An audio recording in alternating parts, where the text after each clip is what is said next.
Morning, friends, and welcome to Star Trek Online.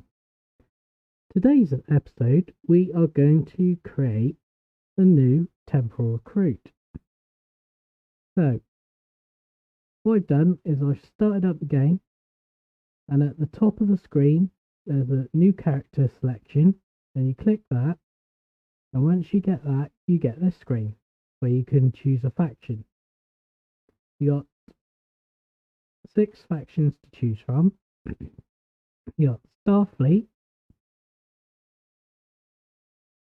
Klingons, Discovery era Starfleet, the Dominion, Romulans, and the original series Starfleet. Each, depending on which one you pick, each one has an individual tutorial section which differ from each other. So, which is good because you don't want the same tutorial all the way through. My favourite, I think, is the Romulan tutorial. What we're going to do today is start a Temporal Recruit. So we clicked on the TOS Starfleet, and we see that the Temporal Recruitment event is active. So this is the faction we're going to choose today because we want to create a Temporal Recruit. So click on Next, and then we've got 4 species to choose from: human, Andorian, Tellarite, or Vulcan. Today I'm going to choose Andorian because I don't have an Andorian character, and whichever one you click on gives you a little bit of information about that species. And then down the bottom we have male or female, and we're going to choose the female character today. Right, and on the next screen you can choose which career you want to enter: engineering, science, or tactical. And again, it gives you a little bit of information over on the right hand side as to what each one is about. So today I'm going to choose science and click next.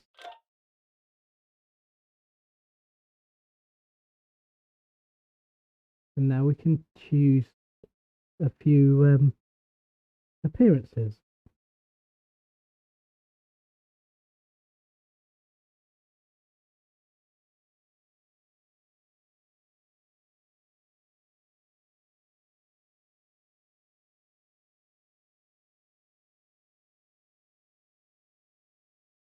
I quite like that one, so I'm going to select that one. You can, if you like,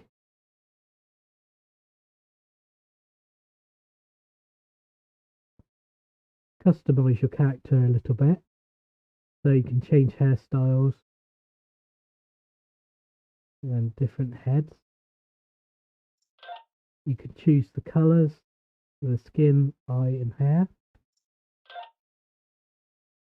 Or you've got a more advanced menu where you can completely customize your character. So if you don't want any of the presets, you could go as far out as you want. For all sorts of options.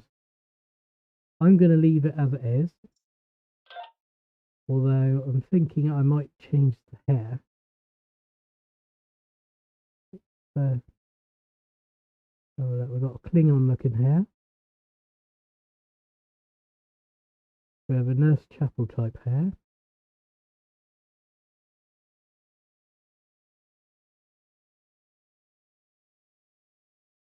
lots of shortcuts. Just depends on your style, really.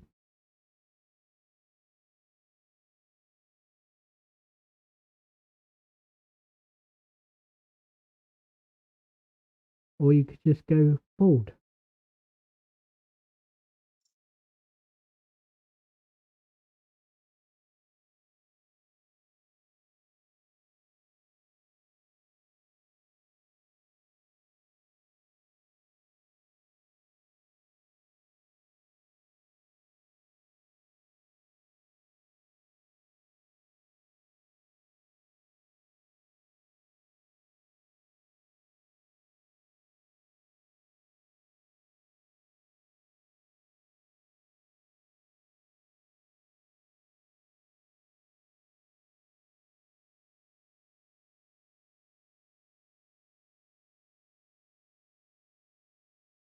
And if you go over to where the character's standing, you can turn the character around so that you can see what the hairstyle looks like from the back. I think I'm going to go for that one. Then we got body, and you can pick which stance you would like your character to stand in. Again, you also have an advanced option to change neck, ribs, arms. So you can make the character a standard like I have, or you could completely customize it to how you would like your character to be. We've also got a choice of a few uniforms, but I am going to leave that again as it is. Right. Next. Right. Now we need to enter a name for your captain. So let's just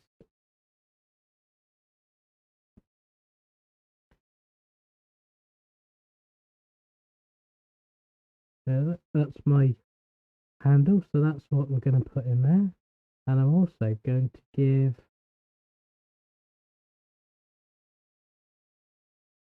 give her an Andorian name as well, if it'll let me.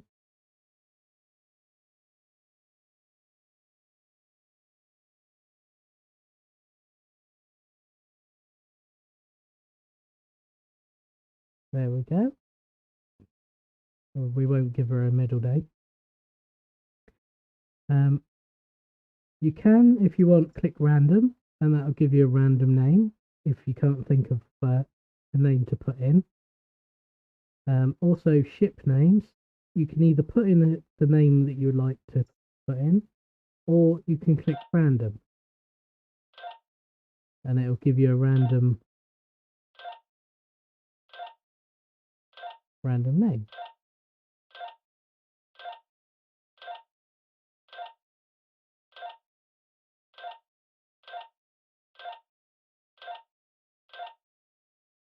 And that'll be the name of the first ship that you get in the game.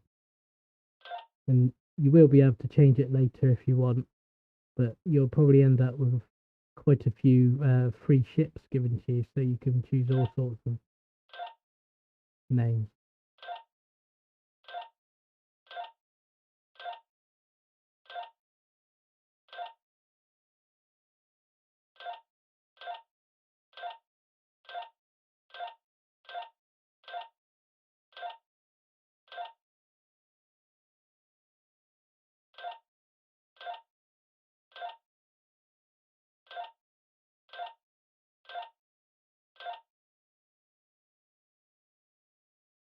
Let's try that one. Right.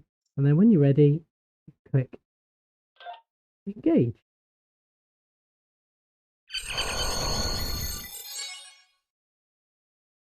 Here we go. Welcome to Star Trek Online.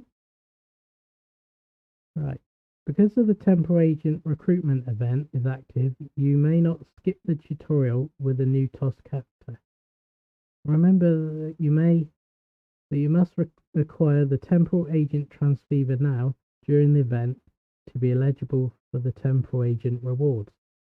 Once you've become a recruit, you can continue to earn progress towards rewards even after the recruitment event has ended. So that's basically saying that you need to do the tutorial, pick up the transceiver that they give you during the event to be able to continue as the temporal agent. So you can do the tutorial, pick up the transponder, and then after that you could leave the game for a month, 2 months, whatever, even when the event's finished, and you can come back and still do the temporal agent rewards. But you do have to complete the tutorial and pick up the transponder. Otherwise, when you come back, you'll just have a normal TOS character rather than a temporal agent character.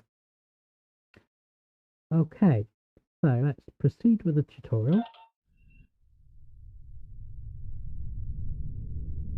Captain's log, stardate 6147.4.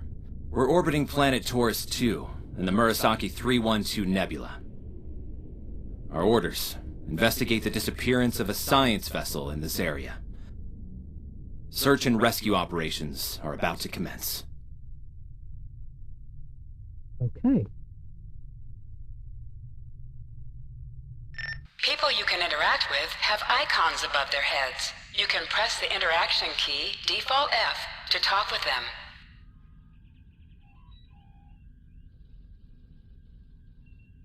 Right. Down in the bottom left-hand corner, you'll notice a screen that says chat.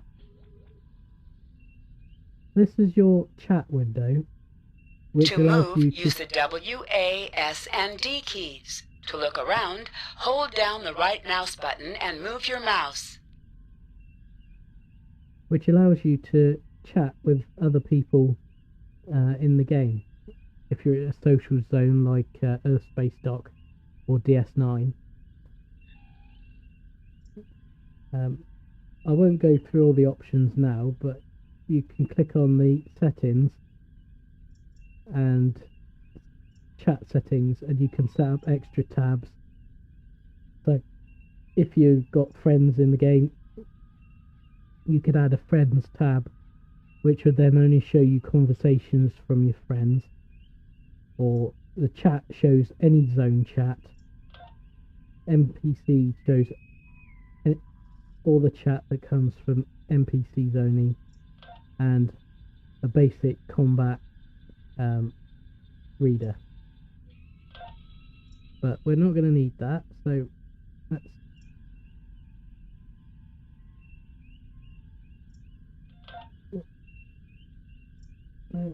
yeah, there we go. Don't need to say that. Right, then we have these little pop-up screens come up as part of the tutorial that helps you to get used to the game and to understand, like WASD is to move around. It's all the standard sort of stuff. And then if you don't want the help because you played these sorts of games before, you can disable the pop-up by clicking the tick, or you can dismiss them by clicking the X. So don't need to know that. People you can interact with have icons above their heads. You can press the interaction key, which is the default of F, so you can change it to a different key in the options to talk to them. So that's that. And you see these characters have got an icon above his head. So, and if you hover with your mouse, you can see a speech bubble pop up that tells you can talk to them, and it also tells you what his name is, Captain Garrett. This one is a Ensign Engineering Officer. That's the Ensign Security Officer. And here we are on a bridge that looks remarkably like the bridge of the Enterprise.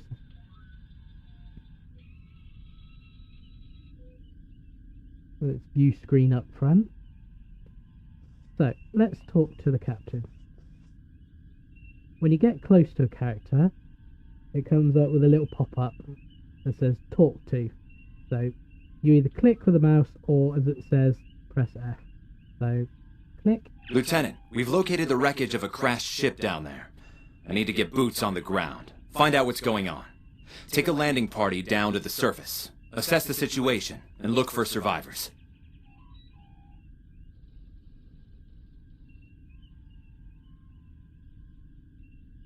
And then over on the right hand side of the screen is where you click to continue. So we'll beam down right away, sir. Not so fast. We can't use the transporters due to atmospheric interference. We'll need to take a shuttlecraft down. Use the sensors to locate a safe landing site. Right, and what we have to do is scan the surface to find a suitable landing site. Now often hints of what you have to do are in bold green like that, to hint that there's something to do. So we click, sounds good to me, sir.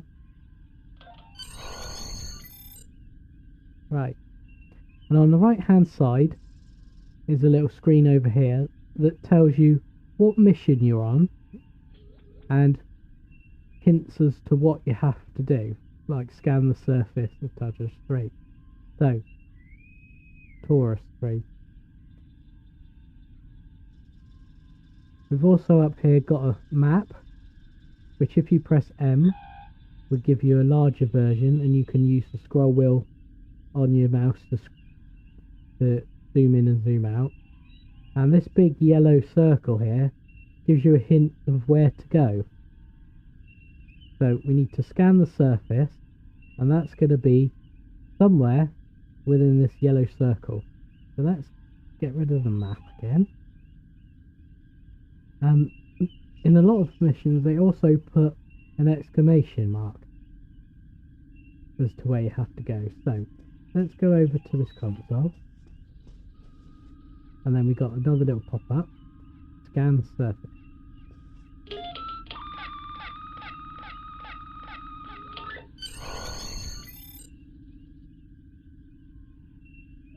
There we go, and then it's changed to report to Captain Garrett.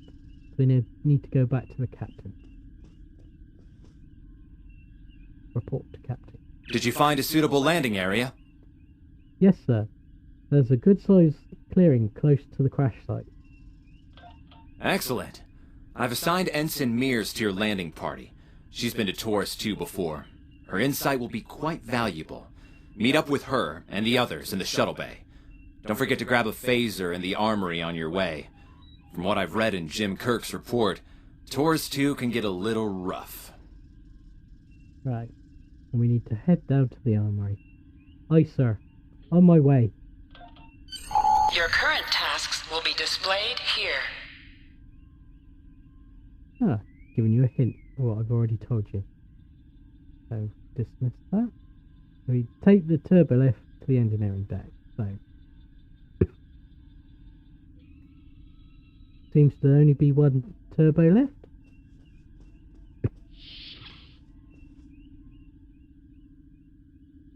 Engineering deck. There we go. Oh, and handily, there's a security officer waiting for us. Now, if you notice, if you stand too far away, the character that you're supposed to interact with waves at you to if I can get her to do it. Lieutenant, the armory is the other way. Oh. Okay, thank you, crewman. Just gonna see if she'd wave. Gonna wave. Or if I walk back in the circle. Gonna wave. No, she did when we first beamed in. Some characters do, some characters would do it once. And others will, if you're supposed to follow them, if you get too far, we'll turn around and wave so you know to follow them. Right, so she's got an interact icon over her head anyway. None of the other NPCs do, so let's talk to the ensign. Ensign Tarsi, reporting for duty. The captain's asked me to make sure you get back in one piece, and I intend to do just that. Thanks, Darcy. What do you know about Taurus 3? Let's see. M-class planet? Barely. The Tarians are big, primitive, and quick to anger. I'd keep my phaser handy if I were you. Speaking of which, if you want to follow me to the armory, we can make sure your phaser is properly calibrated. Right, lead the way, Ensign. Your mini-map shows you where your objectives are. An arrow will appear on the mini-map if you are far away from your objective. Okay.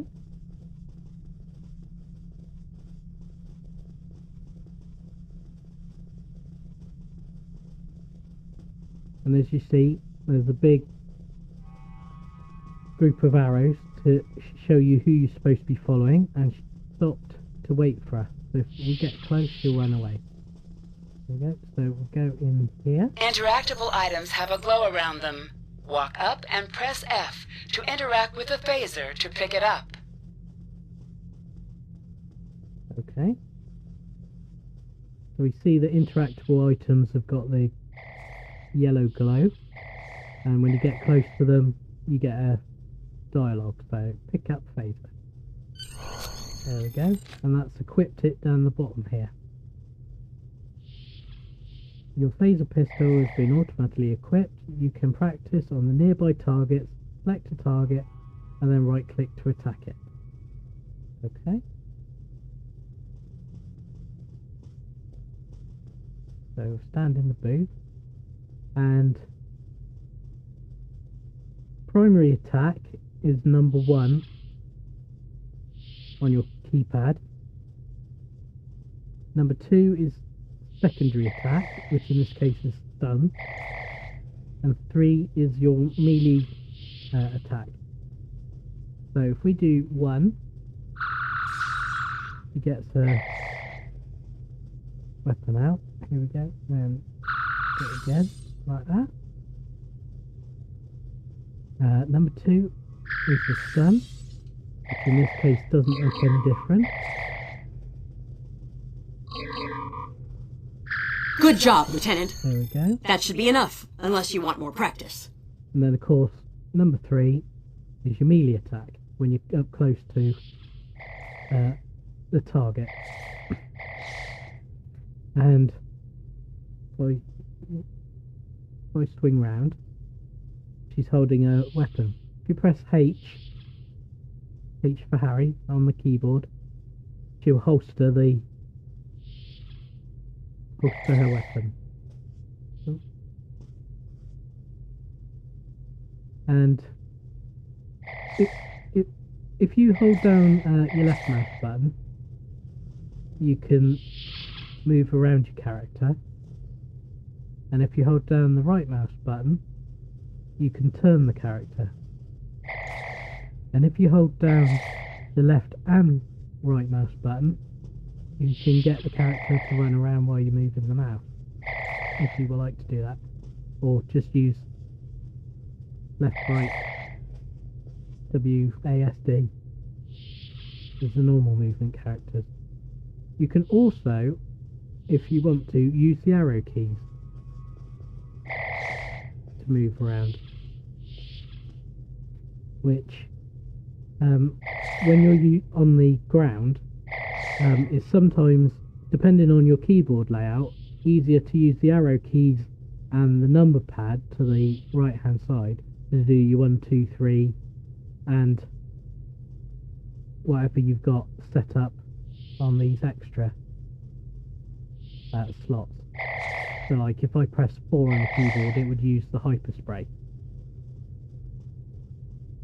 and if one of my crewmates has been knocked out, you can revive them by pressing 5, and you can move all of these around using the menu over here, and you would just drag them with your right mouse button to where you want.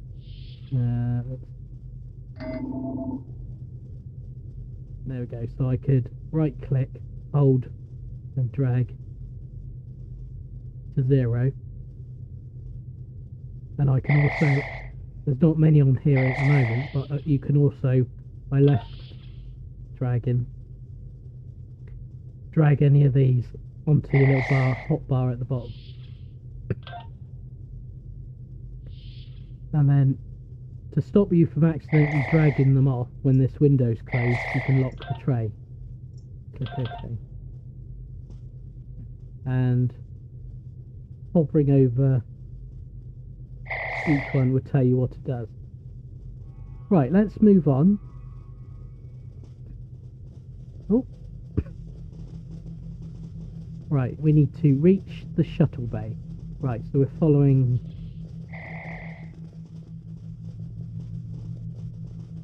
again. When you're running, when you're moving, if you press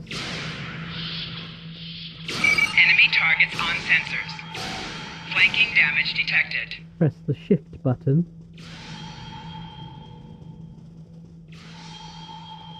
you can run. If you press C, you can crouch. And let's get rid of these. Well, there's a Klingon invasion.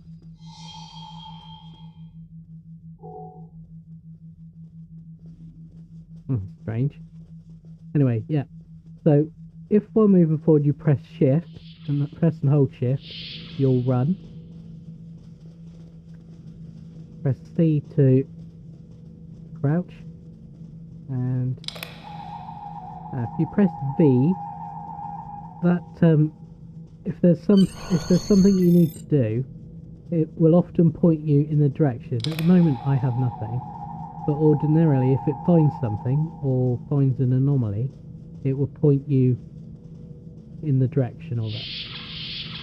And the X key on your keyboard will put you in aim mode, which in a lot of combat games will show your iron sights to zoom in a bit to where you're pointing, to make your shooting a bit more accurate. So you can use the X key to do that. That's the holster for that. Right, let's speak to this ensign. Ensign Mears, reporting as ordered. I'm ready when you are. Though I can't say I'm happy to see Taurus 2 again. Oh, why is that, ensign? I was one of the so-called Galileo 7, a science team sent to study the Murasaki effect. Our shuttle crashed on Taurus 2. Not all of us made it back to the Enterprise alive. Sorry to hear that. Thank you. You can see why I'm reluctant to return to such a place. I do, but you're the only one on board with local experience. Your insight would be invaluable. Yes, of course you're right, Lieutenant. I am a Starfleet officer and I will perform my duties. You can count on me. I never doubted it for a second.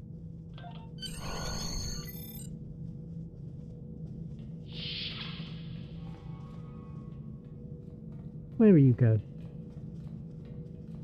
Come on, we're going to the shuttle.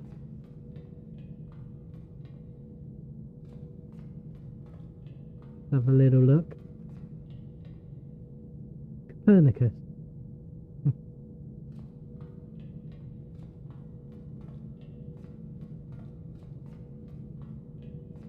Right. Let's board the shuttle then. Congratulations, Lieutenant.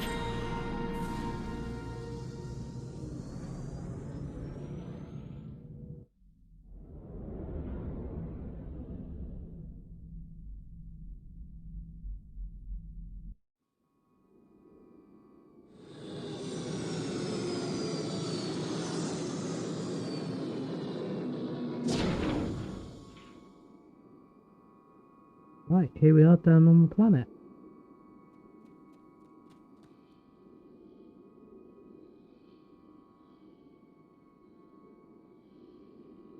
Right, what I'll also point out before we go any further is up in the left hand corner you have this little screen with your character's name, image of your character. But also, importantly, the blue bar at the top is your shield, personal shield, and shows the strength of your personal shield. And the green bar is your health bar. And both, of course, are full because we haven't really been in that combat. When you're out of combat, they automatically regenerate. And depending on what skills you have, they do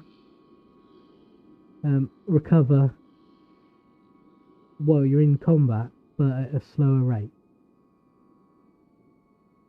So if you're getting low, you're probably best to run and get to cover, get out of combat, so that they can regen quicker. So, but also up here you have what rank you are, and hovering over it tells you how many points you need to get to the next level. If you click on it, it also tells you what level you are in this and what is the next level. So when you get to Starfleet Lieutenant, you get a new ship, then you unlock transport. When you get to Lieutenant, which is probably after the tutorial, you get evasive maneuvers and access to patrol missions. And that carries on through all the levels until you get to level 65. Right, so let's talk to Mia's. Ugh, it's just as grim as I remember it here. My skin is crawling. I can't help but feel like the creatures are out there, watching us, waiting to attack. Stay alert. They very well could be. Right. Okay. It appears the ship crashed somewhere north of here. There are 2 paths from here that lead to the crash site, and there may be survivors on both. I recommend you take Alpha Team along the northwestern path, and I'll take Beta to the northeast. We'll rendezvous at the main crash site. Sounds good. See you there. Remember, your mini-map shows you where your objectives are. An arrow will appear on the mini-map if you are far away from your objective. Okay. So, very, very small there, but you could just about see the little yellow circle to tell you where it's supposed to go. Also, again, if you use your mouse button, you can zoom in and zoom out, or click M on your keyboard to bring up the big map, which you can zoom in and out. And it seems we need to go in that direction.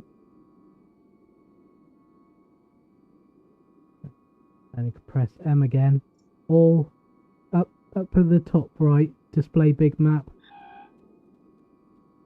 brings it up, takes it away. Right. Let's have a walk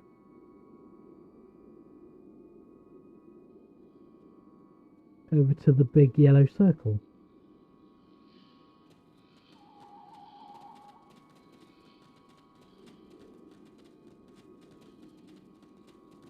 To sprint, tap the shift key while moving.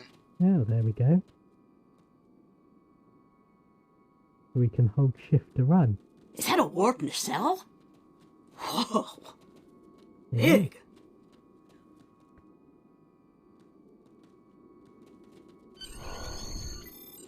Okay, so as we get closer, there's something to interact with. So, scan debris.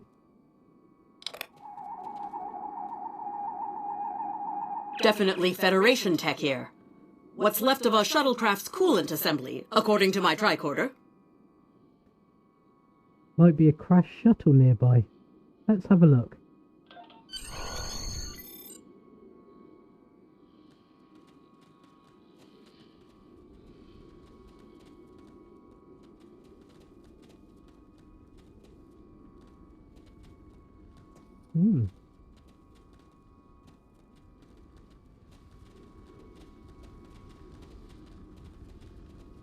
There's your crashed shuttle.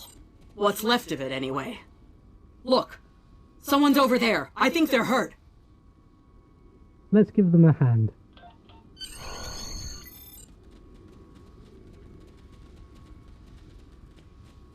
Lieutenant, you won't be able to get close enough to revive him while that thing's venting plasma. Those valves should shut down the vents, though. Agreed.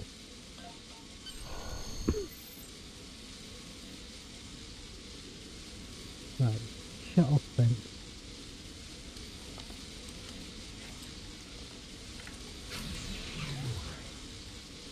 There we go, and it looks like there's one around this side as well. There we go.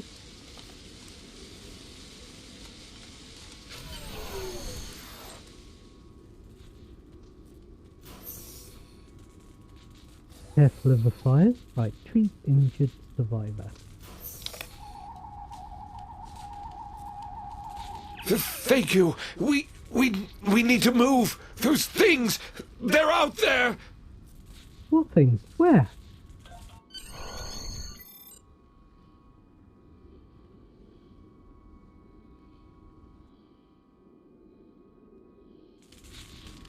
Flores!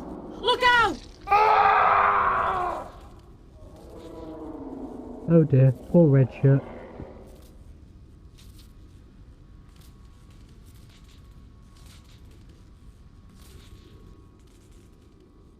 Oh, What do they feed these things? looks like Never mind! looks like a bit of combat.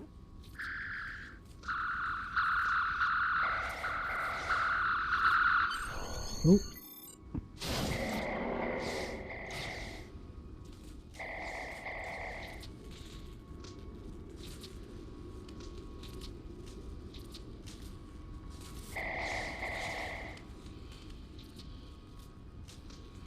Hmm. Where'd it go? Oh, okay. Right, let's talk to the survivor. Just give me 1 second. The cat's coming.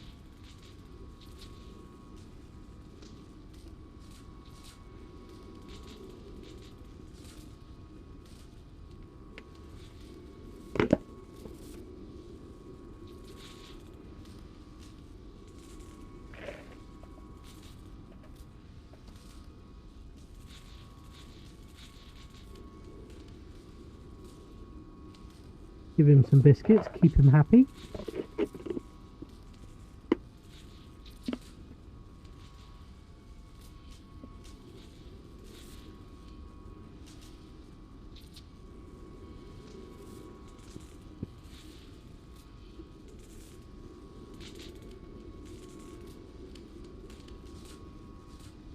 Right, let's speak to the survivor.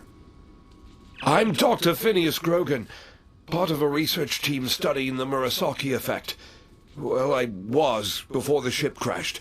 I was looking for supplies when that thing roared. Got distracted and then that plasma coil blew. Damn near killed me. You're lucky to be alive, Doctor. You're telling me? We should get those supplies back to camp. Dr. Mueller's probably worried sick about it by now. Agreed. I'll get them. Lead the way. And, oh, there they are. Let's get the supplies. There we go.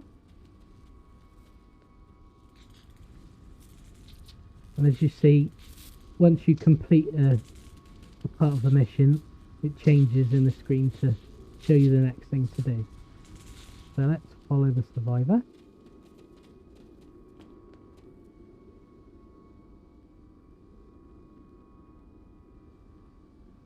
He left a biscuit.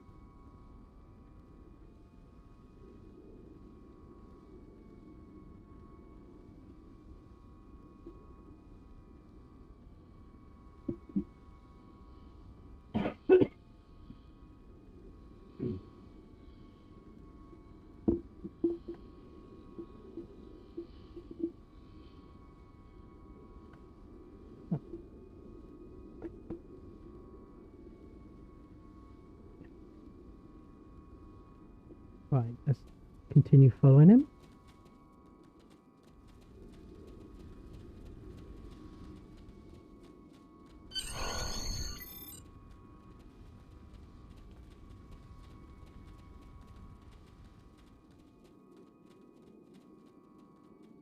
Right, talk to Dr. Mueller. Am I glad to see you? We thought we were stranded here with those monsters. We'll have you out of here soon, sir. Those supplies you brought will come in handy while we wait. Just put them over there for now. You know, I think there's some old phaser rifles in there. Might come in handy against those creatures. Deliver the supplies and open the crate. Right. Thanks, we'll have a look. Ooh. Deliver supplies. There are rifles in that crate. We should show the survivors how to shoot them. I'll set up some targets while you get ready. Okay, take rifle. A phaser? I've never shot one of these before. Wait, you can switch between two equipped weapons by pressing Z. Right, what they're trying to say here is that you can hold two weapons. You can only hold two weapons at a time. And we have the small standard phaser equipped, and we now have the phaser rifle. So if I press H to get my little phaser pistol out, if you press Z, it equips the next weapon of the two. So you can quickly switch between the two, and again H holsters it. And if you press U, or the little person icon up here, that will show you your character screen. If I move that over.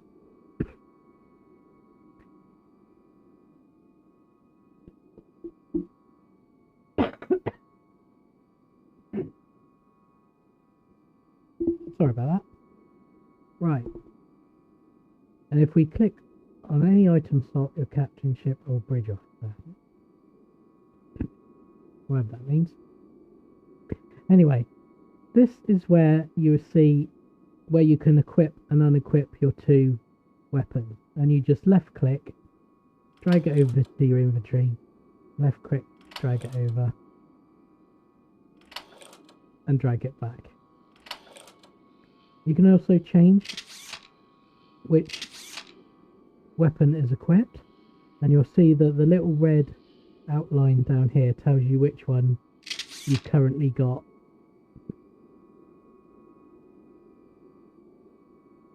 Equipped. So if I do that, you can see, there you go.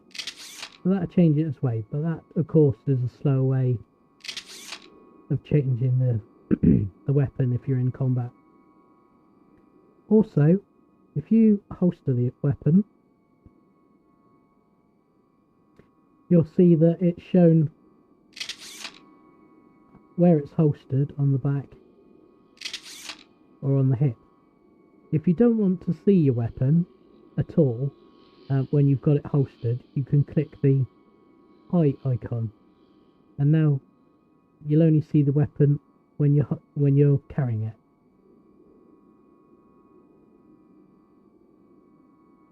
Except for the phaser pistol, except for the pistol, which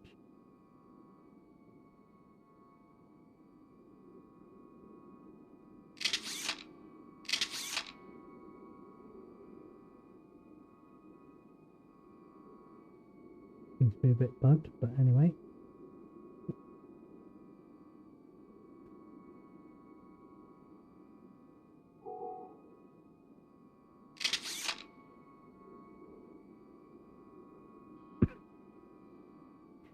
Strange, but anyway, that's how it should work. I will keep it showing for now, because that's how I like to have the weapon, but it gives you a choice. This is your inventory, where all your collected items go, and where you can drag and drop items to keep or equip. And you'll see that as you change them, your stats will show and change in there. So we had -1 and I've got 100 shields. We've also got other tabs up here, but I'll talk about those when we get to it. So I close that.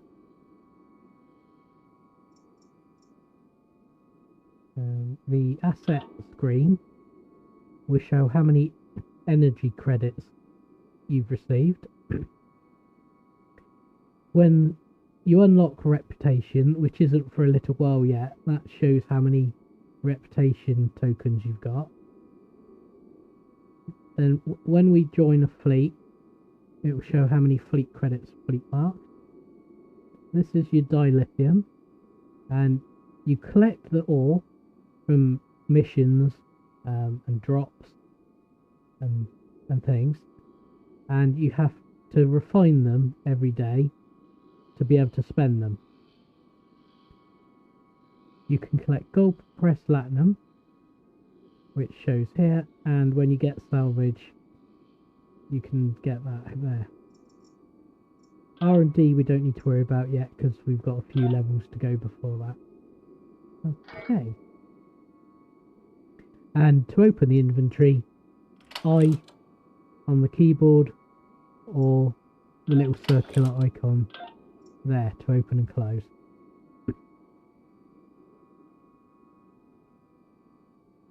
Right, so let's talk to the ensign. The targets are ready, Lieutenant. Let the survivors start shooting and give them some pointers. Works for me. Your weapon has an alternate fire mode. The effect of this mode varies by weapon. Activate secondary fire by pressing 2 or clicking the icon. Okay.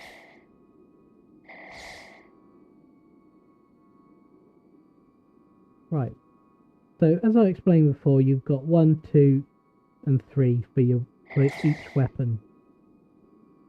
If I switch weapon now to the rifle, you'll see that the icon has slightly changed, because this weapon has got a sniper shot as well as the melee and the primary fire. Now you can just click on number 1 or number 2 to be able to fire the weapons. However, in combat that's very, very slow to do. So of course you can just use number 1, number 2 or number 3 on the keyboard. Right, so let's instruct Mueller to drop his shot. I get it. That gives me a lot more control. There we go. Let's not walk in front of the weapon. Right, tell Grogan to adjust his stance. Wow, thanks. That feels a lot better. They're right behind me!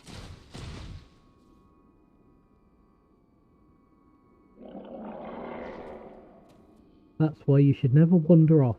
Right.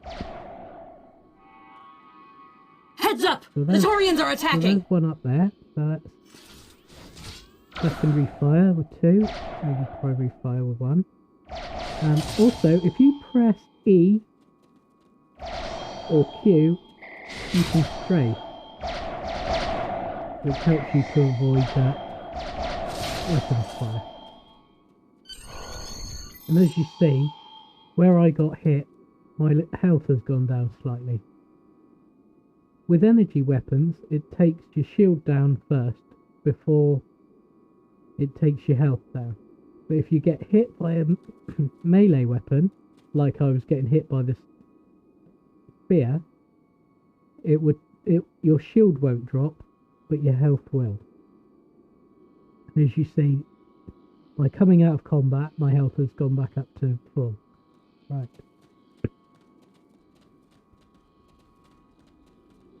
Right, speak. We need to get these people to safety, Lieutenant. The Taurians will be back, and in greater numbers. Agreed. You and Tarsi guard the pass while I get the others into cover.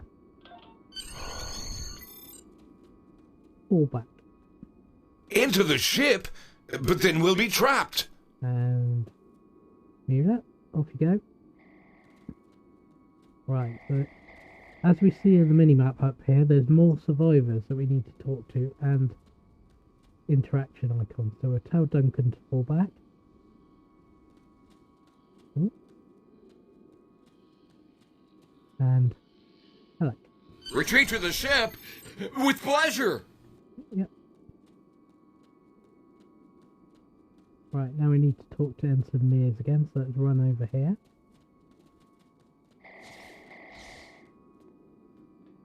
Lieutenant, we've held them off so far because they're scared of our weapons. But I don't think that'll last much longer. We've got to fall back to the wreckage. I might have an idea. Hope it's a good one.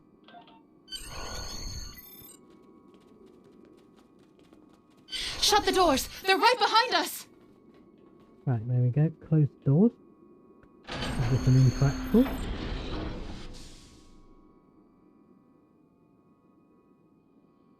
Okay. Talk to Mears again. Okay. Last time I was here, Commander Scott, electrified the hull of our shuttle. That drove the Taurians off when they tried to break in. Think we can pull something like that off here? Maybe, if there's enough charge left in the batteries.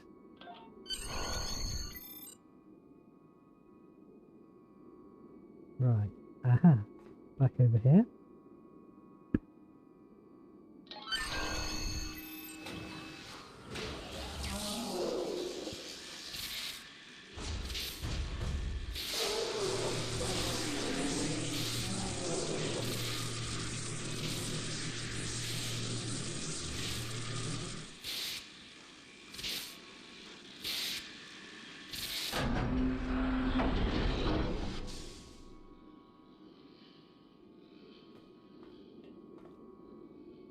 Talk to Ensign. You did it! Lieutenant, it worked! Bless you, Scotty, wherever you are. I think we owe you a very nice bottle of scotch. Indeed. So, what happened out there? The Taurians ambushed us. I managed to escape, but the others, they've been taken. We've got to do something, and fast! Get the survivors to the shuttle. Tarsi and I will rescue the hostages. I was thinking, we can use our tricorders to track residual heat signatures left by the Taurians. Like thermal breadcrumbs there. Good thinking.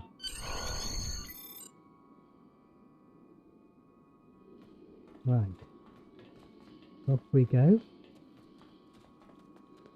Following the yellow circle. Oh, scan for heat signatures.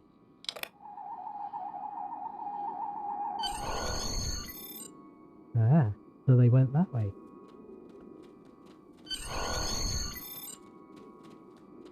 Right, we're going to have some combat here.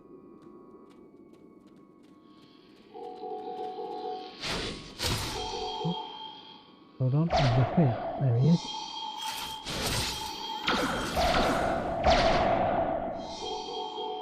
Everybody else? Flanking damage detected. Okay.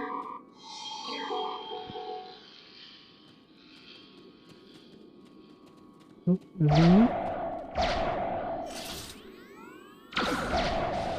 Oh.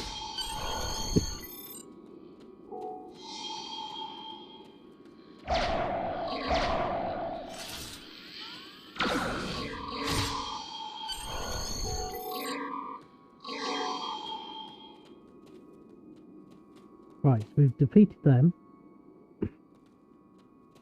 Let's carry on down this way.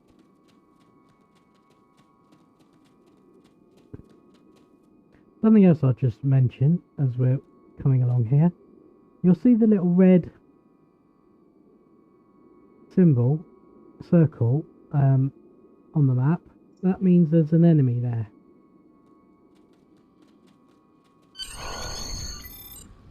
So it also gives you some idea of where the enemies are going to be so that you can find them.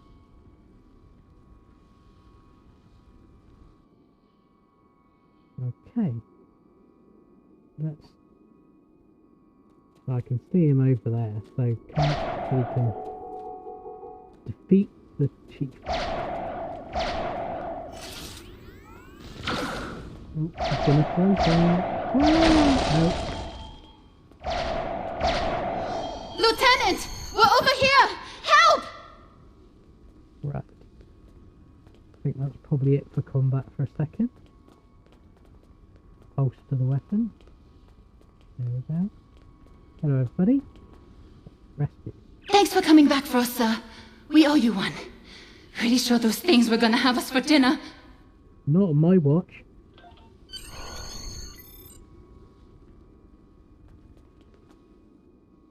Fascinating.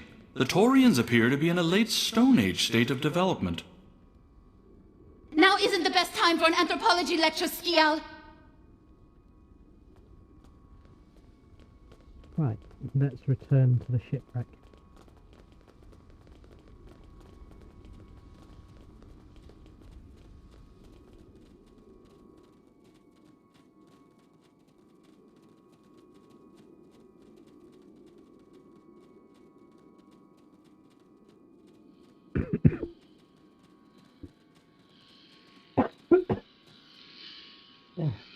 Excuse me.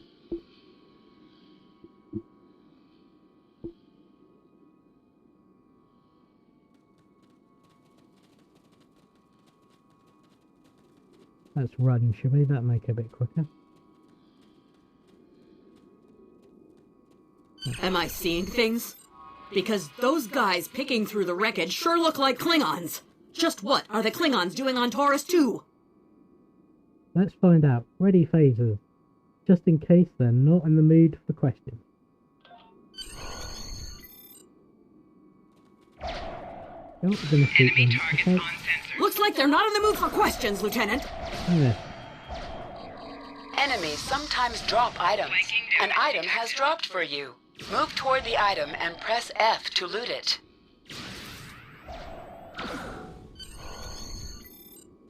Right. Dismiss that. Right, here we go. There's an item we can pick up.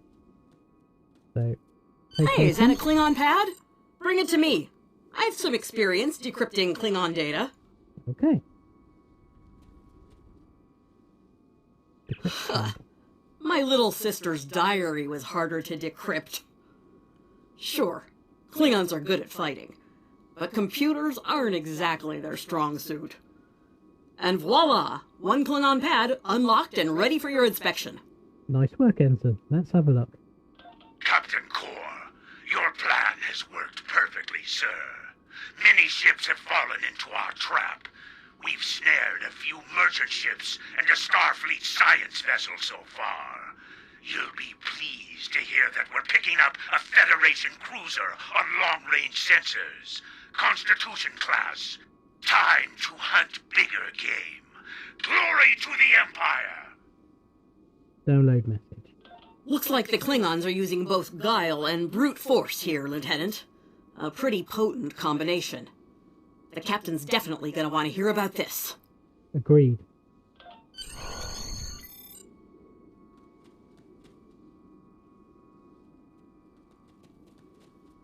Oh, more fighting.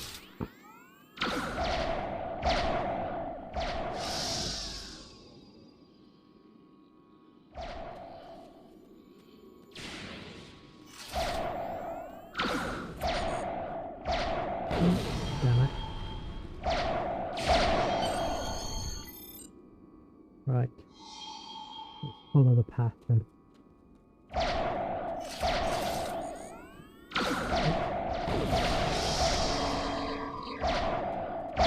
Let's get back to the shuttle before more of them show up.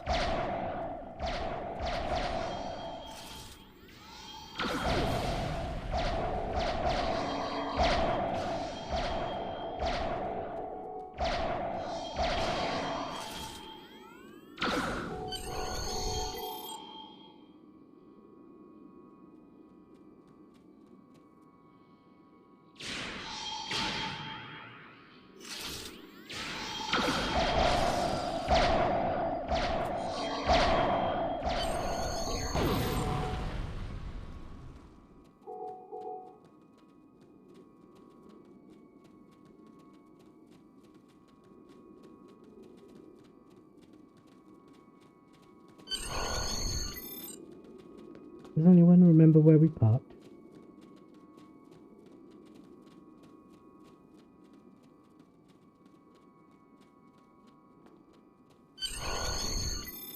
Here we go. We're ready to go when you are. Hope this thing's got enough fuel to get us back to the ship. That makes two of us. Are you ready to board the shuttle, Lieutenant? Right, quite often in the game you get screens coming up like this. Click not yet. It gives you a bit of an opportunity to explore the area. Although quite often there really isn't much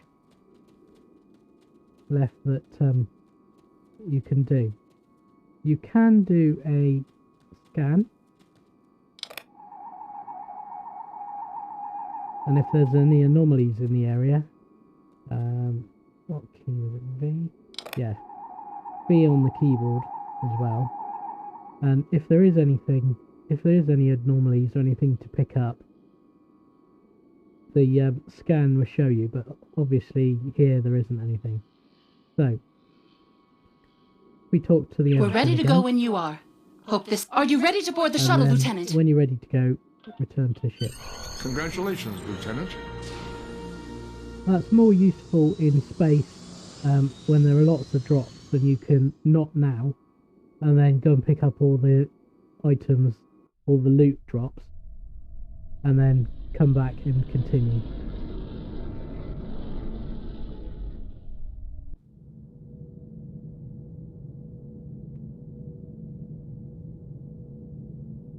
Right, looks like I've leveled up to Lieutenant 2. So I've automatically earned evasive maneuvers and access to patrol missions. Great. So let's go and talk to Mios. We made it. Never thought I'd be so happy to see a shuttle bay. I admit I had my doubts from the beginning. Didn't think I'd hold it together down there. Every time I heard those things roar. But here I am. Thanks for believing in me. Couldn't have done it without you, Ensign. Thanks.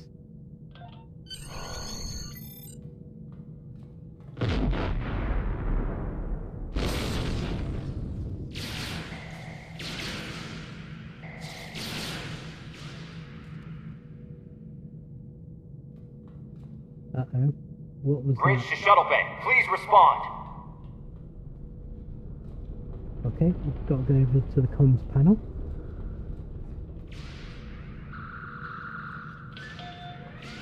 We have some uninvited guests, Lieutenant. We've been boarded.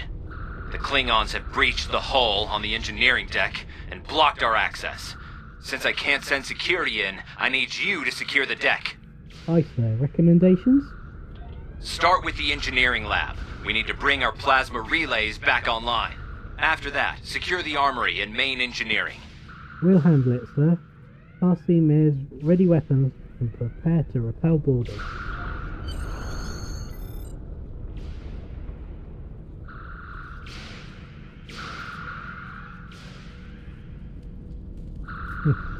Not any weapons firing here, and yet they're carrying. Anyway. I'm remembering an old Earth adage about leaping from frying pans into fires. Your orders, Lieutenant? Stay here with Tuffy and help this squad. I'll take care of the lab. Right. So we take that little fella out. We'll handle these Klingons. Sounds like you're needed in the engineering lab. Right. So the engineering lab is down this way. I'll cover you while you clear out the lab, Lieutenant. Okie dokie. Enemy targets on sensors.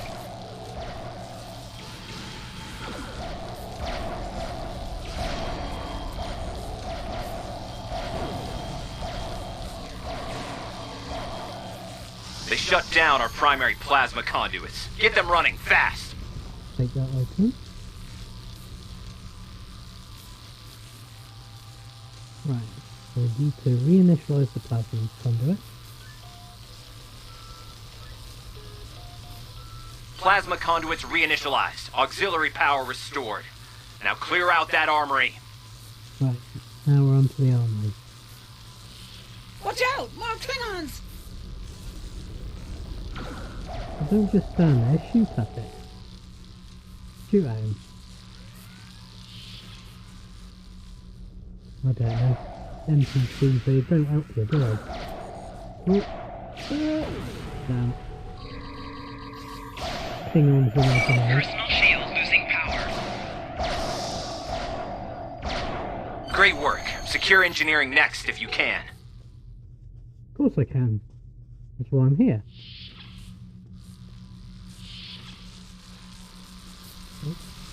Speak to me, Ed.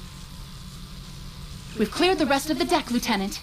Enemy targets Well on done. Let's sensors. clear out the main engineering now. Personal shield losing Ooh. power. Oh, there's a few sneaky fellas in here. Oh, that's Klingon Commander. Right, you see that I've gone grey? Bridge to That's engineering. because my Please health respond. is low. And if I do click 4, which is down here, which is my small hypo, that would give me a small boost to my health. So keep yourself stocked on hyper sprays, because that will help you when your health gets low. Right, let's answer the call. Nice work. Our security monitors show that you've secured the engineering deck. The Klingons managed to knock out our sensors. We're flying blind up here. See what you can do to bring them online. On it, sir. Stand by. Some missions in Star Trek Online will change based on your career track. Engineering, science, or tactical.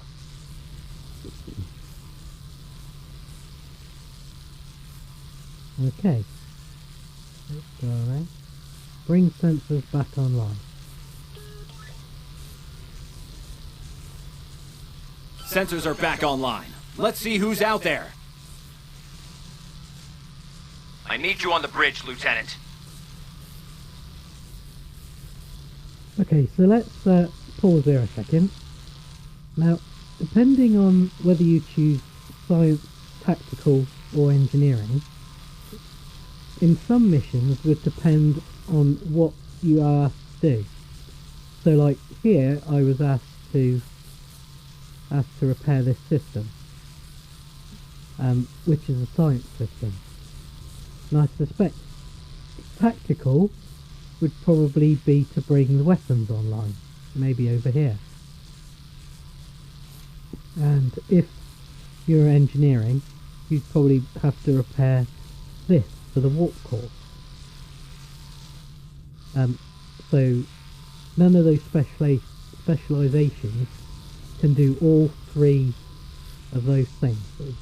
As it said, it depends on your specialization is what you have to do.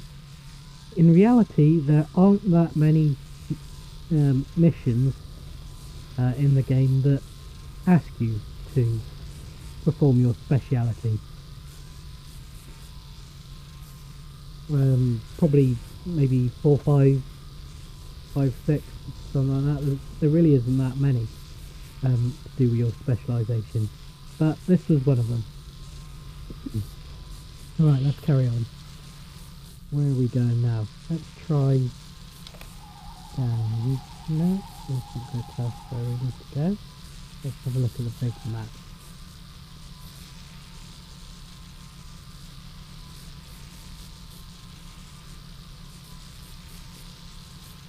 There it is. Turbo left. Yeah, right behind me. Right. Turbo left. You don't have to wait for the you're awaiting or other NPCs to get in the turbo lift with you. They'll automatically transfer if they're following you.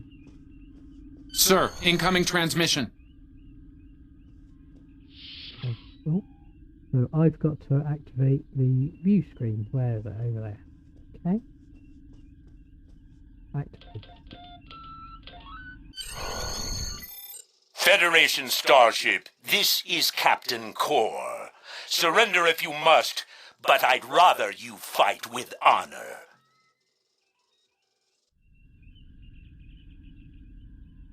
Really? Aha, right, let's talk to the captain. Good work, Lieutenant. The Klingons will think twice before they try to board this ship again.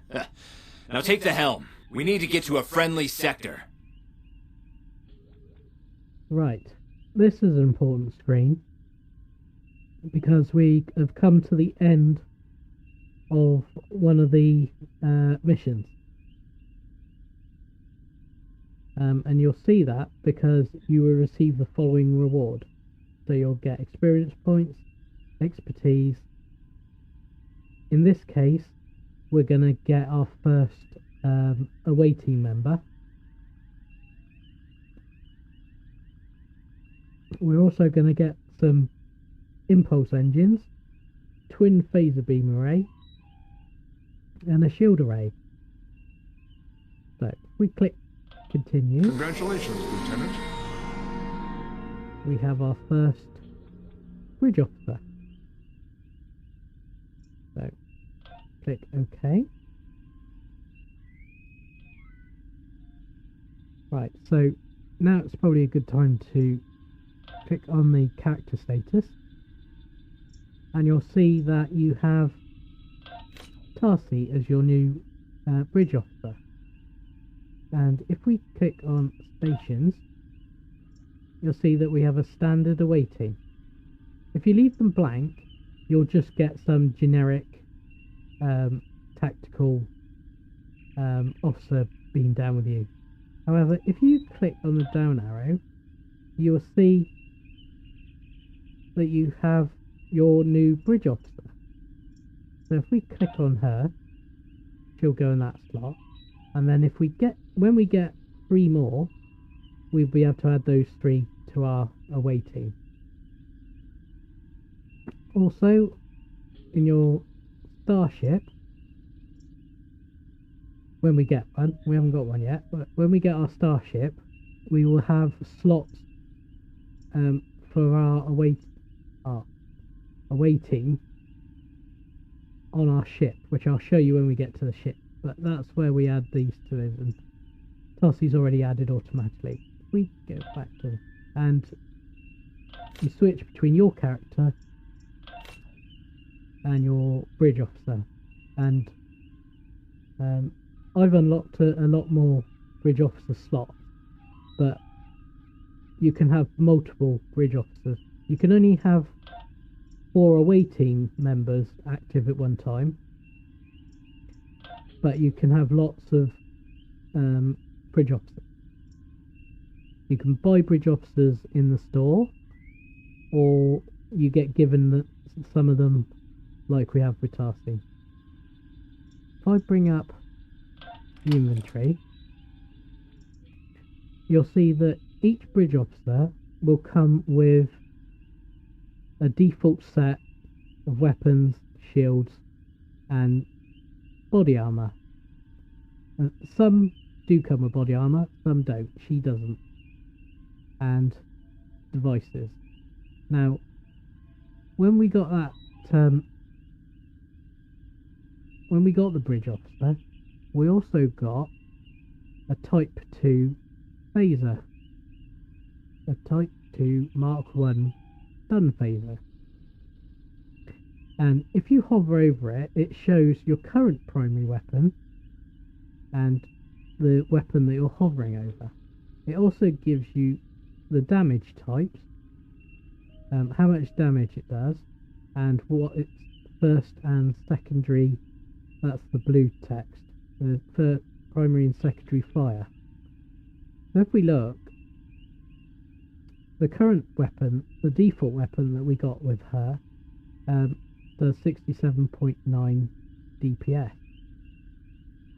If we look at the Mark 1, you'll see that it does 72.1 DPS. So what we should do is drag over and swap that out. Now, not all weapons are better than the other weapons that you're given, but in this case it's a slightly stronger weapon. Not much, but a little bit. So we'll change that to there, and we'll move that just over to the other side, just out of the way for now.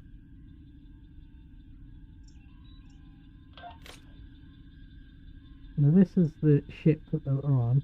You also can get like impulse engines, phaser beams, shield arrays, deflectors, weapons, devices you can put in, and some consoles.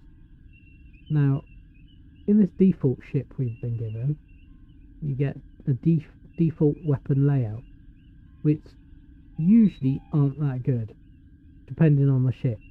If you buy a ship in the store, the weapons tend to be the weapons and the engines and things tend to be a bit better, but the generic ones that you get, they're not brilliant. So what we're going to do in this case is we're going to swap out the impulse engine. Yeah, another thing is if you equip an item that you haven't equipped before, it gets locked to you, so you won't be able to trade it or sell it in the exchange. So unless you really want to upgrade them, I mean, if you think you're going to sell them, then don't slot them. But in this case, they're low level items, they're not worth much, but they will give you a boost if you equip them. So let's equip that one. Let's upgrade the phaser beam. And we'll upgrade the shield, because they're better. And then essentially you could bin those, which if you right click you can discard, or if you click on replicator and click on recycle, it will show you how much it will cost, how much money you get back for recycling them. Now in these cases they're useless, so they got 0 value. So if we recycle those because we don't need them. If they were worth anything, then you'd get energy credits for them, and that would show up there.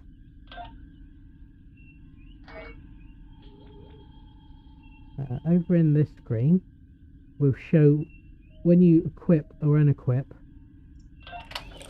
an item, like a shield.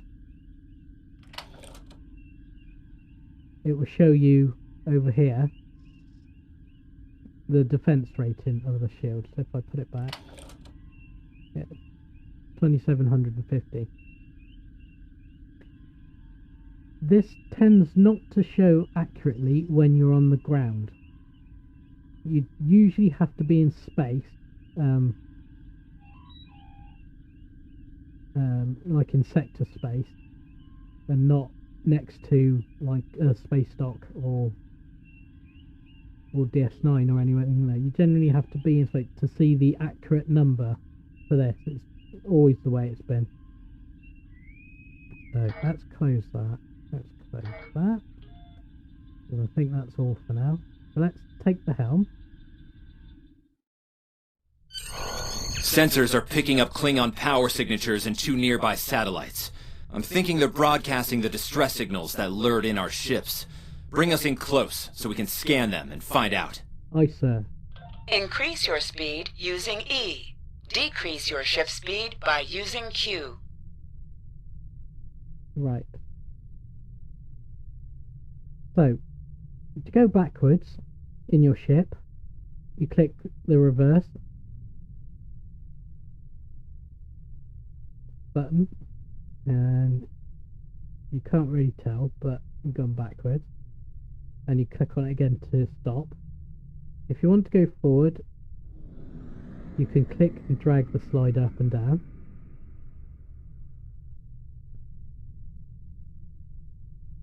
That is full impulse, which will put you to max, or stop. The quicker way to do it though is if you do E, you'll see it jumps in increments to go forward, and then Q to decrease speed. And if you hit the bottom and you press Q, that will put you in reverse. If you press E, that will stop, and then E again. So that's a quick way of gaining speed and losing speed. That's stop. Again, we got the number keys at the bottom, and Position yourself near the beacon and hit F to interact with it. yes, thank you. As you see, you've got evasive maneuvers on number 1, which will give you a speed, maneuverability and defense buff, which you can use. Where we pick to those, if I go back to the top, go to stations, you see we have the 3 stations. Depending on which ship you can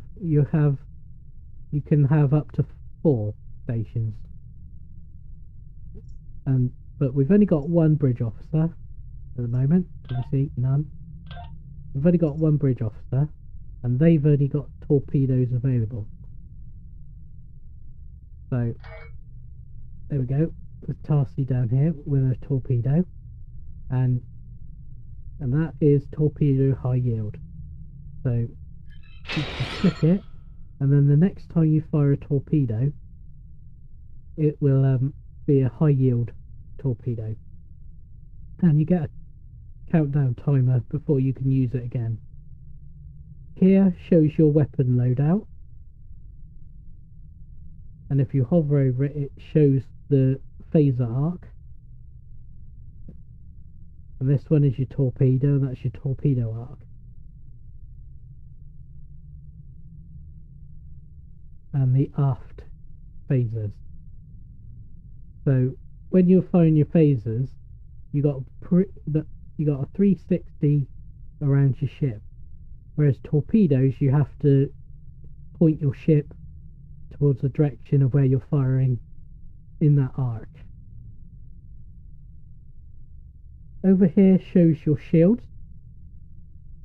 and if you need more shields in one quadrant, you have to click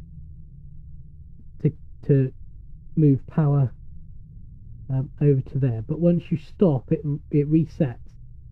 Once you stop clicking, it resets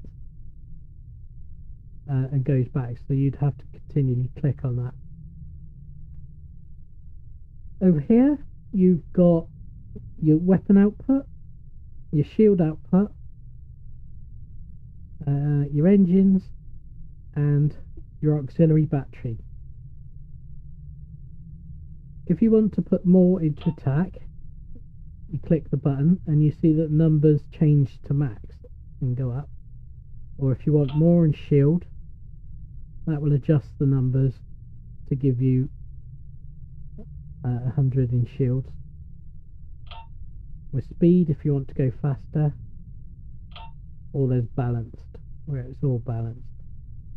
Now, 99% of the time, you want weapon power. And I tend to run with weapon power at maximum. Now, as you fire, you'll see that the numbers drop until you stop firing, and then they go up again. And you can use different consoles. You can use different consoles and devices that will mitigate the energy drain from these systems to a certain extent.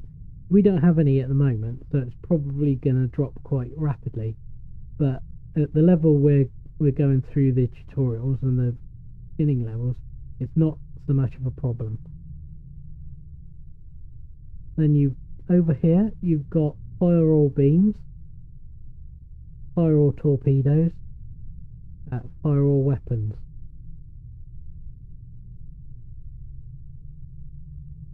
And obviously you click on those and it'll fire each thing. So let's go and see the distress beacon. Let's get a bit of speed on.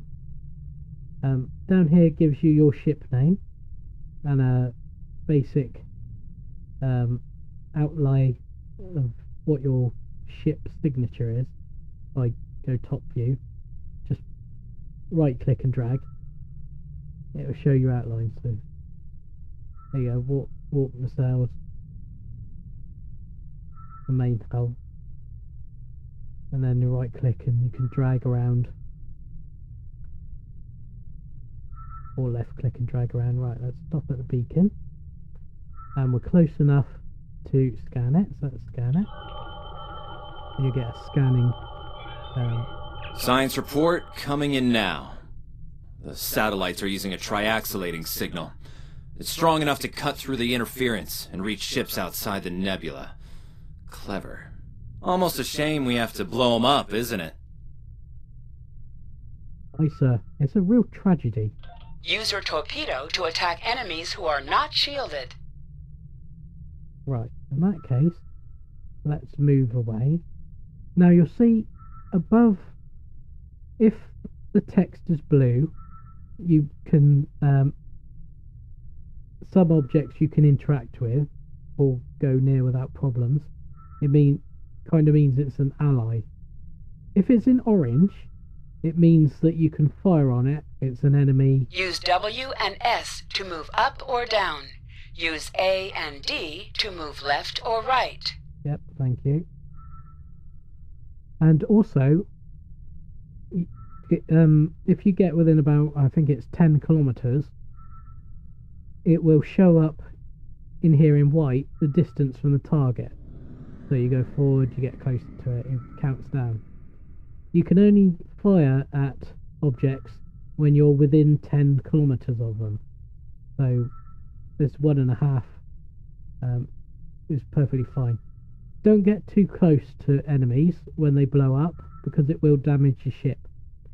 And as the computer said, you hold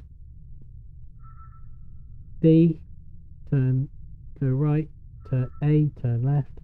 You can point the ship down by A, and you can point it up by S.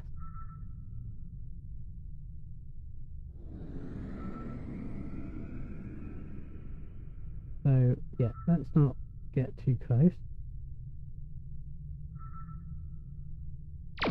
Warning. Nice Ship work. is under One attack. down, one to go.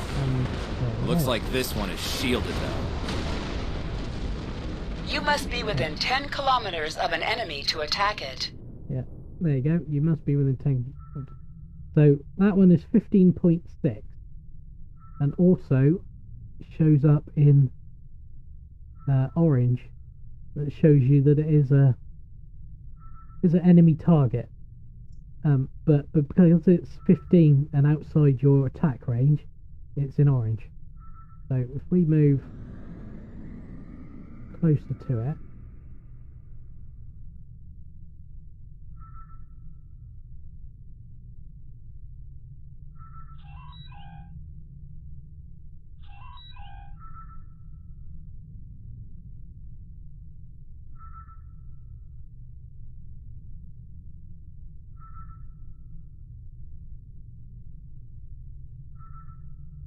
so you Use see your that- phaser beam to weaken shielded targets. Yes, thank you. Right, as you see, we've come below the 10 kilometers, the 9.75. So now it's turned to white. So that it means that you can now shoot at it. So if we use the phaser, Warning. Ship is under attack. Target's Use your shields have torpedo failed. on an enemy when their shield is down. and then You must be fire out of torpedo. combat to answer the hail. The red alert message at the top of your screen will indicate if you are in combat. Yeah. So if you're in combat, you can't answer hails. You have to wait until you've come out of red alert, and that's an automatic process. You can't speed it up. There's that. Right. So let's answer the hail. Can you hear us? We're under attack by Klingon raiders. Our shields are buckling. Won't last long. Hold on, Captain. We're on our way. Also, a quick note is if you press... Activate full impulse by clicking on the arrow. Deactivate full impulse by clicking on it again. Yep. If you press R, it will immediately drop you to stop, and if you press R again, it will immediately put you to full impulse, to maximum speed. But if you press the full impulse button or do Shift and R, it will put you in full impulse. You see it's flashing? So that's like your very maximum speed, unless you click on Warning. the Ship is under Click on a attack. shield that is low on power to repair it. This will divert power from your other shields.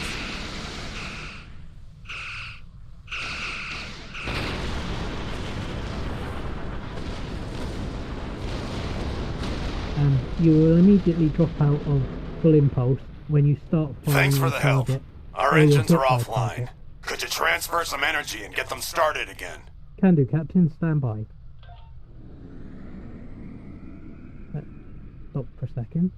And as the computer was saying, if your shield is getting low, you can click on any of these to direct shield power in that quadrant, or you can click in the middle to balance the shield. Sometimes it's useful, sometimes it isn't. If you're going into a battle with a lot of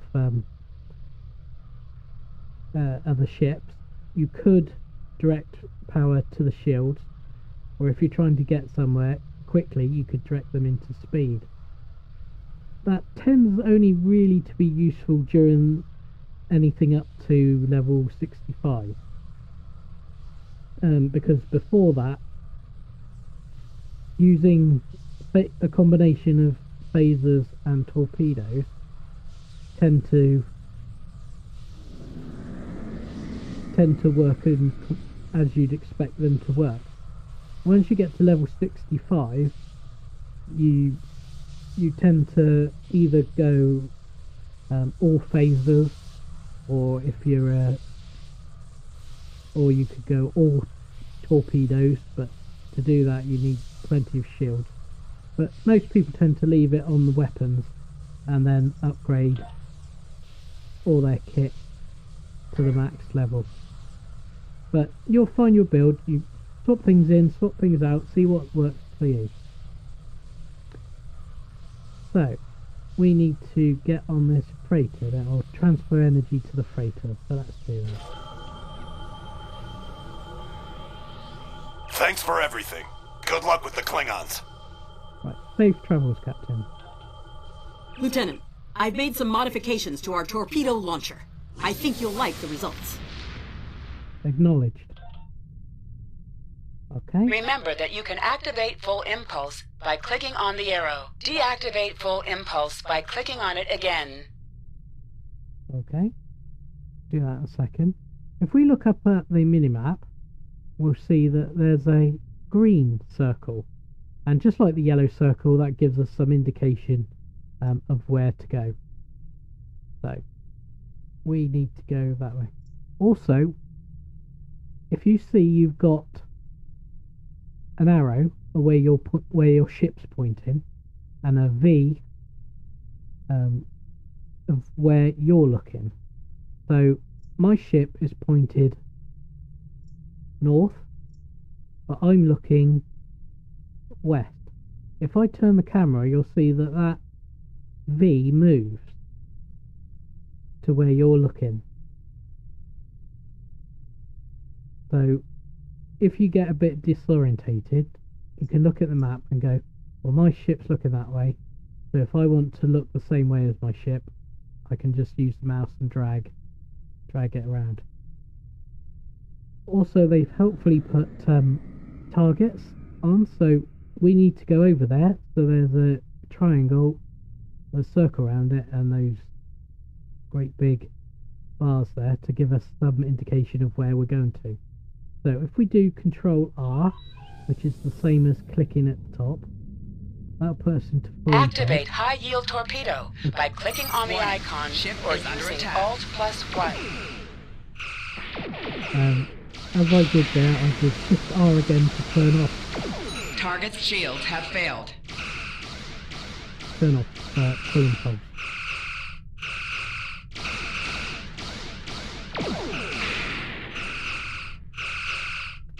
More Klingon ships detected on long-range sensors, sir. Lay in an intercept course, lock weapons, and fire at will. So let's head over there. You also can't activate full impulse when you're under red alert conditions.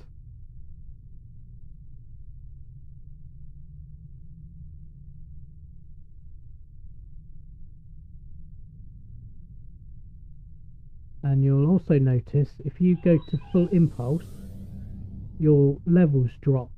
Warning, So ship is under attack. To come out of full impulse before you get to the Target's shields have failed. Kilometer limit, so that you have a chance for your levels to reach back up to their full potential. And as I said before, because our beams cover 360 arc, we can fire at the enemy all around the ship. However, we upgraded our front phaser bank, so that will be stronger than any of the rear arc until we upgrade those. This is the USS Enterprise. Acknowledge, please. Oh, hello. Acknowledge, Enterprise. En route to your position now. And of course, you won't fire your torpedo. The cub comes to fight beside the wolf, eh? And now you will die with him as well. Right, let's go to full impulse. And about 12 we cut full impulse to give a few seconds to upgrade. And then Warning, we'll start ship firing. is under attack.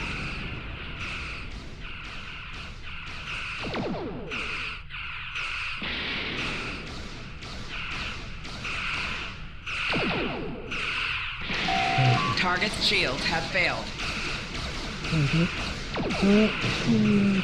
And what I keep forgetting is to select Party's whole yield torpedoes. Your head will decorate my bridge. So This there we isn't go. over, Next Kirk. torpedoes. I will avenge myself stronger. upon you and your lackey. And we wait. Thank you for your assistance. Oh, hello, Spock.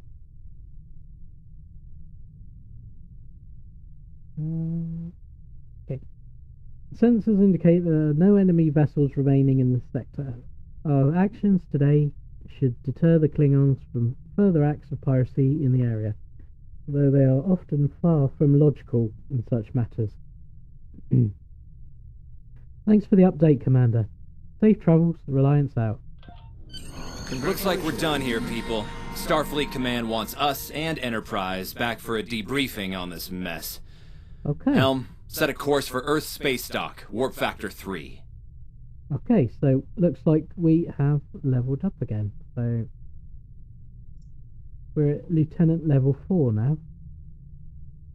So what do we... So level 4, we're Lieutenant... We get Lieutenant ground ability. If you're tactical, you get target optics. If you're engineering, you get reroute power to shields. And tricorder scan if you're science. And you unlock injuries on advanced and elite. Because you can... I don't think, unless you're hardcore, most people change to advanced or elite when you do missions. Most people just tend to leave it as it is on standard. Also, you'll notice the little yellow bar at the bottom. It's got to about that far. When the bar gets full, then you'll advance to the next level, which would be 4. Which would be 5. When that gets to full, you get the next level up. So let's warp out.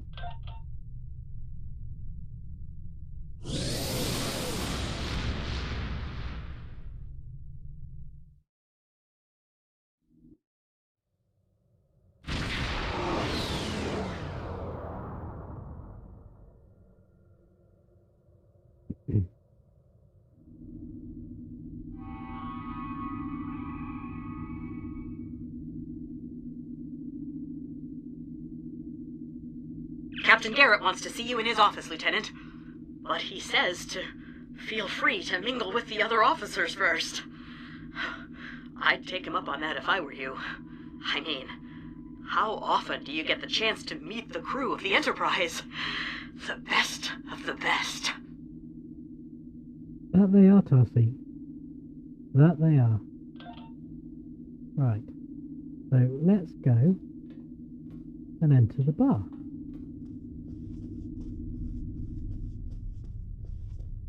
Welcome to Earth Space Dock. Right, is anybody in here? Nope, don't want to talk to you. Ah.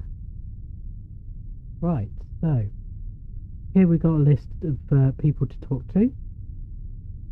So let's see if we can find Scotty. There he is.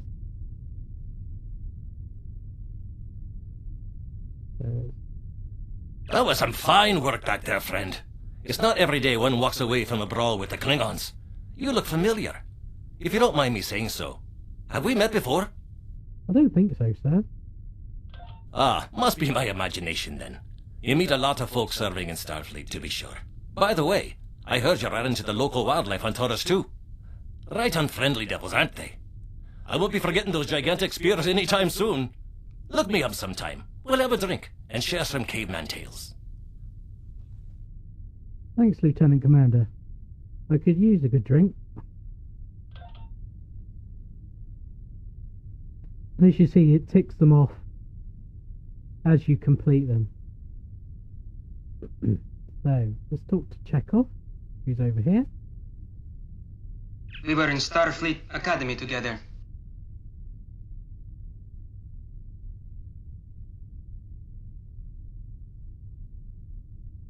Always nice to see someone from the Academy days, class of 2268. Yes? I seem to recall an incident involving you, a Rogelian flame rose, and the unfortunate activation of fire suppression systems during one of Professor Devan's lectures. Very cold, most like Siberian winters. Made a pretty positive impression on Cadet Winston, however. Right, Ensign Mears. I think we saw over here somewhere. There she is. It's been a pleasure working with you. I didn't enjoy going back to Taurus 2, but we got the job done thanks to you. Starfleet First Officers must be my good luck charm. Captain Garrett has requested me for a new logistics position here at ESD. Might not be as glamorous as the Final Frontier, but I've accepted. Until next time, good luck out there. Same to you, Ensign. Take care. Right. Uhura.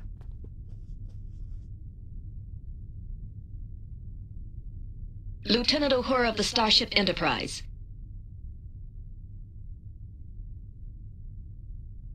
Leave it to the Klingons to set a trap inside the Rescati effect.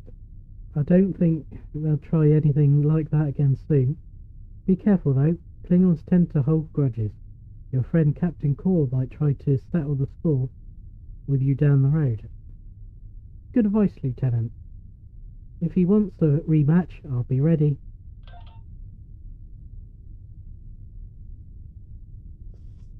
Right, Dr. McCoy.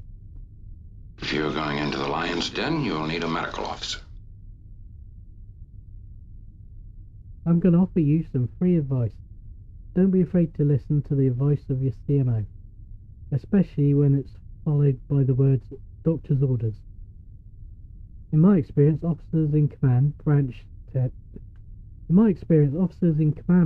tend to get hearing problems in such circumstances.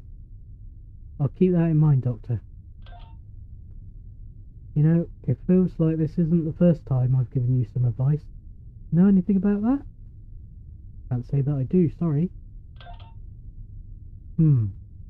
As a Vulcan colleague of mine might say, fascinating.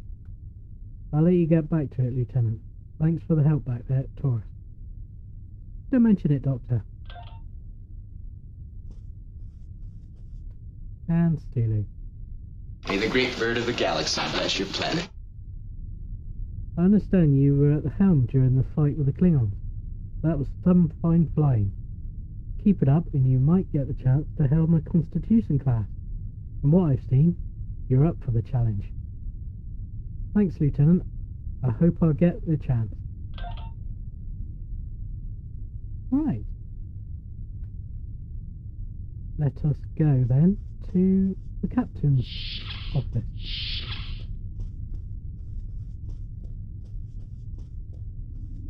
Which isn't this way. No. Ah.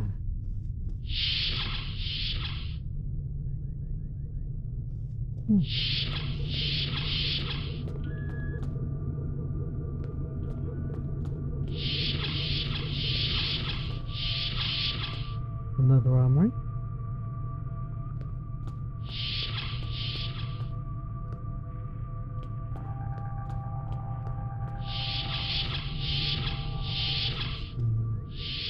There they is.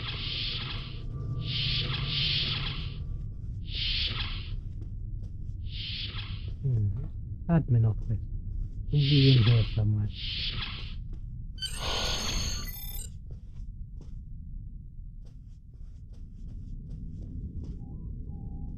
Yes, he is. There he is. Hello.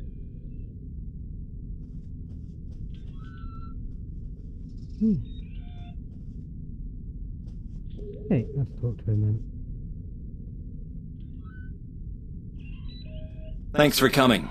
I have some good news to share. First off, Fleet promoted me to Admiral. I'll be working with Deep Space Command on several exploration initiatives there. Our ship's going to need a new captain. I've talked it over with Command, and they agree with my recommendation. You. Congratulations, my friend. I know the ship will be in good hands once I'm away. Don't think you've gotten rid of me, though. I plan on keeping you plenty busy out there. Congratulations, Lieutenant. Every generation, Starfleet officers hear the call of duty.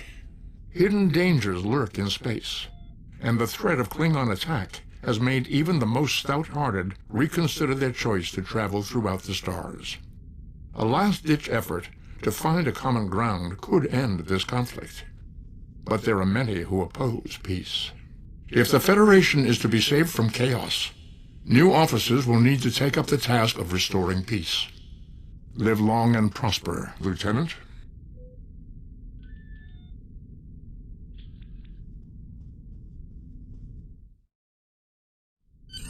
Congratulations, Lieutenant. Got some accolades.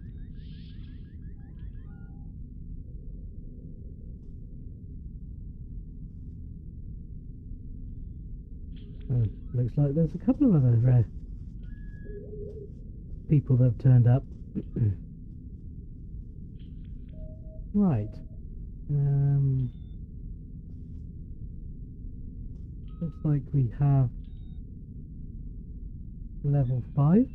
So we've unlocked PvP and a bridge officer awarded. Have a look, are they in the inventory? No?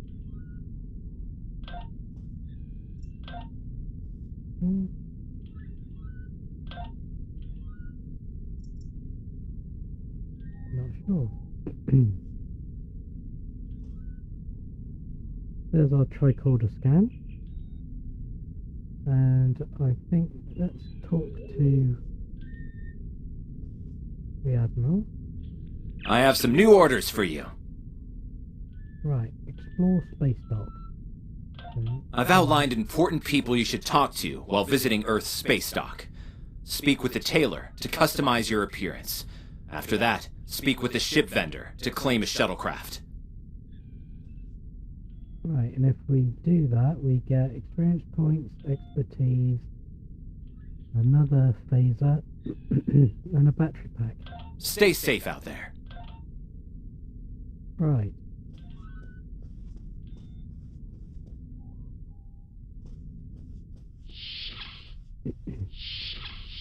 Your mini-map shows you where your objectives are. An arrow will appear on the minimap if you are far away from your objective.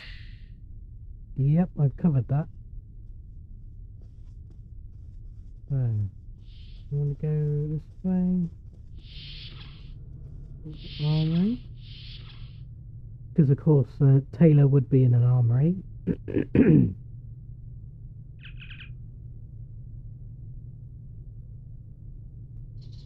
Welcome to Earth Space Dock, Lieutenant Perrin. Congratulations on your recent promotion to command of a starship. I can help you adjust the details of particulars of your uniform within regulations, of course. This is a good time to update your uniform with your new rank insignia. Thank you. Show me what's available.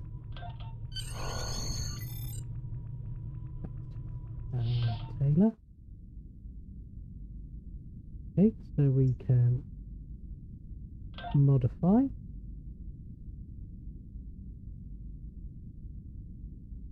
There we go. In here you can change your hairstyles like we did before. If you want to change your character, you can change the stance, height, the head, because there's lots of different it's all the same things that were there initially, but it allows you to change as you play the game. Body lets you change certain attributes, and the uniform. Now at this point we could change our rank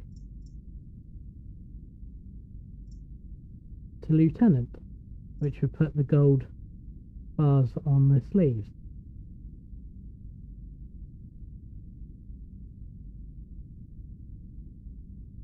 And I think that's all I'm going to change in here.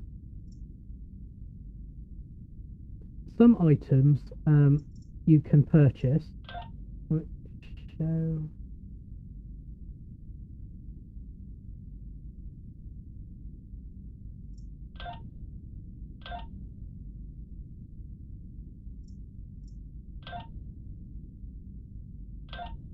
I'm not sure, it won't show there. But if any of the parts you need to pay for, it will show its cost in there. And down here will show you how many Zen credits you've got. Adding the gold parts aren't going to cost anything, so we'll purchase those. And then that's added to the uniform. And you can unlock multiple uniform slots so that you can have many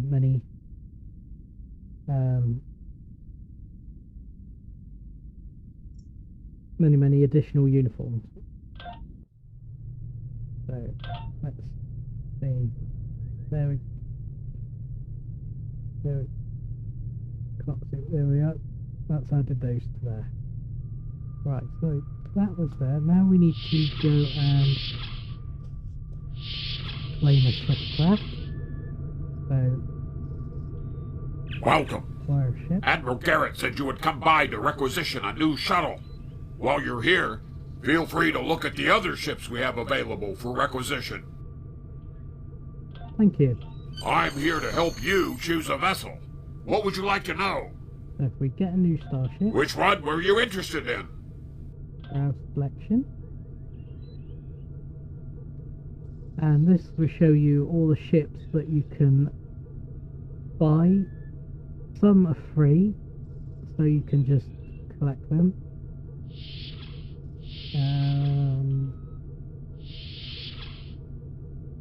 We only have 3 ships available at the moment.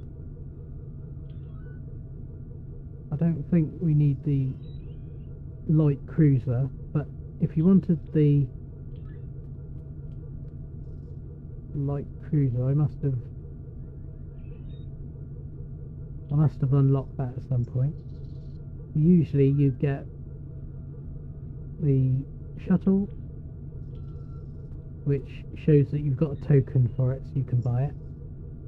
And we got the utility cruiser, which costs 1,000 dilithium, and we haven't got any dilithium at the moment.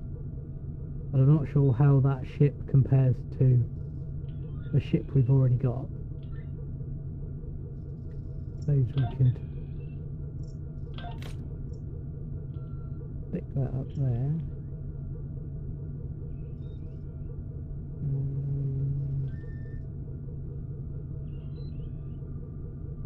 We've got 3 bridge officer stations, which we've got. 3 consoles, which we've got. Hull modifier, and 2, 4. So I think that's just the same ship that we've already got, so we don't need to purchase that. But they did say we need a shuttle, so we've got tokens, so let's try that shuttle. Okay, so we've bought shuttle, so we close that now. If we go back to the character status, you'll see that now we've got a shuttlecraft, and like with the main ship, we can swap out the items when we get better items, and shows the defences and bits and pieces there. You'll only ever see one starship and one shuttlecraft in this screen, because those are your active ships. If you want to see all the ships that you own, you need to go to a yellow symbol starship person to manage ships, and of course I've only got 2, so only 2 are showing up, but this will show you every ship that you own, that you have unpacked from lockboxes. You have 15 dry dock slots by default and active ship slots, and if you want to keep a ship but you no longer want it in the ship selection because you want another ship and it's full, you can dry dock ships into these slots, and that will save them in a packed away state.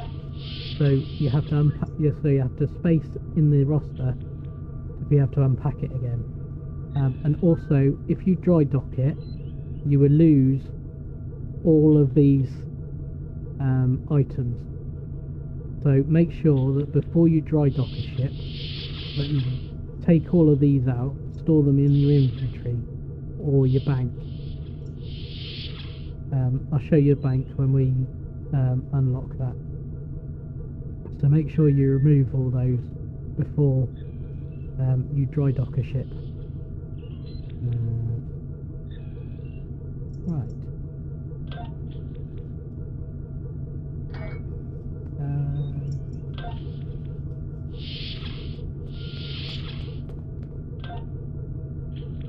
A handy feature that you can use, which you tend to use again when you're in space, is once you've equipped everything into the slots, you can go to loadout.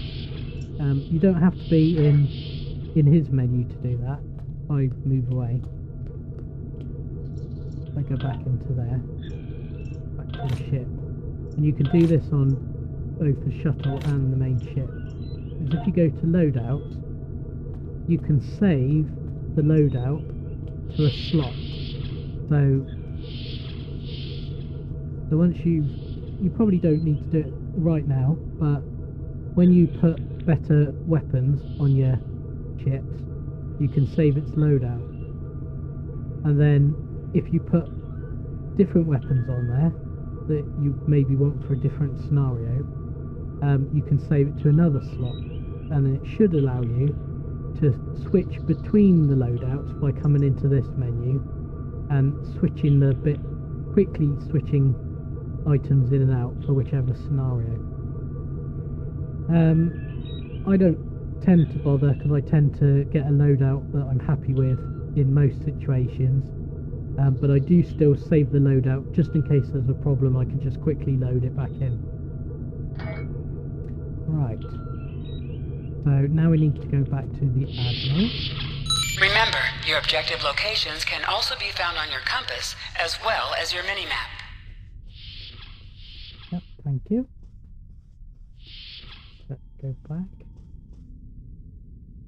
Okay, and we can turn in that mission. I know that being a starship captain is a big responsibility, but I believe you're up to the task. If you feel that your ship is ready for its next mission, I can give you new orders. Right, and for this, of course, we're going to get experience, expertise, the phaser, and the battery pack. Stay safe out there. You have just earned your first skill points. Click here to learn more. Right. Before we do that, let's select the next mission. Ever hear of Edrin 4? Jim Kirk got into a tussle with a Gorn there, and barely lived to tell the tale. Both the Gorn and the Federation have teams there now. I'd like you to back our new people up, in case the Gorn decide to engage in a little cowboy diplomacy. Okay. We get more experience points, expertise.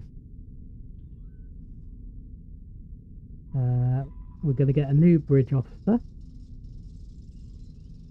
a new phaser rifle, new shield, oh, and some armor, and a little bit of dilithium. Let's accept that. Stay safe out there. Click this button to beam up to the system map. Excellent. Okay, yeah, we'll do that in a second. Let's just move over here a minute. Right. We've earned a skill point, so we can now enter skill points into the system. So let's click on skill point.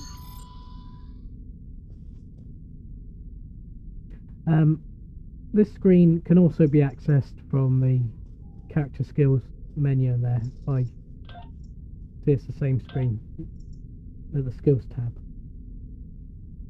And in here you can spend your skill points. Down the bottom it says how many space points you've got and how many ground points you've got.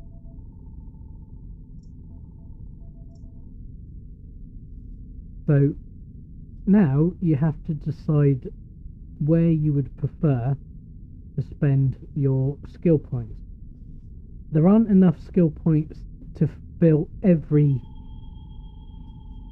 slot, so you have to be selective as to what you select, and you can also base that on which skills you want to unlock down here in engineering, science and tactical.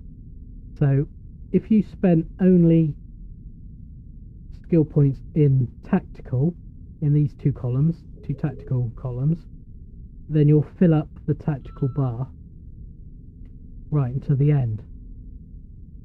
But that would make your ship really quite vulnerable. So what you tend to want to do is put quite a few points in tactical, but you want to also balance it slightly with engineering and science, so that you can improve your shields or your hull capacity and impulse expertise. So although you spend quite a lot of points in tactical, you do tend to spend some points in the other two to improve your ship.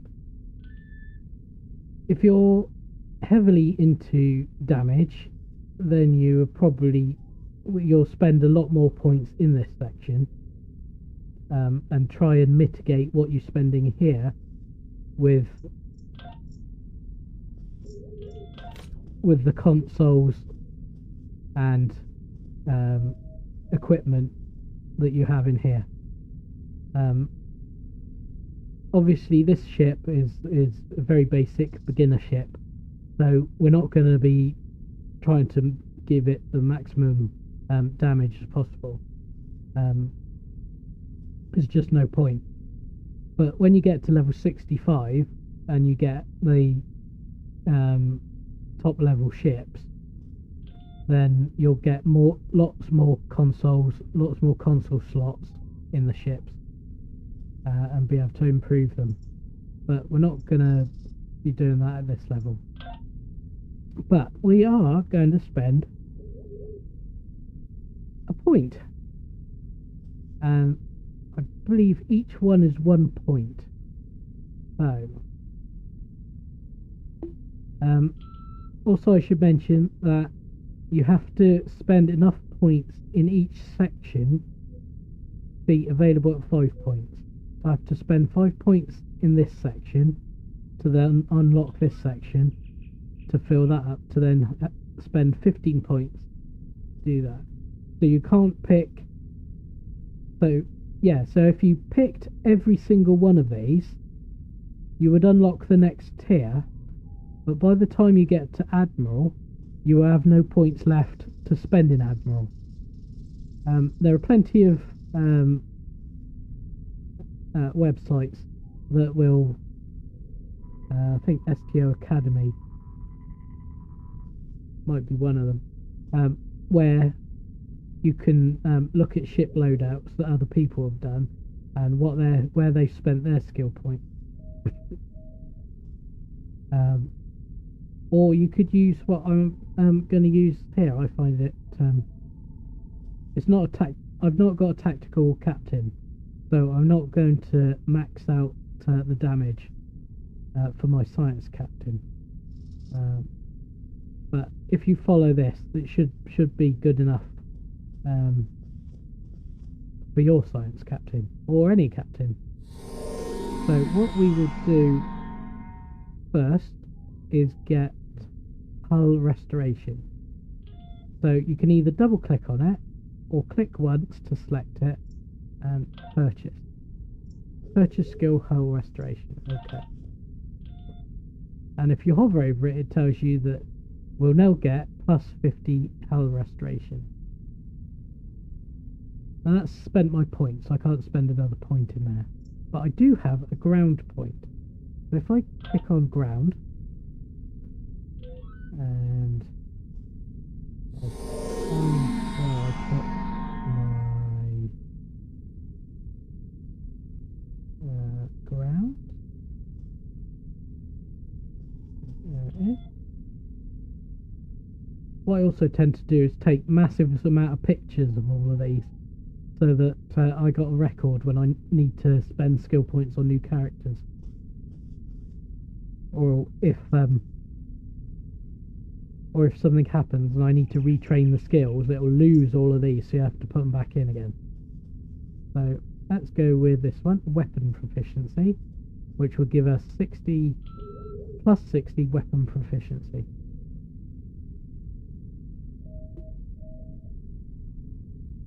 So click on that once to select it, purchase.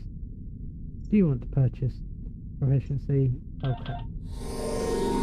What you also find is that sometimes you have to purchase a lower skill to be able to unlock the tree to get a better skill. So like that one's locked, so you can't just purchase that one. If you want that one, then you have to buy that one with a skill point, which will unlock that, and then you can buy that with a skill point. Same with this side. They're all unlocked. They're all locked. So you have to purchase that one before it opens up this one, and then you have to have enough in this one, enough points in this one to be able to unlock this one. You can't just get what is that? You can't just get 10 points and stick 10 points in one and expect to be able to build this up. It doesn't work like that. You have to be selective, and on this one as well, you have to be selective. As you see, in order to unlock improve hull capacity, you have to choose hull capacity. So just bear that in mind. So we spent our 2 points. So we'll come back out of there. And then we will go and go and do this mission. Right. So,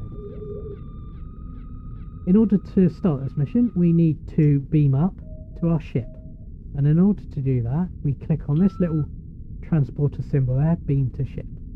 If you're in combat and you've got red alert at the top of the screen, you can't beam out or return to sector space. You have to be in a non-combat state. So let's click that. If you wish to beam up to the ship, yes. Because we've done everything in this location. Welcome to the Sol Click on system. this button to All warp visitors out to Earth's sector space dock are required to fly close enough to the station for our tractor beams to lock onto your ship. Our automated systems will notify you when you are in position.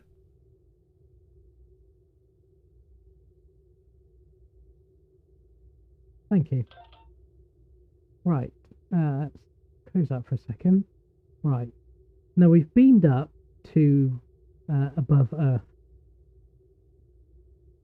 Over there is Earth's space dock.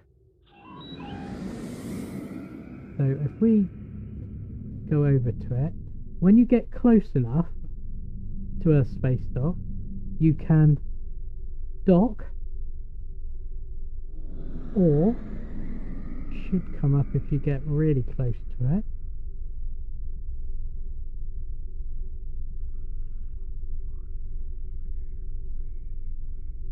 Is it gonna? No. But in the future, when you go to the future, once you've leveled up far enough, you'll get beam to ESD. So if we dock at... This is Earth's space dock. You can dock whenever you are ready. And you dock at station, you beam back to where we were. So if I just run out here, it's back where we started. So if we go back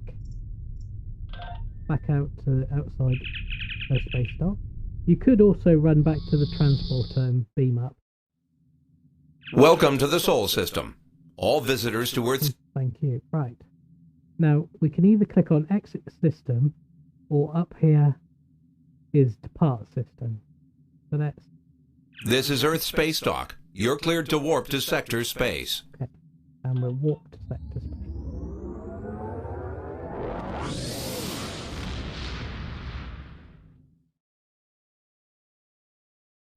Click on the icon beside your mission to order your crew to plot a course to your next mission. You are now in Sector Space. Sector Space is the main overworld map of Star Trek Online. From here, you can travel to different planets and systems. Sector Space is a no-combat zone. Right, so we're now in Sector Space. If we bring up the large map and zoom out,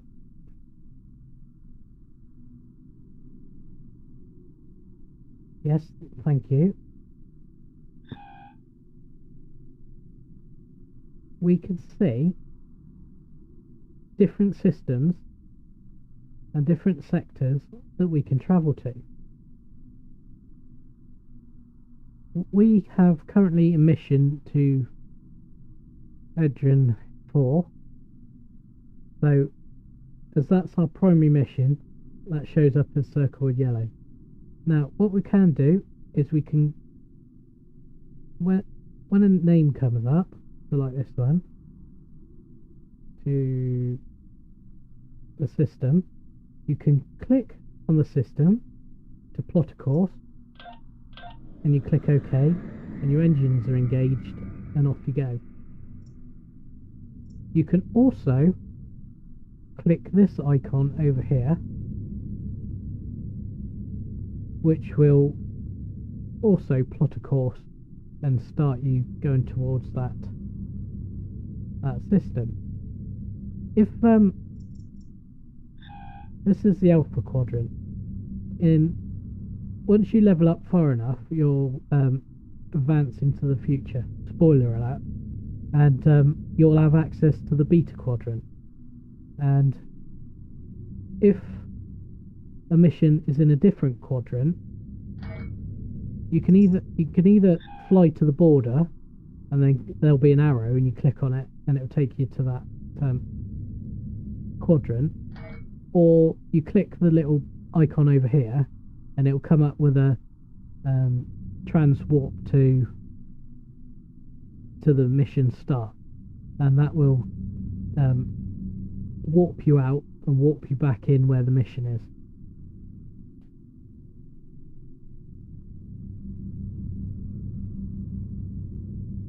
So we're just going to slowly travel across the map. As we level up and as we get better equipment and better impulse engines, you will be able to fly across the sector space much quicker than we currently do. Also, when you get to a certain level, you unlock Slipstream Drive, which when you're in sector space, you can click this button, or you will have an icon over here somewhere, and that will allow you to travel much faster, but only for like 20 or 30 seconds before you drop back out again. So sometimes you still have to go at normal impulse speed because it's too far to get by Slipstream, at least until the Slipstream cools down, because most things have a cooldown timer. So you wait till it cools, you continue, or you wait till it cools down and then you Slipstream again. So we're just getting to Edrin 4.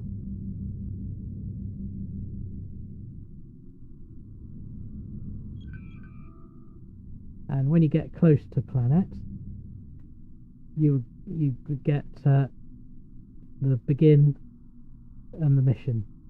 So let's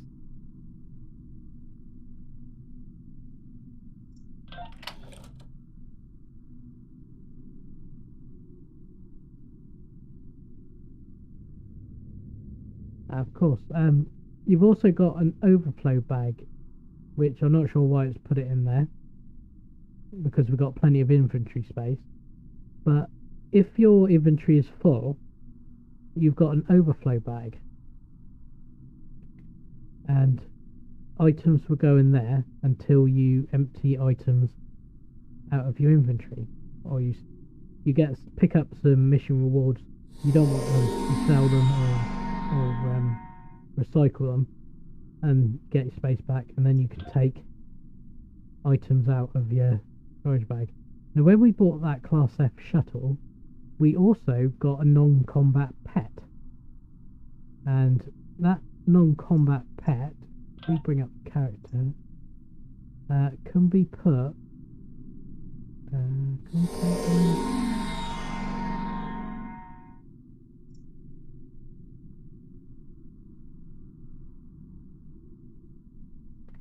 might have to wait until we're on ground to do that. I'm not sure. Or I need to be a higher level. Does it say? No. Okay. Also, if you want to protect an item from accidentally deleting it or dropping it, if you change the protected status to on, then you can't delete the item or sell the item. That's quite a good thing to remember if you've upgraded to well, any item that you want to keep. But if you've spent lots of money making an item gold level, for instance, phaser beam, and you've upgraded it to gold, you want to make sure that you put the protected status on, so that you don't accidentally delete it.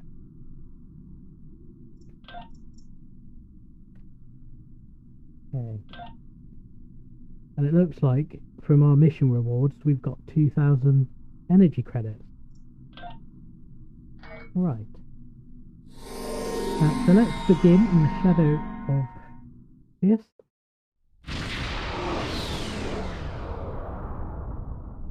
We're reading several Gorn ships on our sensors, as well as the USS Zhanghe. The Zhanghe is hailing us now. On screen. Welcome to Edrin 4. I'm Bridget McKinnon, CO of the USS Zhanghe. Glad you could join us. My science teams are on site and conducting initial surveys. Apparently, this place is quite the geological marvel. We're not the only ones present, though. Our friends from the Gorn hegemony aren't terribly chatty, but so far they're keeping the peace. How can we help, Captain? Well, I'm sure my people wouldn't mind an extra hand down there on the geological marvel. Feel free to join the party. Right, so we have to fly in close a little bit. I'll send a team to the surface then. Reliance out. So, we have to move into range.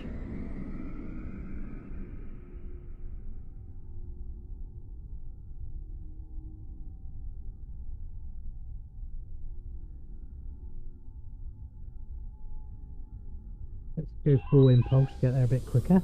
Captain, Here the we go. Gorn are scanning us. They might not be talkative, but they are curious about us. Orders? Maintain course. Steady as she goes, Helm. I recommend caution when dealing with the Gorn. They can be easily provoked. We have entered the orbit of Edron 4, Transporter room Captain. to bridge. The geological team, supplies, and gear are ready to beam down to Edron 4. Very good. Stand by for transport. Right, let's stop. Beam down engine. Lowering shields for transport. I'm detecting some unusual energy signatures in orbital space near Edron 4. Recommend we perform a deep scan of each. They could be hazardous. Agreed, Helm. Bring us into sensor range. Right, perform a scan. Strange. For a moment there... What have you got? It's nothing, Captain. Thought I was picking up an impulse drive. False alarm. I'll recalibrate the sensors. Don't want to be jumping at shadows here. Very well, carry on. Captain, the science and engineering teams indicate that they have made it to the surface and made contact with the science team from the Zhangha. The rest of the landing party is standing by in Transporter Room 1. They're ready to beam down when you are. Right, and again we got this not now or energize. Let's click not now for a second and run a scan. And there are no anomalies. So there's nothing left to do up here. If we do beam down Captain, again, the science and engineering teams... energize.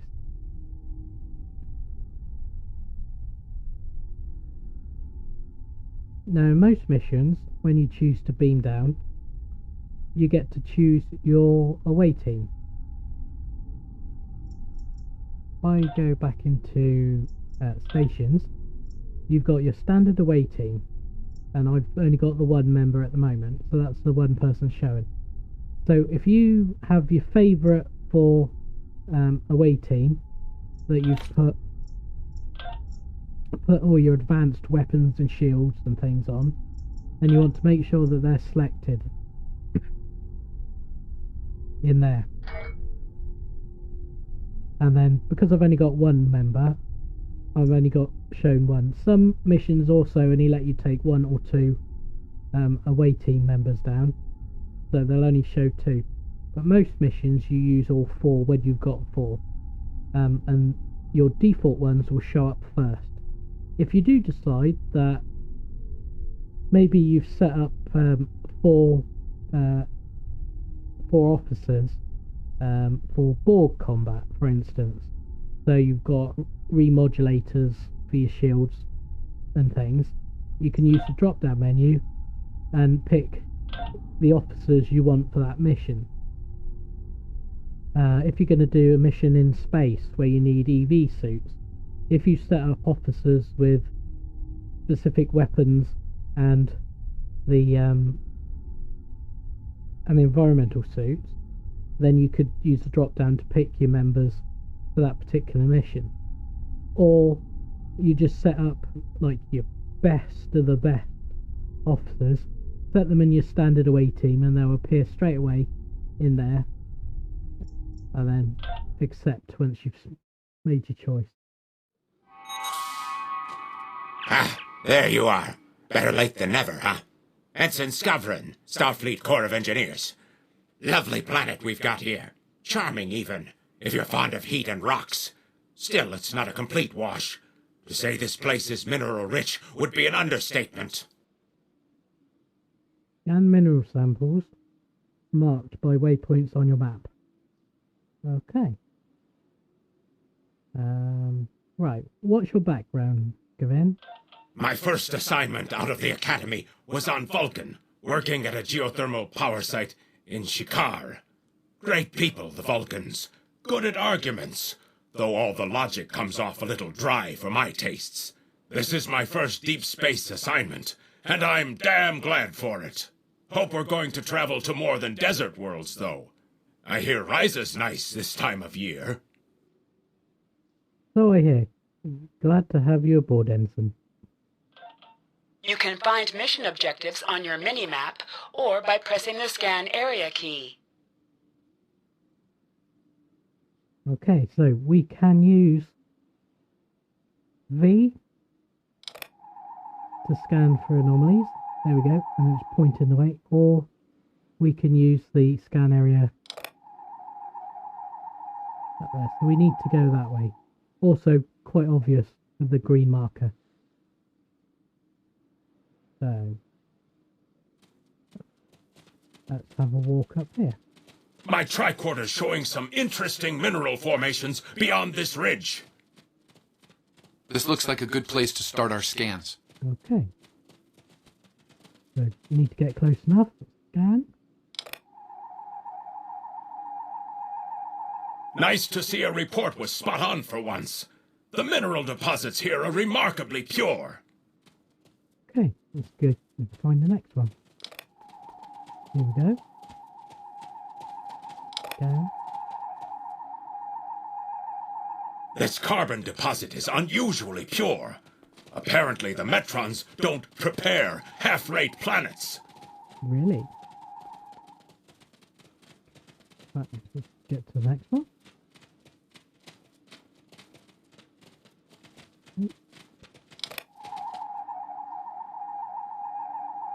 Whoever gets the mineral rights to this planet will be pleased. Very pleased indeed. My readings indicate there might be dilithium on this planet. I'll need to take more scans to be sure.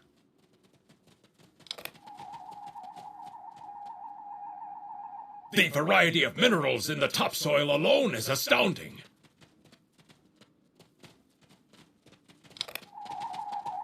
There we go, last one. The soil here has a high concentration of sulfur. Either my tricorder's broken, or the soil here has an amazingly high concentration of sulfur. My nose told me that long before your tricorder, Ensign. Phew.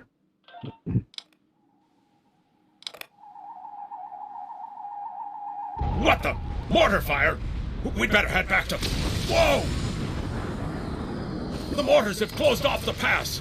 We can't reach the camp. Who would do this? Look! Over there! It's the Gorn! Oh no, the Gorn! Right. Time to pick some Gorn butlers.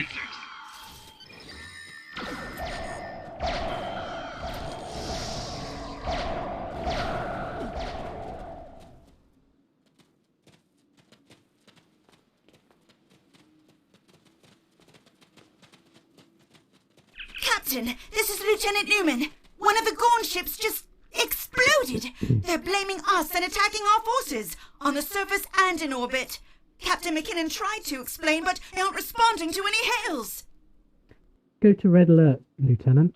Way ahead of you, Captain. We're defending ourselves, and our shields are up, which means we can't beam you back to the ship. Afraid you're on your own for now. Understood. We'll find a way back. Over there! There might be a way out of this infernal canyon further down the valley.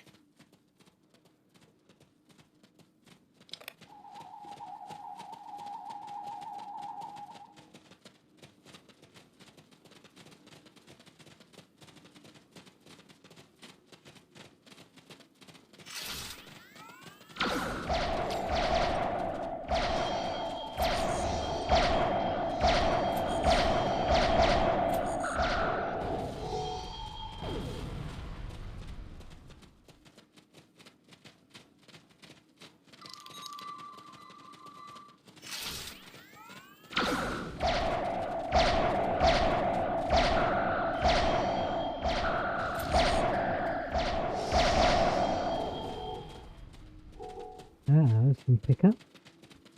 Grab that. Grab that. We need a way out of this canyon, and I'm thinking that big rock up there is it.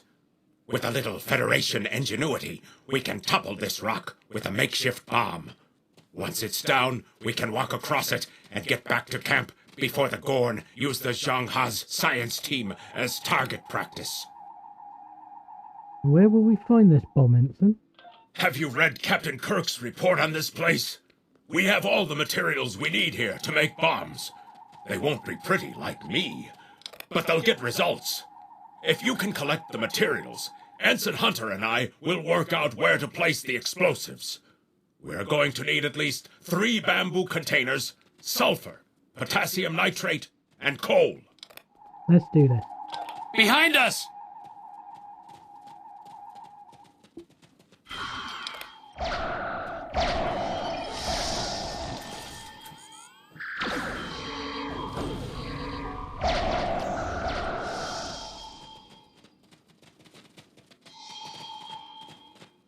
Right, let's go and collect some resources.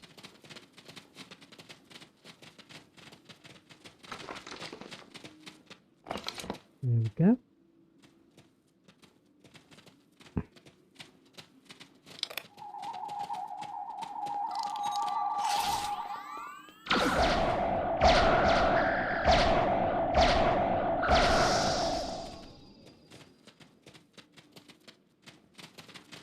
Collect sulfur.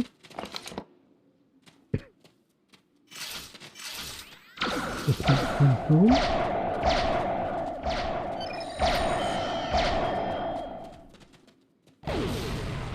Hey, thanks for grenading me. Right. Collect the potassium nitrate.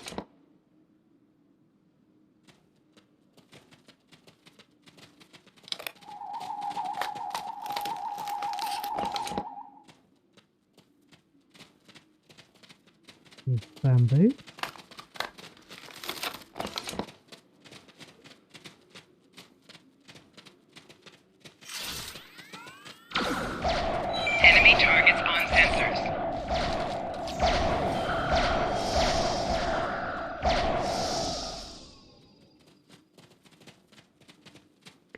Right, let's collect this last bamboo. Good. Let's take these materials over to the bottom of that huge rock.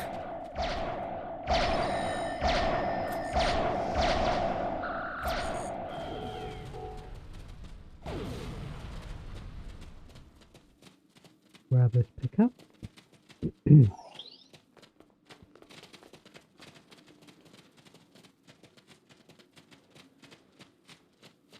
Right. Ensign Hunter and I will construct the bombs we need to bring down this rock across the canyon. That's the easy part.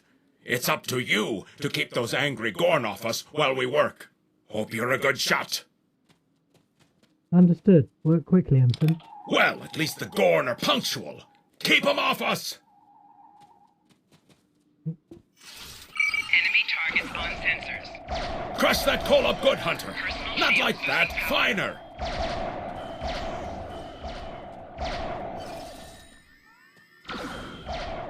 Careful with that.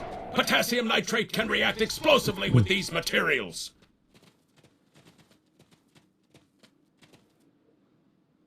Now mix it with the coal. Come and get it. Carefully. I'd rather not get blown to pieces today, if you don't mind.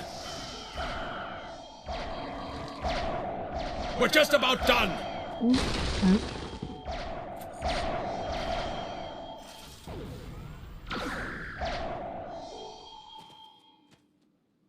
Next. Oh, you come down that.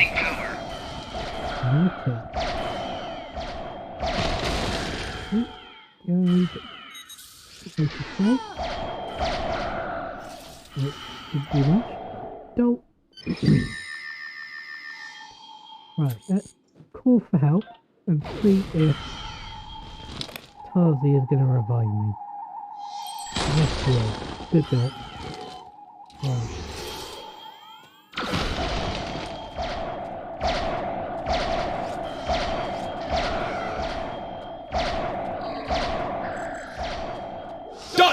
Now let's get these bombs in place! Right. So... Well, now that Ensign Hunter and I did the hard work, it's time for you to pull your weight around here. You need to place these charges under the rock. Spread them out, though not too far. I'm sure you can figure out an optimal placement. Yep, okay. Easy. Okay. So, I'm going to put... what? Oh, right, pick up the charge. Right, so we're going to place a charge there.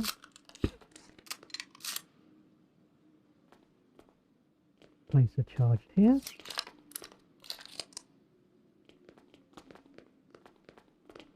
And place charge there. The bombs are primed to blow. We should move to a safe distance. Yeah, probably over there.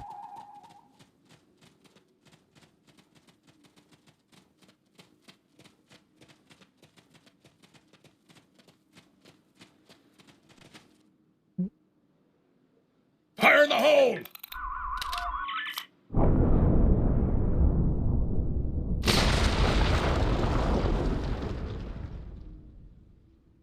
Huh! Back in the Academy, they said that in the battle of man versus nature, man loses. Well, take that, nature.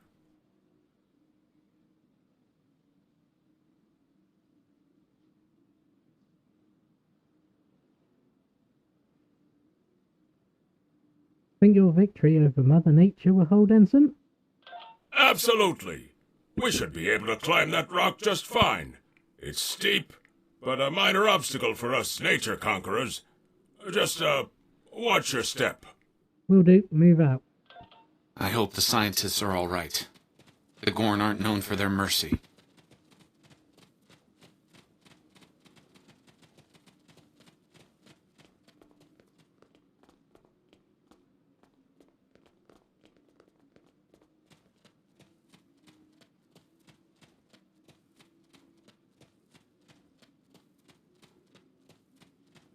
Looks like some Gorn came through here. We'd better hurry.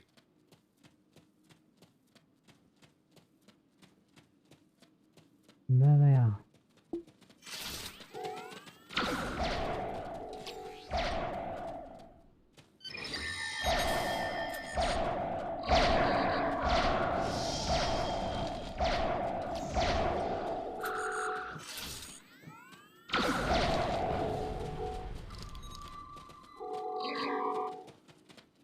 Right, okay.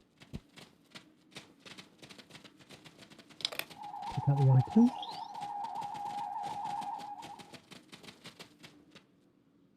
Thank you. Things were looking pretty grim there for a moment. The Gorn. They kept saying the deaths of their people would be avenged, but we didn't do anything. I haven't fired a phaser since the Academy. You're safe now, Doctor. Join your people on the shuttle and head back to the thing. Glad you're in one piece, Captain. It's clear up here for the moment. Transporters are standing by.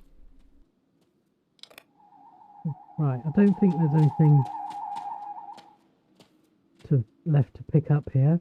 Although you could click dot now and have a further explore of the area. We're not going to do that. We're going to beam up.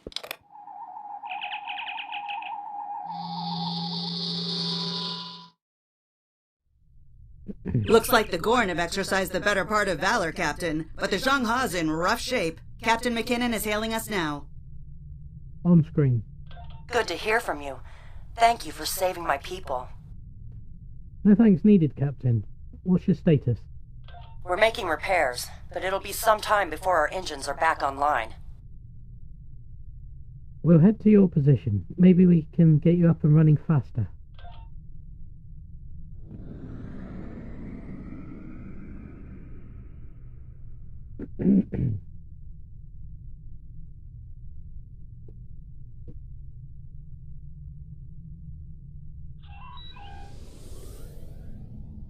We're picking up Gorn warp signatures on our long-range sensors here. They're coming back! Helm, put us between the Zhang Ha and the Gorn. Warning, ship is under attack. You can fire all weapons at once by pressing the space bar. Okay.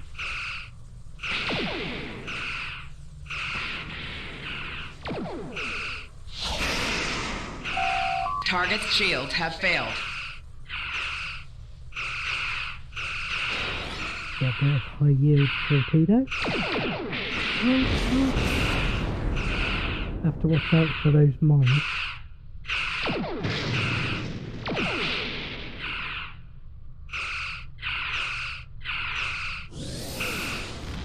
Chicken.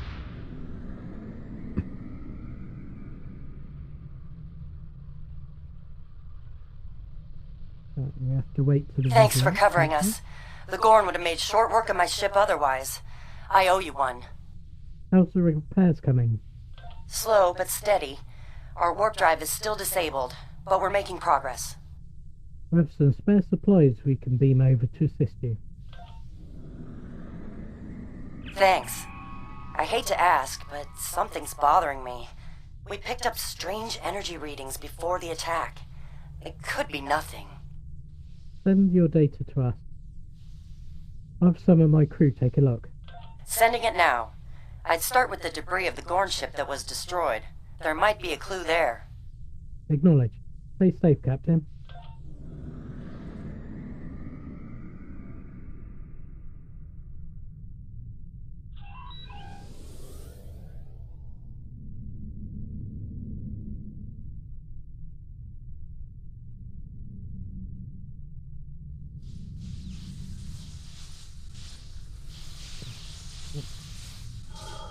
Investigate. Captain, the crew of the Zhang-Ha were onto something. I ran a deep scan analysis of the Gorn debris, and the results are damned peculiar. Go on. Gorn ships aren't as tough as a Tellarite design, but our scaly friends know a thing or two about hull plating. Whoever fired this shot knew exactly where to hit them. Can you tell who did it? Not with the data we have now, but the science team just found another strange energy reading nearby. Let's see what's out there. Helm, set a course.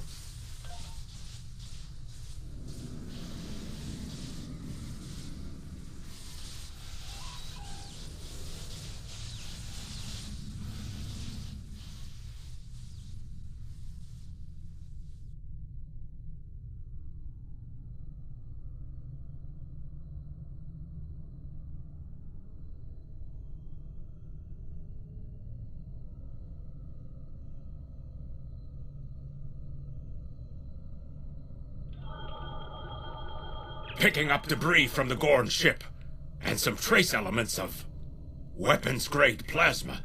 Sir, I know who did this. It's the Romulans. Romulans? Are you sure? I'll shave my eyebrows if I'm wrong. It's the Romulans, I'm sure of it. There's more bad news. The Gorn are coming back, weapons hot. Orders? Red alert. Tactical, target their subsystems to disable them. Warning. Ship It's the same is ship under as attack. before. Doesn't look like they're back at full strength, though.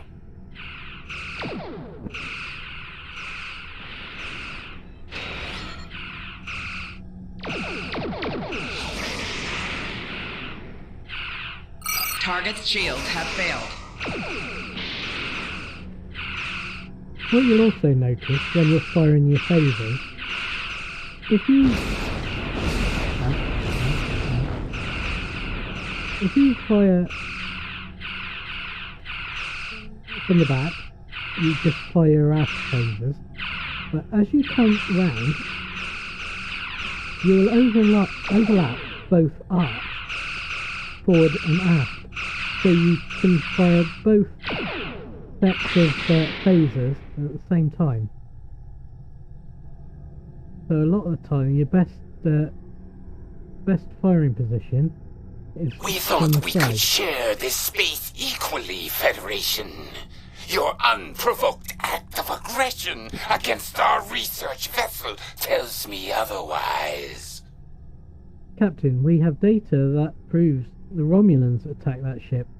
I see no Romulans. only Federation ships. Do you think me a fool, Captain? I'm sending data that exonerates us. Most convenient, Captain. But I am unconvinced.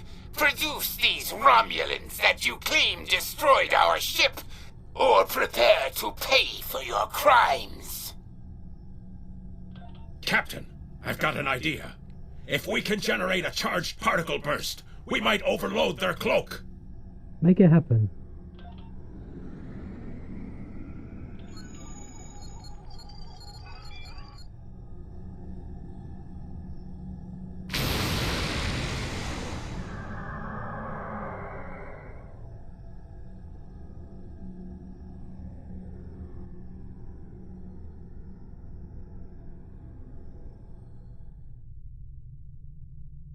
You're quite the clever one, Captain.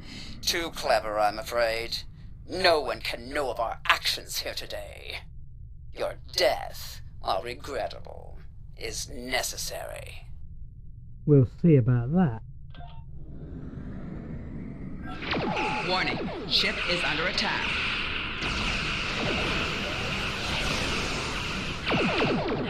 Target's shields have failed. So like I was saying before, when you're trying to take the shields down, if you vessel you're attacking, if you broadside them side on, you'll be able to fire both your aft and forward phases at the same time. Whereas if you're facing away or towards them, you'll only be firing one or the other.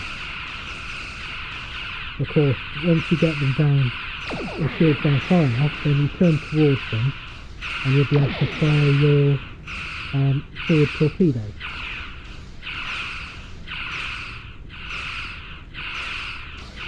Eventually you'll get ships that have aft torpedoes as well, so whether you're facing them away or towards them, you'll be able to fire, although most torpedoes you can't fire from the side.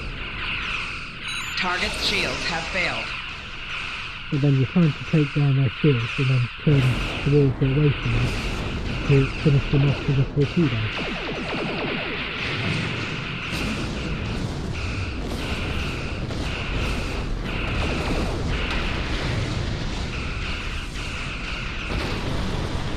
And there you go. Another one bites the dust. Well fought, Federation. The hegemony will remember the Romulan treachery today, and your assistance in exposing it. I propose we continue our joint surveys of Edrin 4 under a mutual non-aggression pact. Works for me, Captain. So there was another player on the field. Nice work out there, Captain. We'll be heading for the closest starbase soon, but we'll be back to finish our work here, along with the Gorn, I'll wager. I think the Romulans will take a pass, though. And with good reason. Good luck, Captain. All decks have reported in. We're ready to disembark on your order. Take us out, Helm.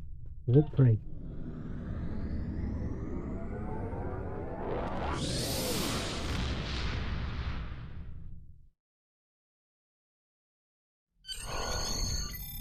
Most missions can be turned in remotely. Click the icon next Good to to the hear mission from you. to report to the I've read contact Captain McKinnon's and turn in report. the mission. Sounds like things got a little rough on Edrin 4. Still, the Diplomatic Corps thinks your actions will make a difference in future talks with the Gorn. Well done.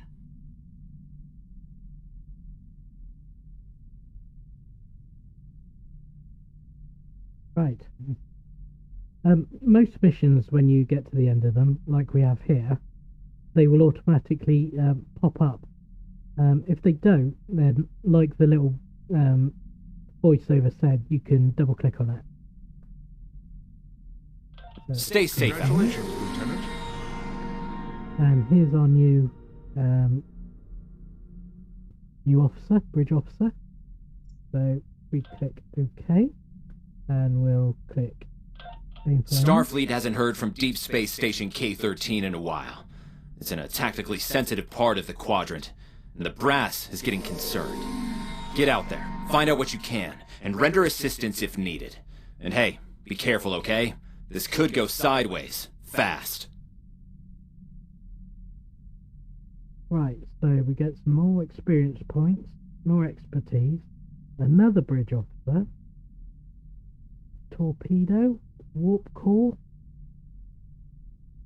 personal shield, and some more dilithium.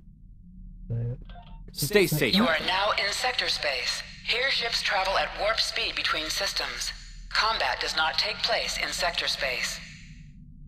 Okay. So, we click that, we should plot a course.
Okay, it looks like we've got some more skill points.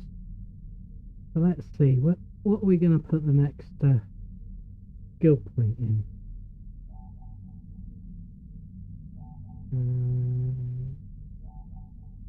Give me 1 second.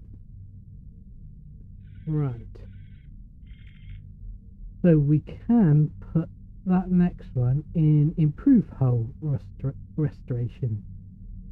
That looks like a good one to go for.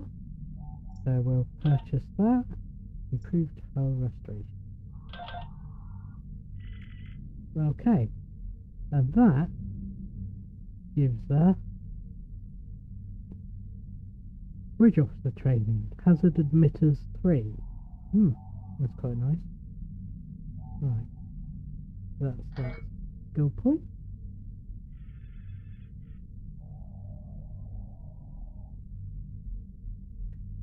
And we can also go into this icon over here, episodes, and we can track our mission progress. Explorer dot in the shadows of the painful omens, which we're just about to do. And then we've got Return to Babel, Tangled Webs, and the Battle of Caleb 4.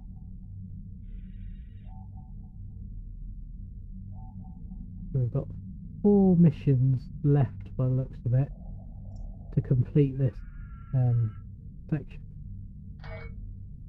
So let's begin.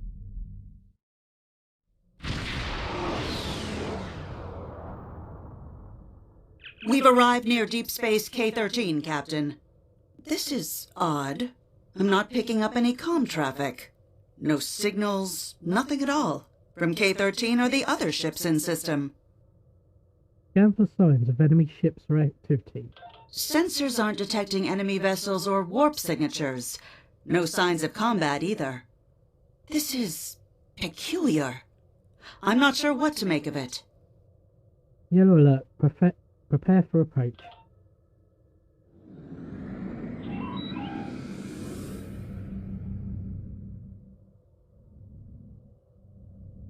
Captain, the other ships are raising shields and charging weapons. Okay. Warning. Ship is under attack.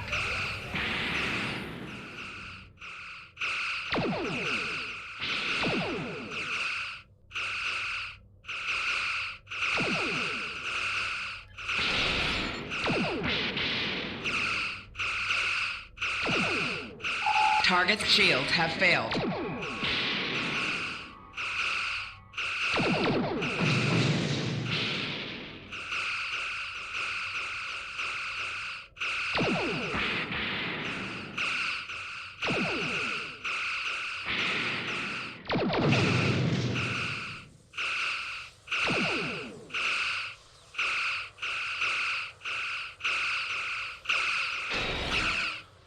Target's shields have failed.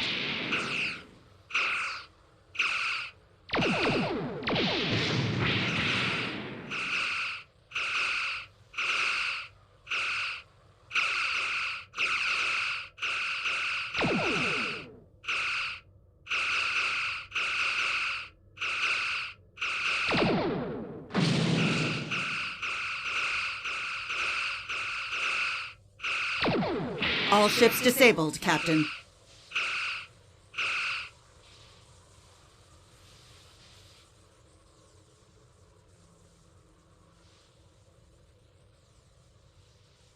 Captain, those were the Starfleet ships assigned to patrol this sector. I don't think that was a war game or training sim. Their weapons were at full power. See if you can raise any of the ships. Use all channels. Try whatever it takes to get through. Stay away! They're taking control! Don't come near us! They'll take you too! The station came from the station! Who's taking control? What's happening over there?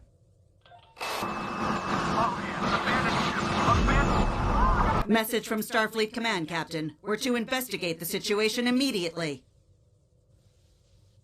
Captain Doughty, mention the station. Bring us close enough to scan K-13.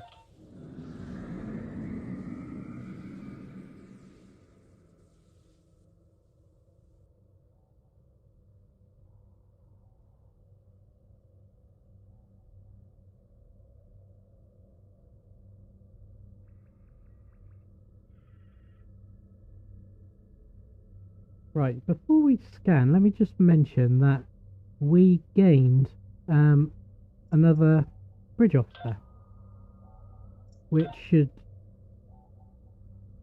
automatically slotted into our starship station, and he gives us engineering team, which gives us some repairs to our ship as we fly. It hasn't added it to the away team, so let's add him to our away team. So it's also unlocked more more kit options.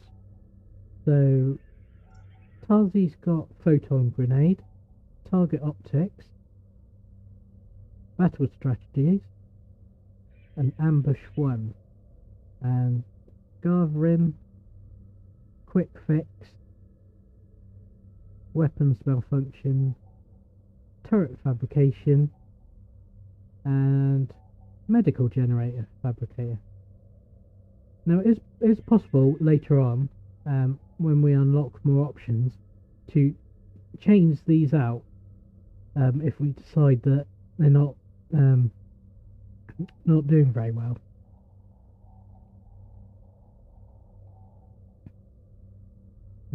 But we won't be doing that for now. So we've got him slotted, so we got those two slotted in there for us to use. Right, let's scan.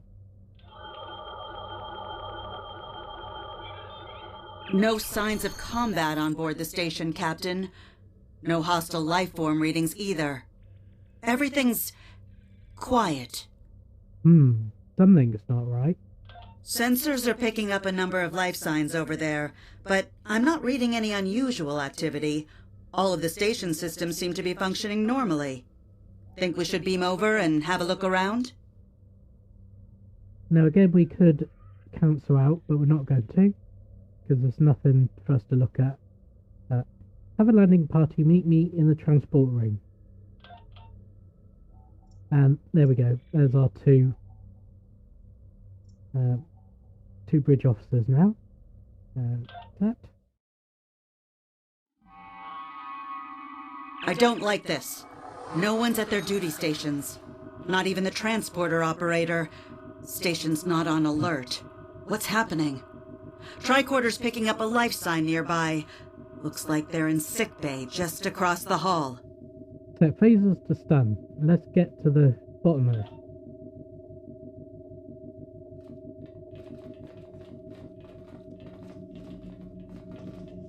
Those blast points on the wall are from phaser fire. There was a fight here.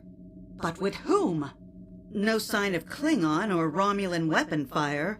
Just Federation. I've got a bad feeling about this.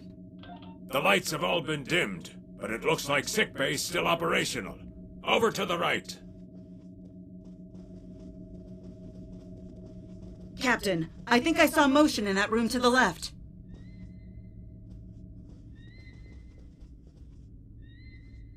Stop where you are and turn about slowly.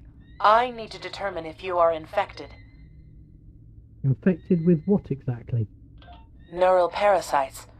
A life form last encountered by the crew of the Enterprise at Deneva Colony.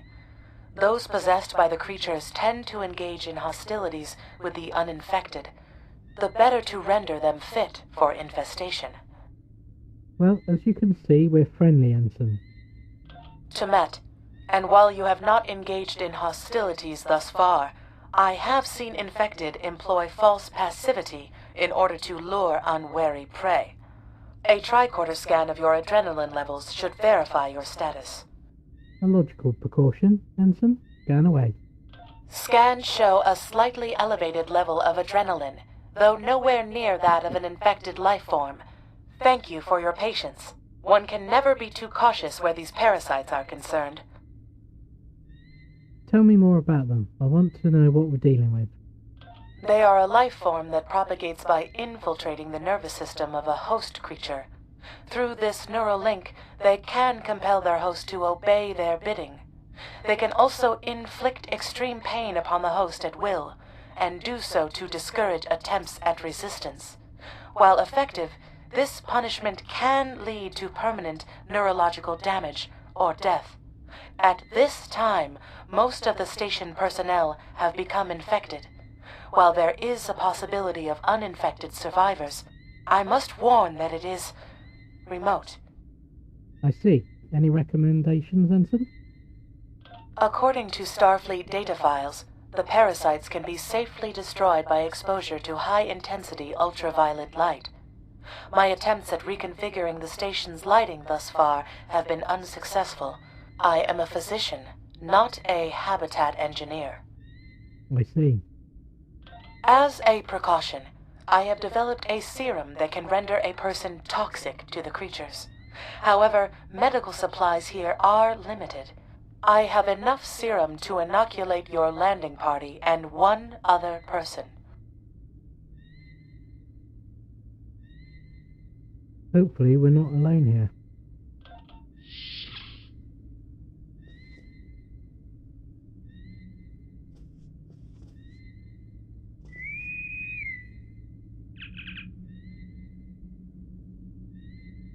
This is Lieutenant Piran of the USS Reliance. Is anyone on the station able to respond? Now there's a voice I wasn't expecting. I take it you heard my distress call then. Well, in case you haven't noticed, the station's been overrun by neural parasites. The wee devils are back with a vengeance. So I see. we're safe up in sickbay. Can you join us up here? I'm afraid not. I'm in the auxiliary control room, down on the engineering deck. The place is filthy with parasites, so you'll understand if I don't go out for a wee jaunt. Understood, Scotty. We'll make our way to you. Peer on out. I have secured a small amount of security gear.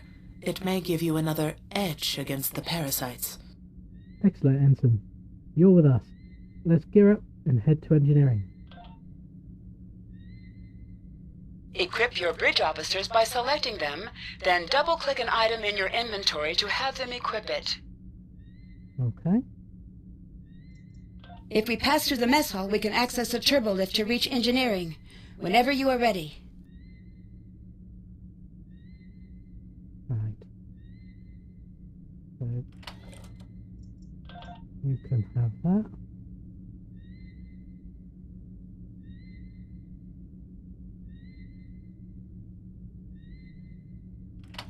You can have that.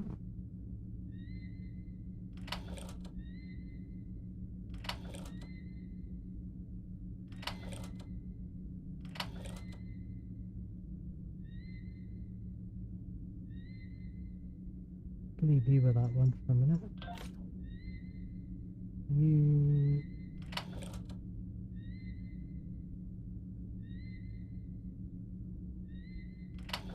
You can have that one. And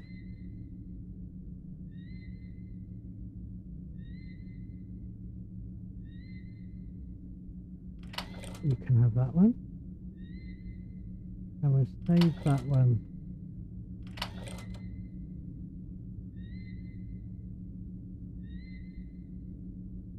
That was for later. You might as well have an upgraded shield. I'll put that over there. And you can have that.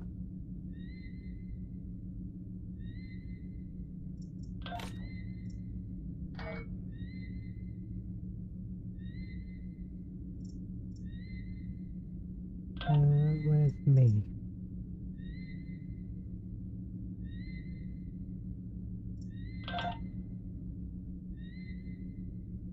Alright, okay. I'm not high enough rank to use that, so let's pop that down there out of the way.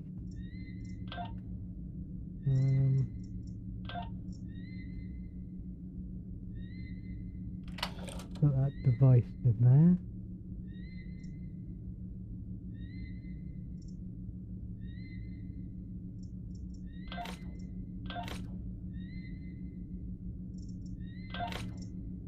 And I'll chuck that on me, I think, for now.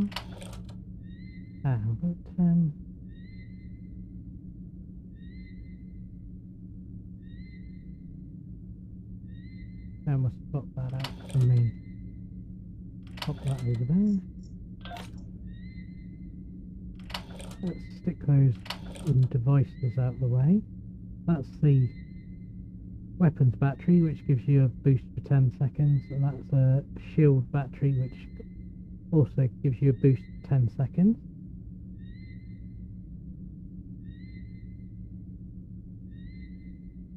Dual phaser cannon, we're not going to use that. We'll find some dilithium. There we go. Okay, right. Back to the mission.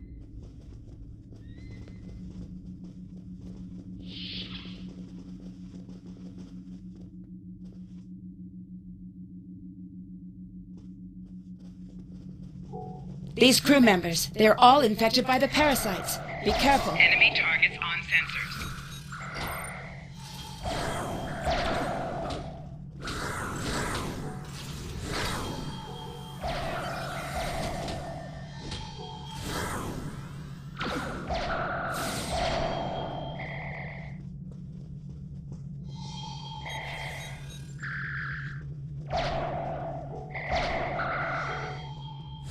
The creatures continue to be resistant to tricorder scans, sir.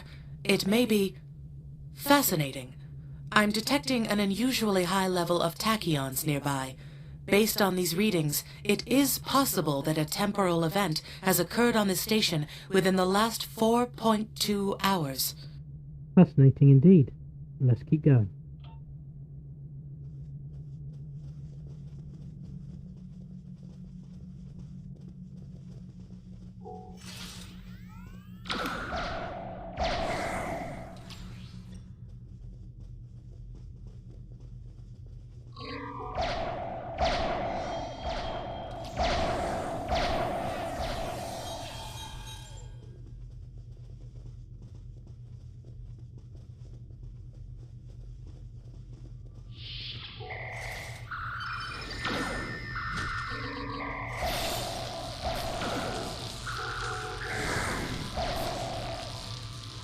Ooh. We can scan some uranium.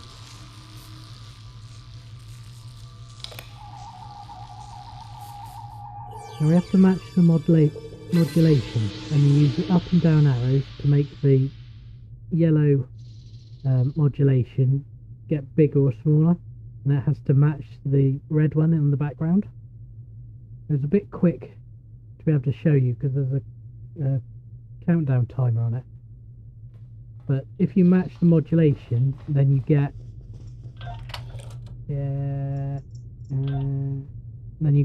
an ore from it. This one is uranium, and we can use that later on in our crafting.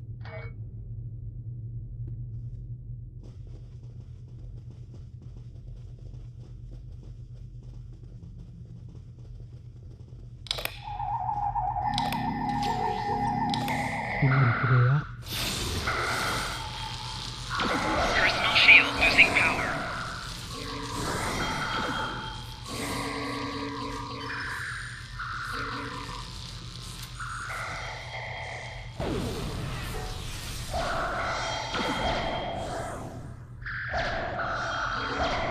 Where did you come from? Hiding in the dark. Right. Okay, let's carry on.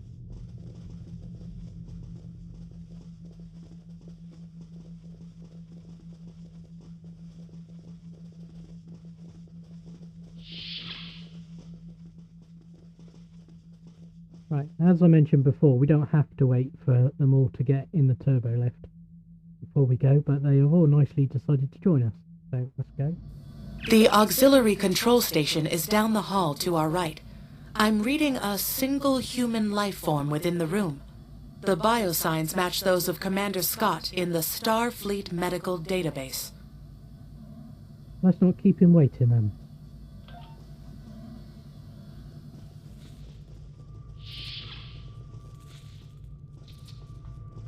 Hi there. It's good to see a friendly face. There you are. I was beginning to get a bit concerned. Thought you might have been taken by those little beasties. I'll just lock the door so none of them can get in while we discuss our next course of action. Now that you're here, we've some work to do. The way I see it, we need to get to main engineering and turn on the station's ultraviolet lighting. That'll sort the nasty buggers out properly. Is that so? While I cannot attest to the ability of UV light to sort Denivan parasites, it will initiate a complete molecular breakdown within all parasites exposed to it.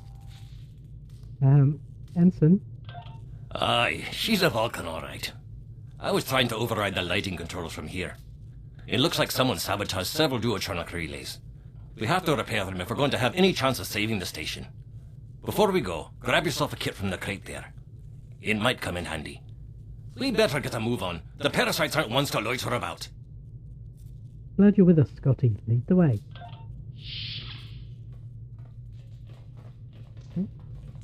Equip a kit to gain new ground combat abilities.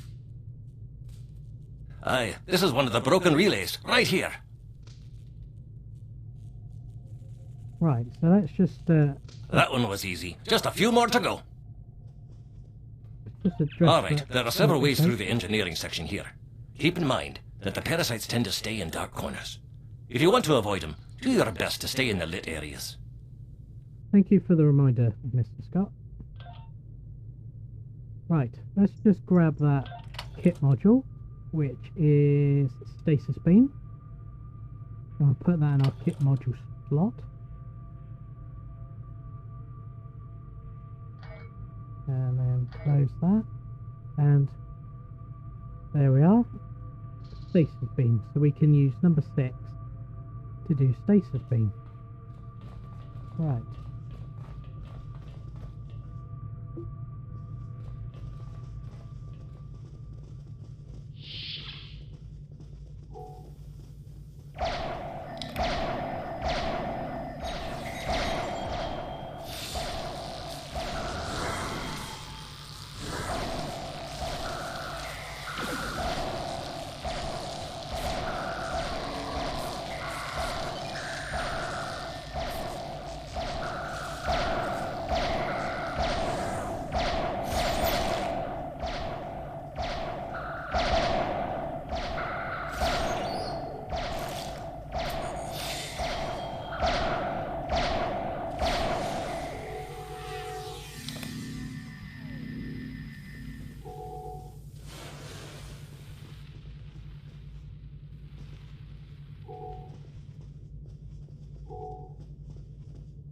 Nice.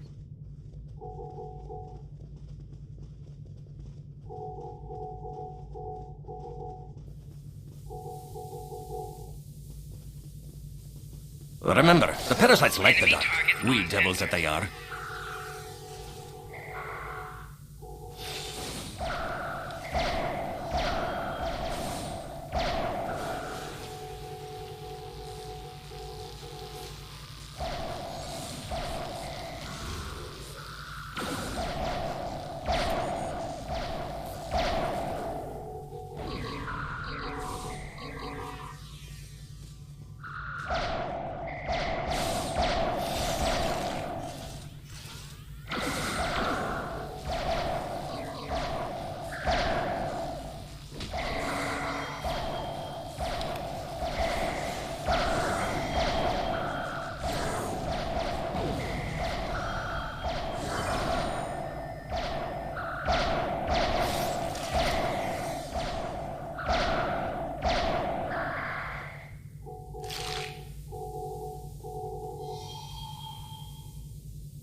Our odds of success are greatest if we remain in well-lit areas.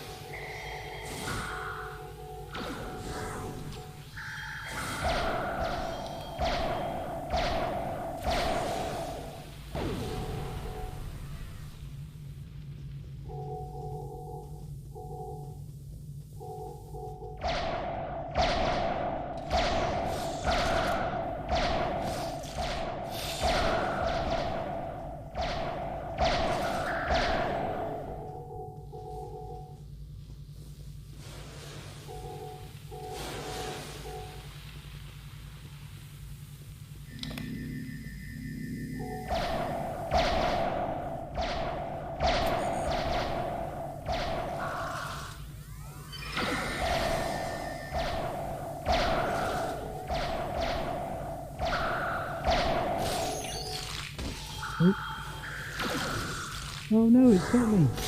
Whoa. Right. Let's see if somebody can run along and help. Hello?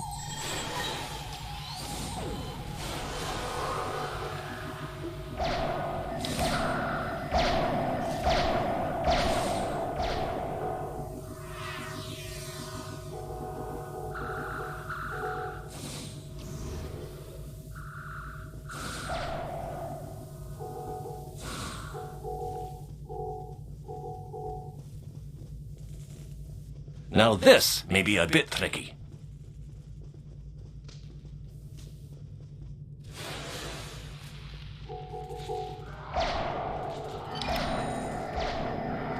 Just a wee bit longer.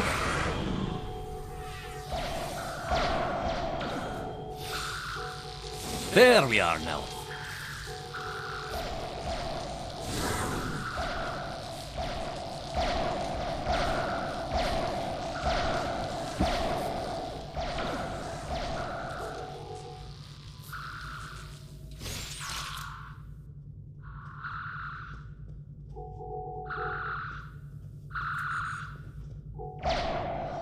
Enemy targets on sensors.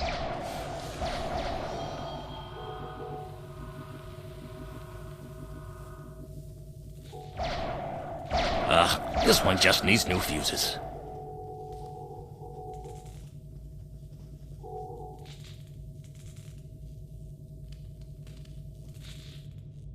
Enemy targets on sensors. There we are, good as new. Flanking damage detected.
I'll have this fixed up straight away.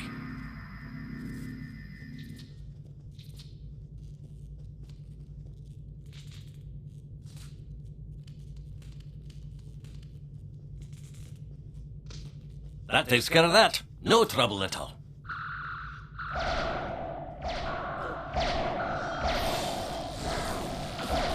Alright, so that's the main engine on.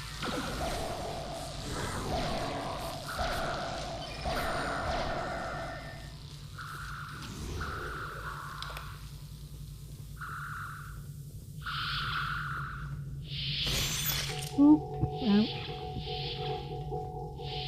Get it off, get it off.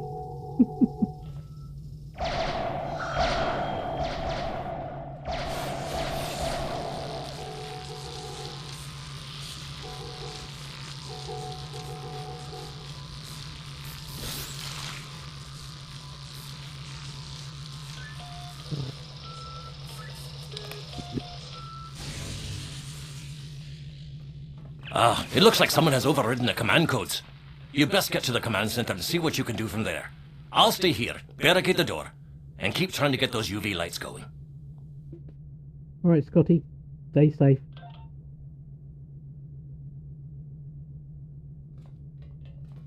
Ah, we're going for a bit of a climb.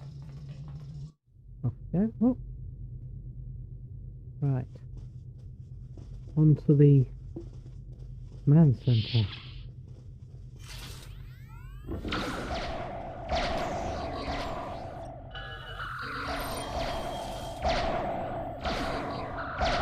Personal shield losing power. Look, who are those soldiers? They're definitely not Starfleet. Get the lights while the commander's down. Who are these fellas?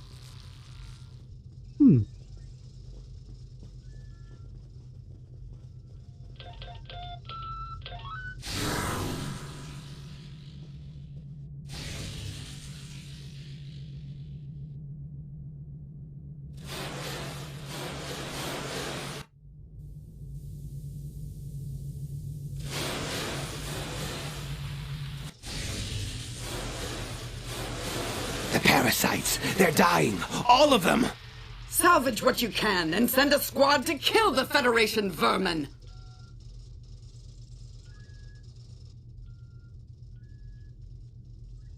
Really?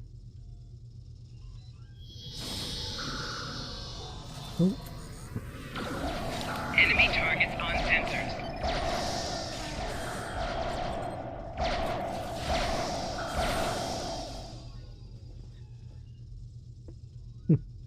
Dispatch them quickly.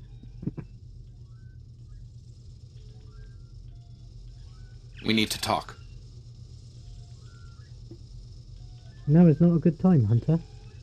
Actually, the name's Daniels. This may be a little difficult to absorb, but recent events may make it more plausible. I'm actually from the future. I can't tell you how far. Just that it's a future worth protecting. That's why I'm here now. The aliens we're fighting are called the Nakul, and they're waging a temporal Cold War with us. They're trying to change the timeline here in order to disrupt the future. Understand that I follow a temporal version of the Prime Directive. There's only so much I can reveal to you. Trust that we're doing the right thing here.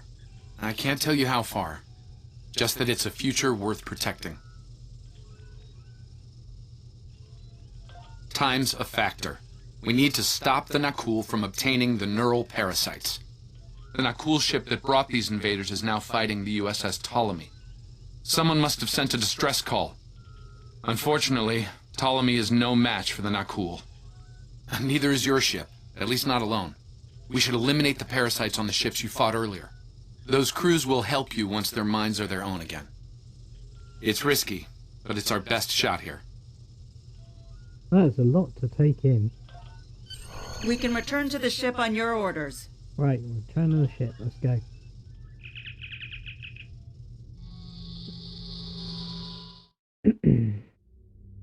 The Ptolemy is holding the Nakul off while we rescue the other ships, but they won't last long.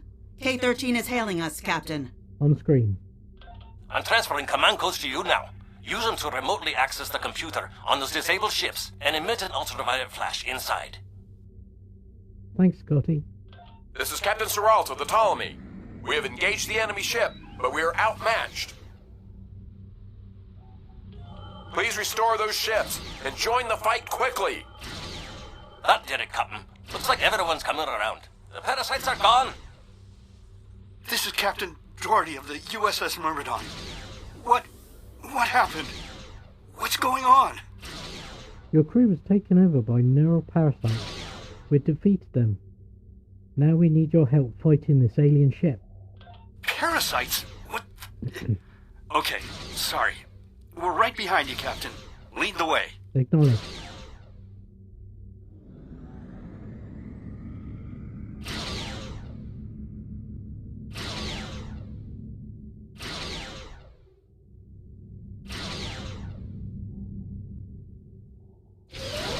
Warning, ship is under attack.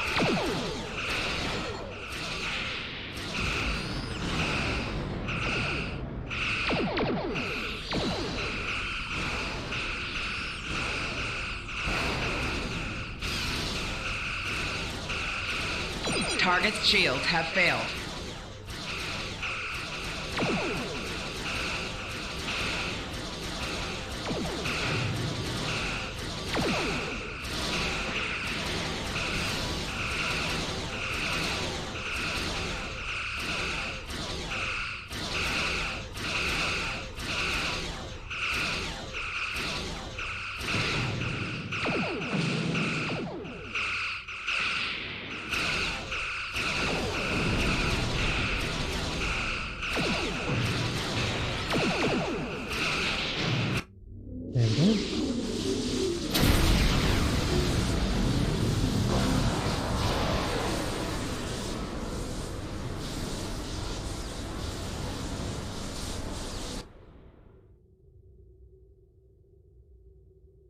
Fine work, Captain.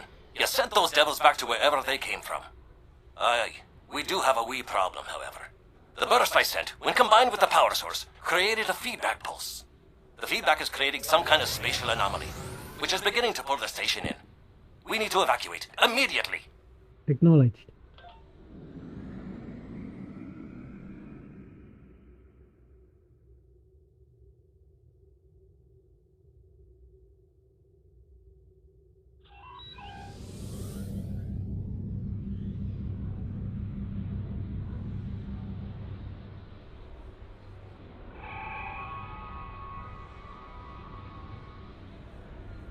Scott here. The portal's collapsing.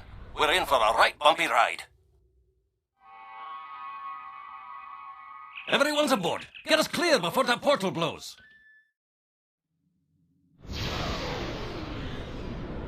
There she goes. I don't think anyone's ever seen a station do that.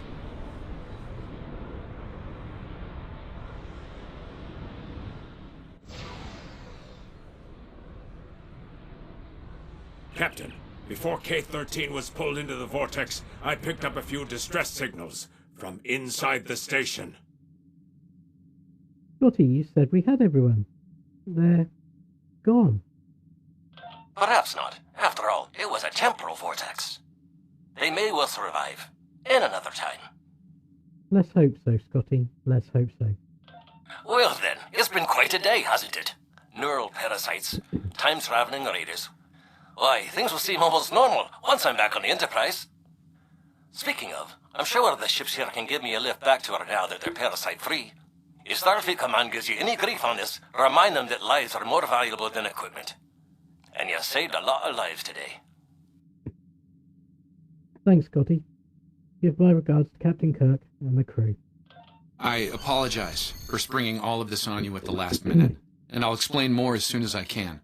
For now, I can tell you that history is unfolding as it should, and that was not the end of K-13. You're building a fine tradition of making the right decisions in crisis situations. In the meantime, don't talk to anyone about the Nakul or their time travel. We can't risk any further corruption of the timeline. Understood. We'll talk soon, Daniels. And I'm going to need more answers. System scans clear, Captain. Looks like everything's getting back to normal. We can leave the system on your orders. Okay, let's go.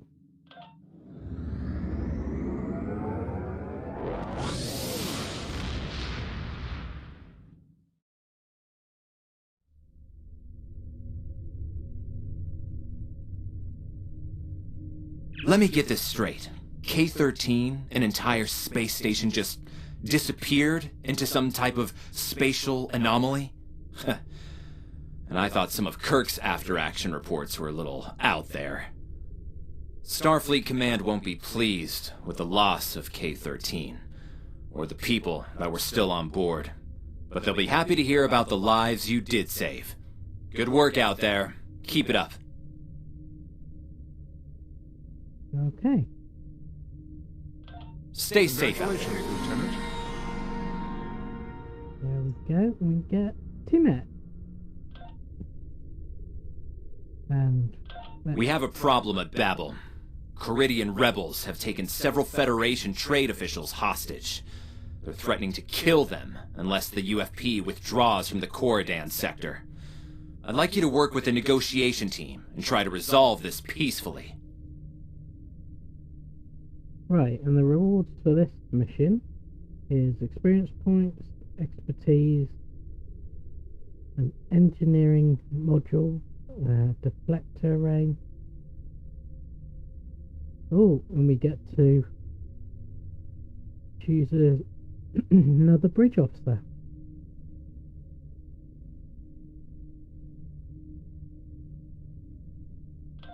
So we accept that, and we've got a course. Captain, I need to speak with you in my quarters. I think it's time for that explanation I owe you. Very well. I'll be there shortly. Alright. We're going to see Daniels again as well. There's more to this mission than you realize, Captain. Something's not right. I'll explain shortly. Right, I'll just upgrade my... You are now in sector space. Here ships travel at warp speed between systems. Combat does not take place in sector space. Right, and I think we'll upgrade our warp core as well, because it gives more shield power and higher sector speed. Yeah, so let's swap that in. And what about this torpedo? Yep, that gives a higher DPS. So let's put that on the front there and pop that over to our discarded section.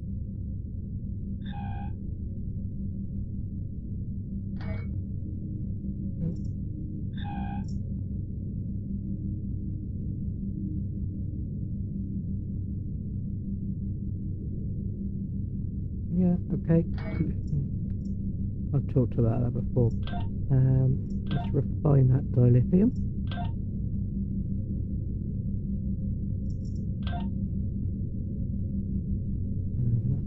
Good there. Get rid of that. Close that, and we're almost there.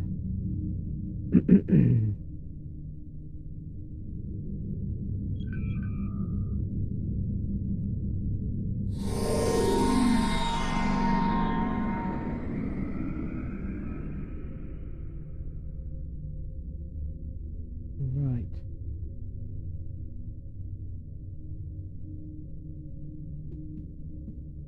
So we haven't got a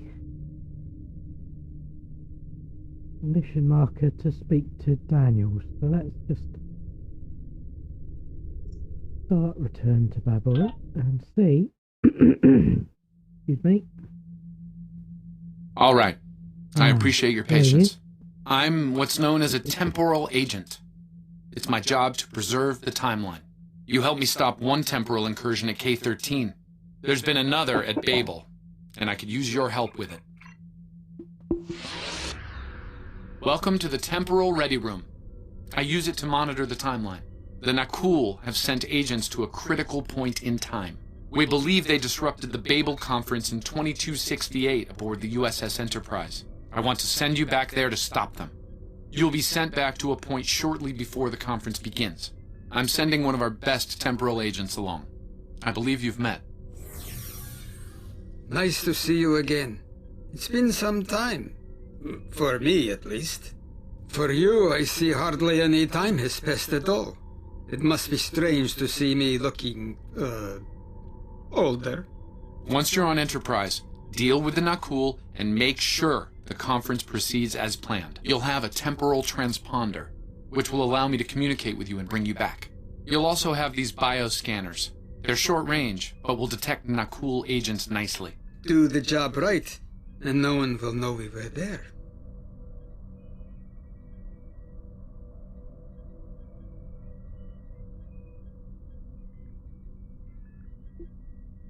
Right, let's talk to Daniels then. The situation at Babel shouldn't be happening. Something in the past has changed, and not for the better. We'll make this right. Right, let's transport to the Enterprise. There we go. My way team's here as well. Let's begin by using Enterprise's sensors to look for signs of our time-traveling friends. The computer won't have any details on the Nakul, so you'll need to recalibrate the sensors manually on the bridge. I'll take care of it. Oh, and one more item to be aware of. Ensign Pavel Chekhov is currently on duty on the bridge, which is why I will be remaining here out of sight. As much as I would like to visit the bridge again, two of me in the same place would raise questions neither of us wants to answer. Understood.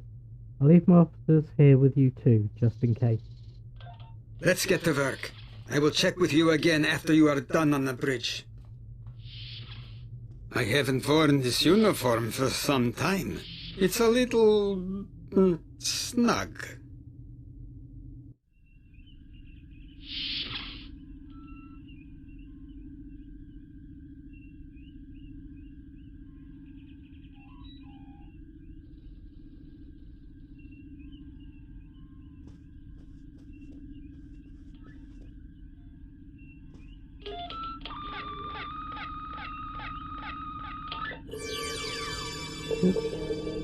Another one of those.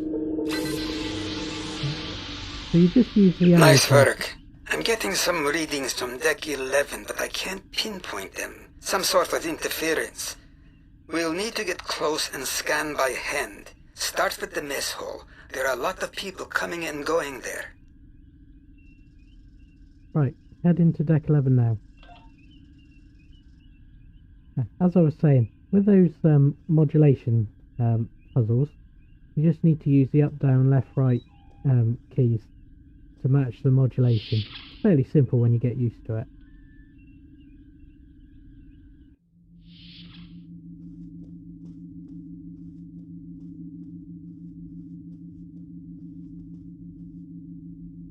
Right, let's go to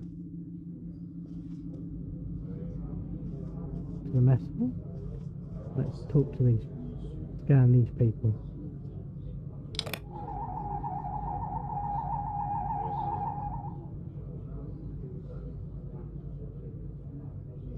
No? Okay, scan somebody else.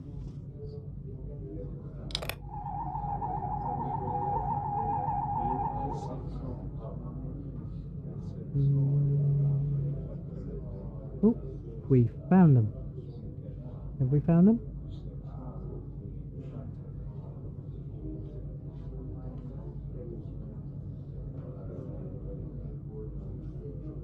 Vulcan, I would speak to you. It does seem unavoidable. How do you vote on the Corridon mission?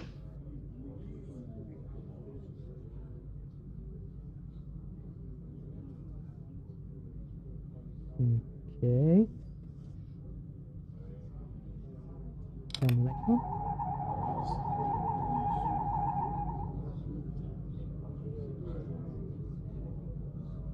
And the last one.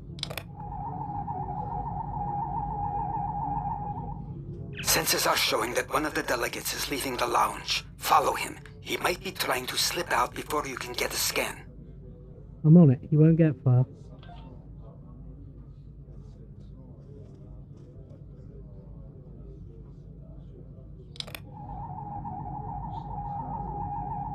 Is there something I can help you with?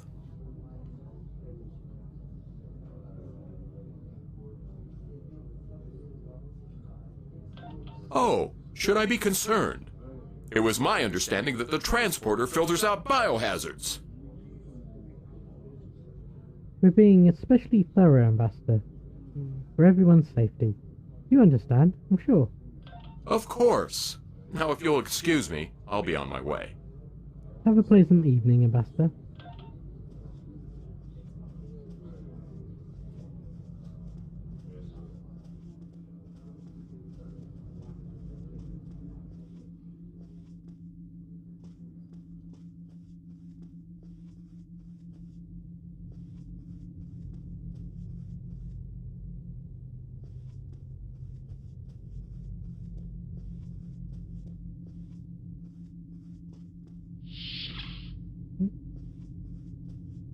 Armory, there it is.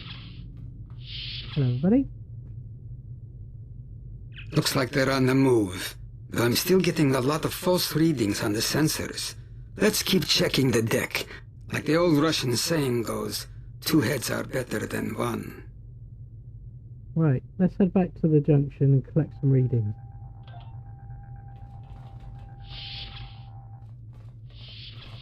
Being here takes me back.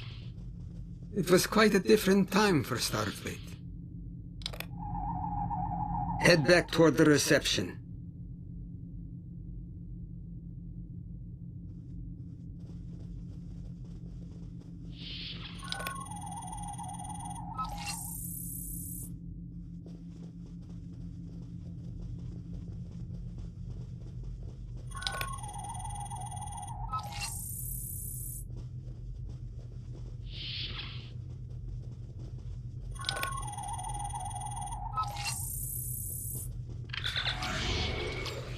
There he is. Wait, that's Ambassador Gav.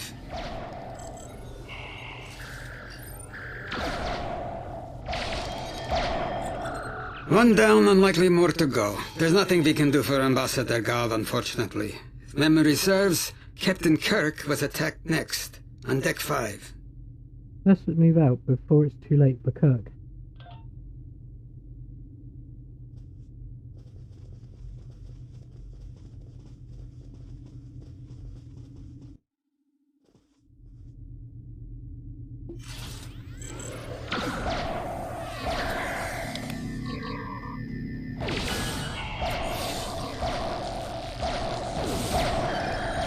The captain's wound is serious. He'll bleed out if we don't help him.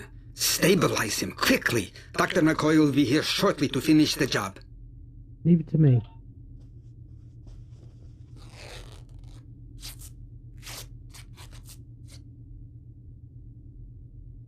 Good. It looks like the captain is stabilized. We need to move. I've detected Nakul technology in engineering. We'll stop them.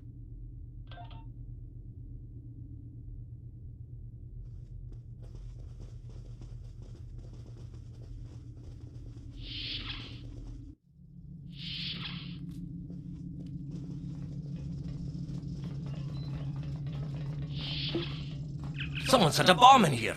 I cannot defuse it and keep the mains online at the same time. Wait, Chekhov, is that you?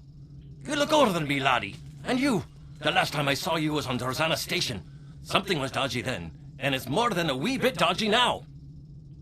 It's complicated, Scotty. We've been sent back in time to keep the Enterprise from being destroyed. Aliens are trying to alter the future of the Federation.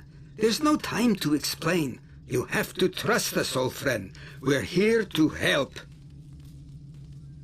All right, lad. You can start by helping me keep this ship from blowing to pieces, and get rid of that bloody bomb, if you can. Just tell us what you need us to do, Scotty.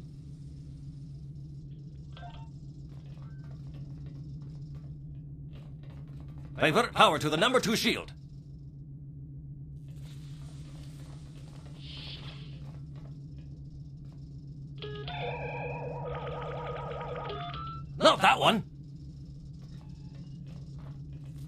Got that one then. Divert power to the number 6 shield.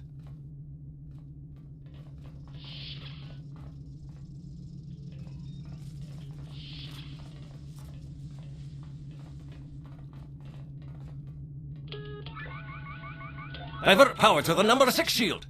Good work. Now check on that bomb.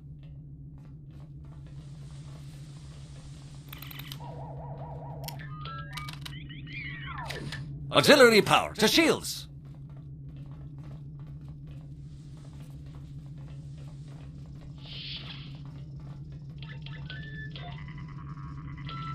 Good work. Now check on that bomb.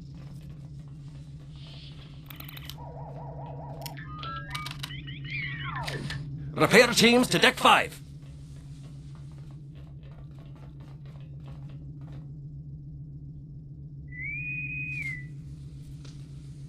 Good work. Now check on that bomb.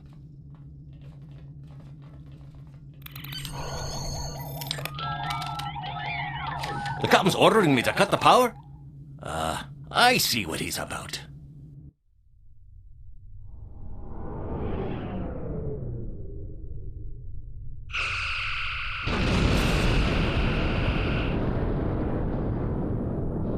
That got him. We can't disarm this bomb, but we need to get to that Orion ship anyway. We can take it with us. Why not just beam it into space? We can't let that ship be captured. It has dangerous technology on it. Scotty, I need you to trust me. That ship needs to be destroyed. You can't tell anyone what happened here. It could damage the timeline irreparably. Besides, I'm captain now, so I technically outrank you. All right, lad. I'll take you at your word. Once you're ready, I'll send you and that bomb over. Right, let's beam over them. Good luck to you. Energizing.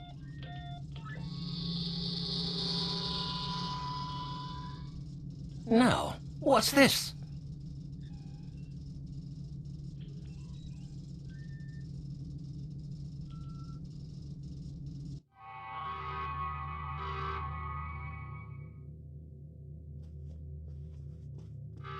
Right. The Orions will lock down their ship. We need to override their security systems. Push X to aim your weapon. Aiming your weapon will give you a 33% bonus to damage. Enemy targets on sensors.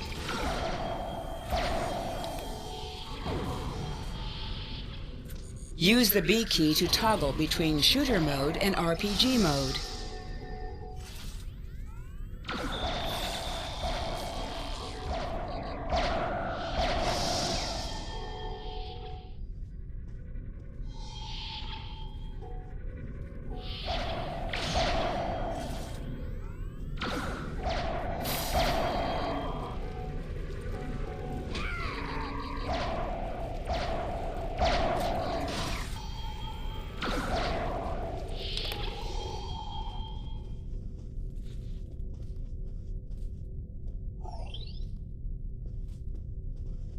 Right, there's the console.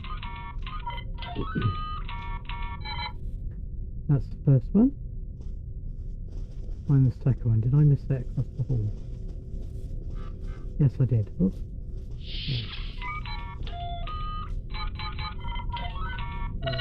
Get rid of that.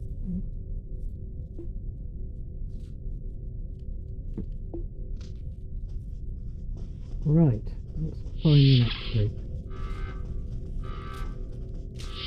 Just around the corner. Use C to crouch. Crouching gives a 50% defensive bonus against range attacks, but increases damage from melee attacks.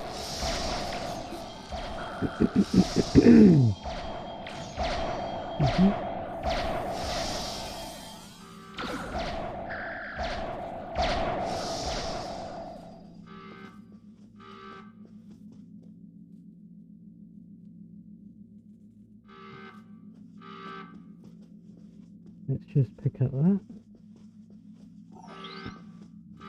Anything else? No.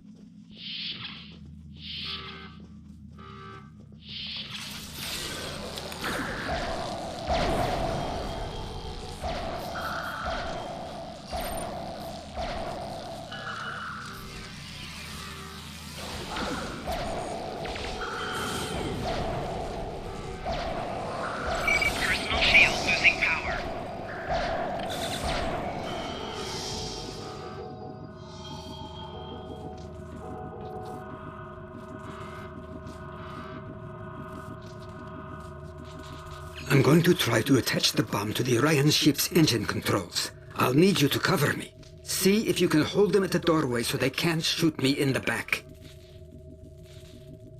I'll try to keep them away from you, Chekhov.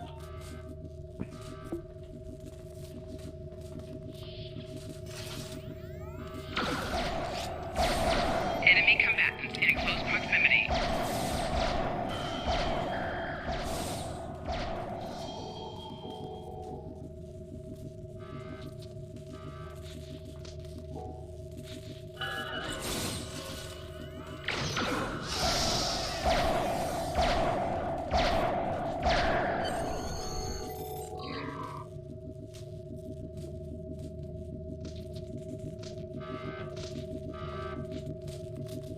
The bomb is in place. Not much time left. We need to get out of here before we go down with the ship. Siren to Daniels. Come in. Beam us up, Daniels. Don't leave us hanging.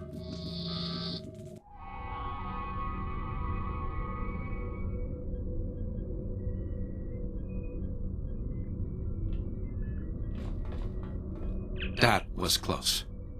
I'm glad I got you out of there in time. You're both valuable agents. Of course, no one will know what you've done today, with the exception of Commander Scott. That being said, this won't be the strangest thing he'll see in his career. Not by a long shot. It might make our next meeting a little awkward. Indeed. Comes with the job, I'm afraid. In the meantime, I can send you and Captain Chekhov back to your respective timelines when you're ready. Thanks, Daniels. That was quite an adventure. I think you have the makings of a fine temporal agent, my friend. As good as it was to see Enterprise again, I have other duties to attend to. We're preparing for a very serious event, the Battle of Procyon 5. That conflict will determine the... but you don't need to worry about that now. Enjoy your time on the frontier of yesteryear, a time that will never come again. True. Thanks for everything, Captain. Till next time.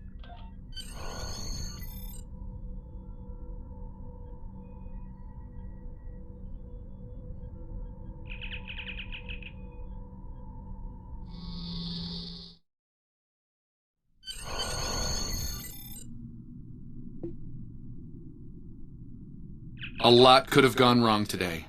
We could have lost critical figures in history.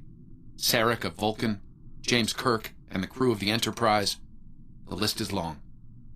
However, the timeline was preserved, thanks to you and Captain Chekhov. The Babel Conference proceeds as planned, and Corridan is admitted to the Federation. Well done. I'll continue to monitor the timeline for incursions. I hope I can count on you again when the time comes for action.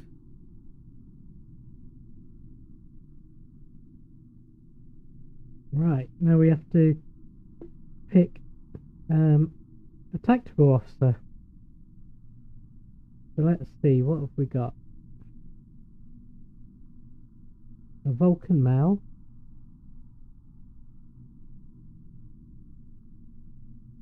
A human male.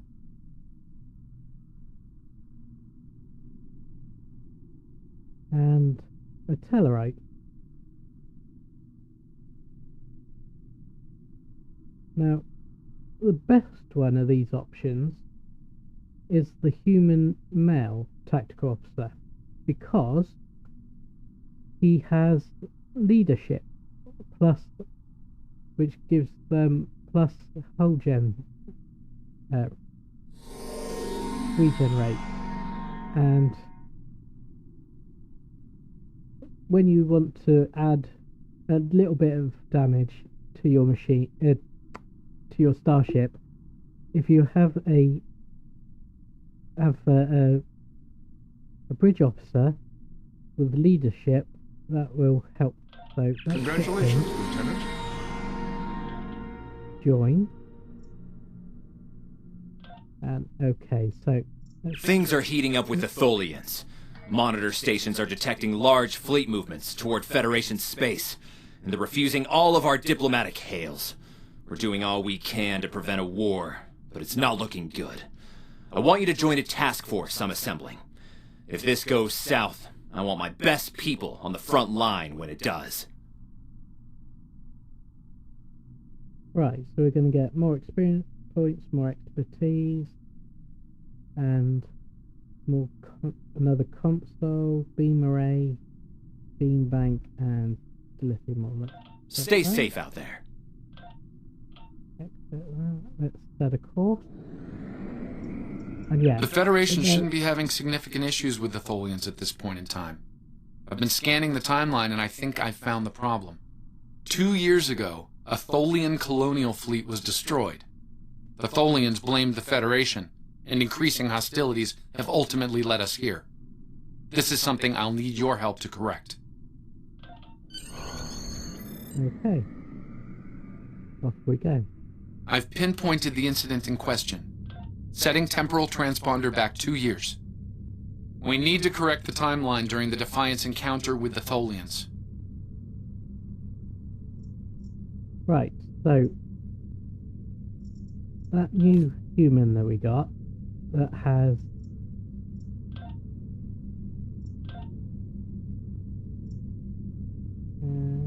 let's say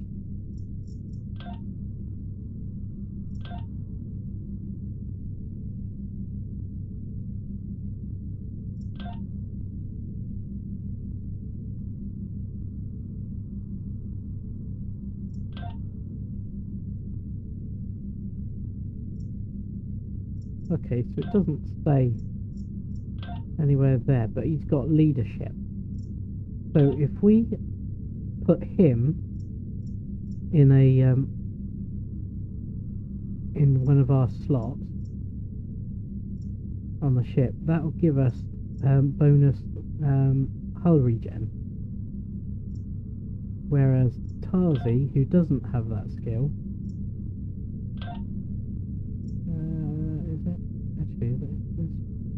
teamwork, leadership will give us plus 3% hull regen, another 5%,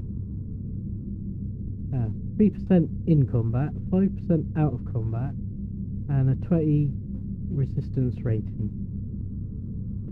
So that's quite a bonus. So we want to we want to use him if we can, but for now we'll keep Tari in a slot. Right, what else we can do is, as we skill up, we can promote if we've got the energy credits to be able to afford to do it. We can, let's start with Tarzi. We can go to career options. Right, okay, it's too early to promote them. But as we go along, we can promote these up the grade listing, which will unlock more of these stations.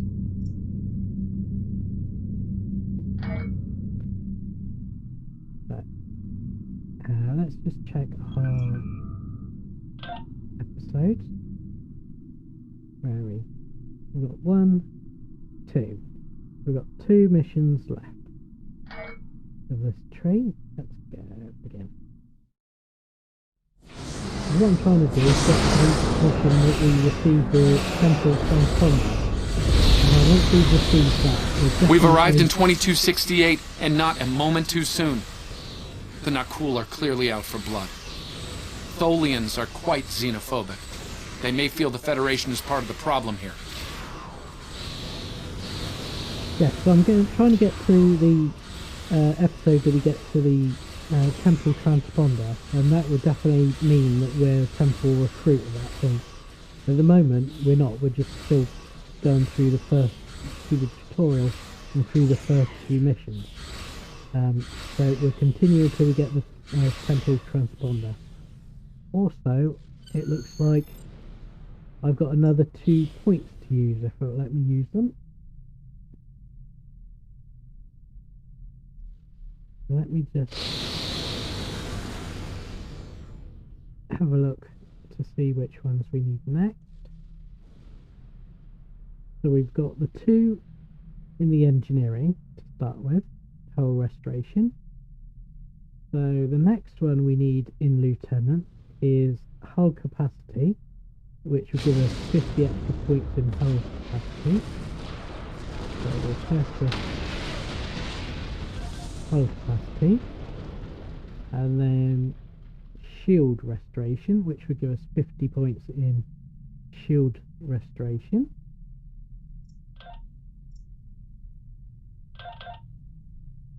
There we go, and that's our points spent.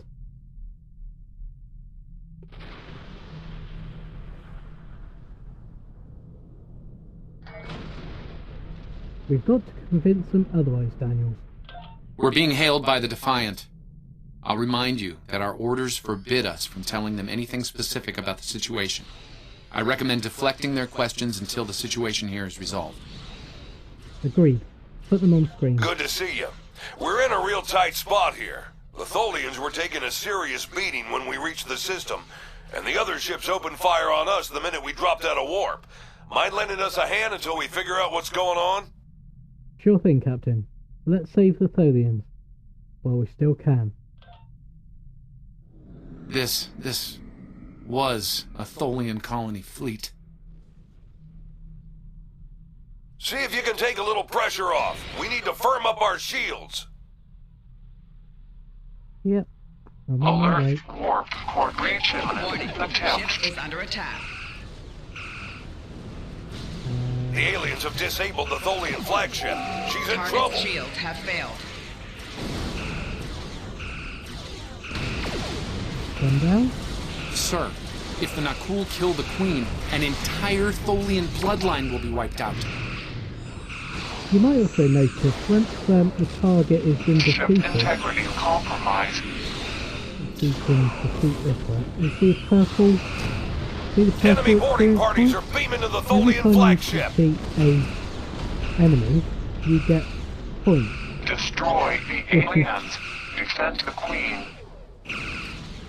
Which is added to your experience bar. Estimated top. Tholian And casualties experience are in the thousands. gives you the upgrade Vengeance. to your Vengeance for the children. to your level.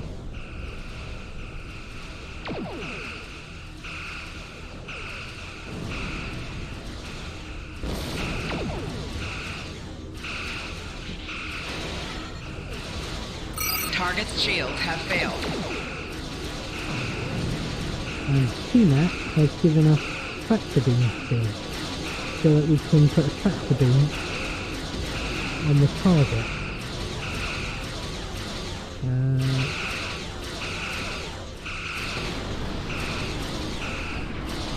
You usually have to be within 5 kilometers of the target to be able to use it.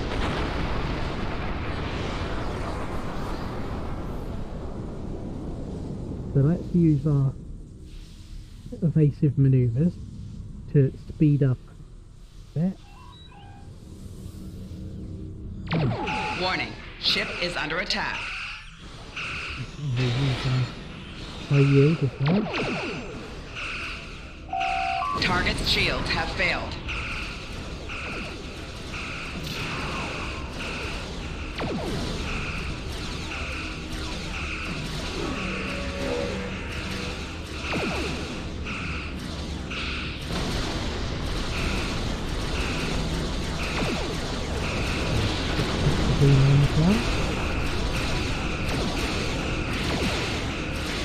Target's shields have failed.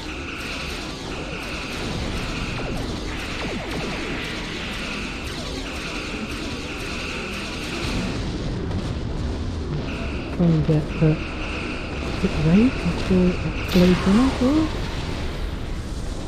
just about. Wow, look at the ship. Don't suppose you have any idea what's going on here? There's nothing on these aliens in our computers or why they'd attack the Tholians, or us for that matter.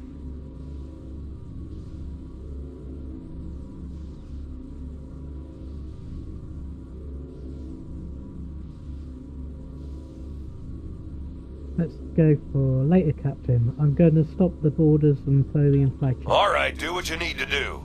We'll talk about all of this when the shooting stops. Deal? Deals. Stay safe, Captain.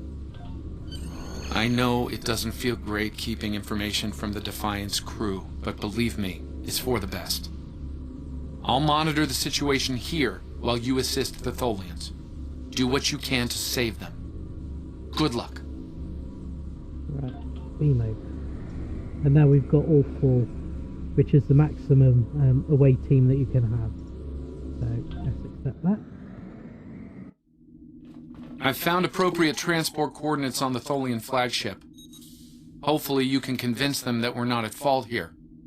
If the Tholians go to war with the Federation now, it would be devastating on a galactic scale. Keep an eye on things, Daniels. Let me know if anything changes. Sensors show the interior of the Tholian ship is too hot for us. You will need to put on an EV suit before going there. Understood.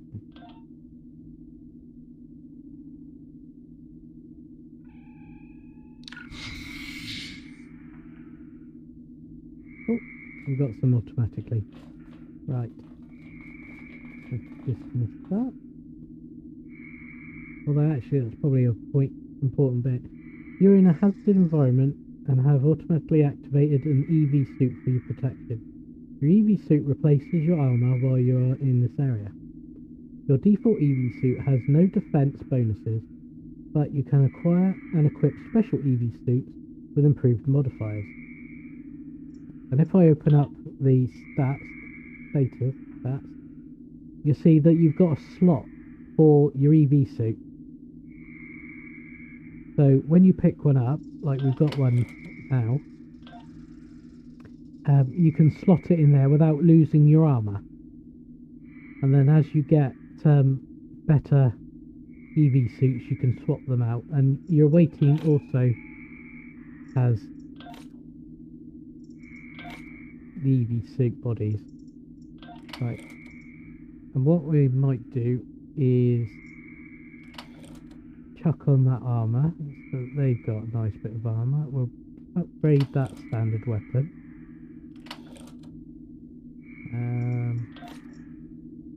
What have we got here? That's 5-point all damage resistant rating, and that's an engineering console, so we might as well equip that. That's a neutrino deflector. And that is an upgrade to the current deflector that we've got, so we'll equip that. And what about the shield?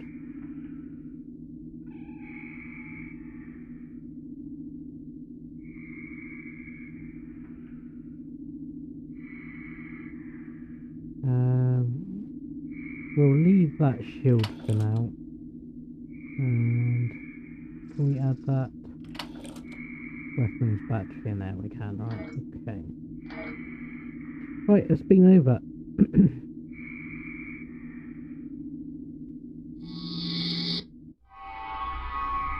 I'm reading multiple Nakul hostiles, sir. They're all over the ship. Right, let's clear them out. Reading only a few Tholian life signs.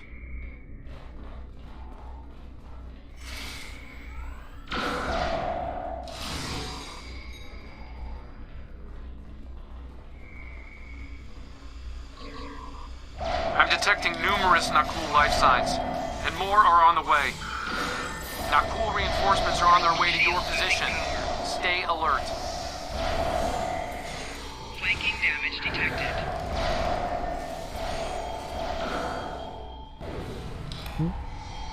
Pick that up. Right. Red or green? Green.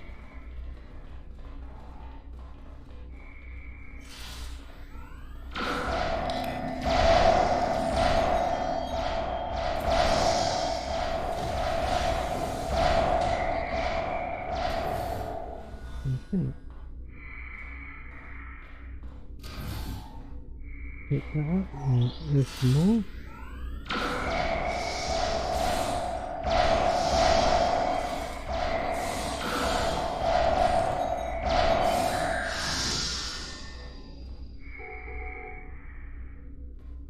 power levels on the flagship just spiked. Something's wrong, and I doubt the Tholians are to blame.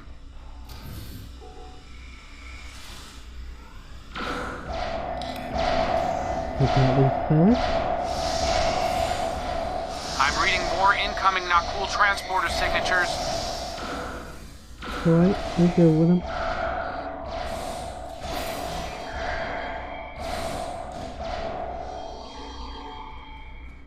The Nakul have triggered this ship's self-destruct sequence. We've got to shut that down, and fast. Right. The Nakul have triggered this ship's self-destruct. Yeah, I know, you just said.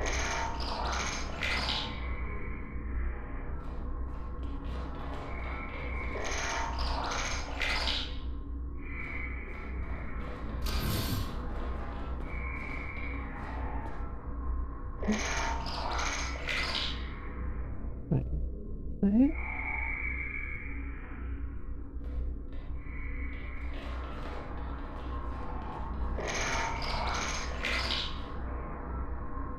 We've stopped the ship from detonating, but they're not cool. They've killed Tholian colonists and even hatchlings ruthlessly. What they've done here is an atrocity. Our work's not finished yet.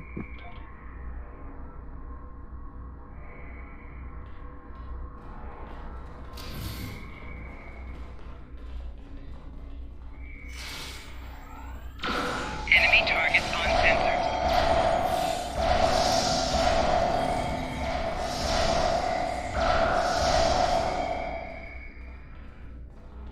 The last remaining Tholians are close to your position, and more Nakul are on their way. I'd hurry if I were you.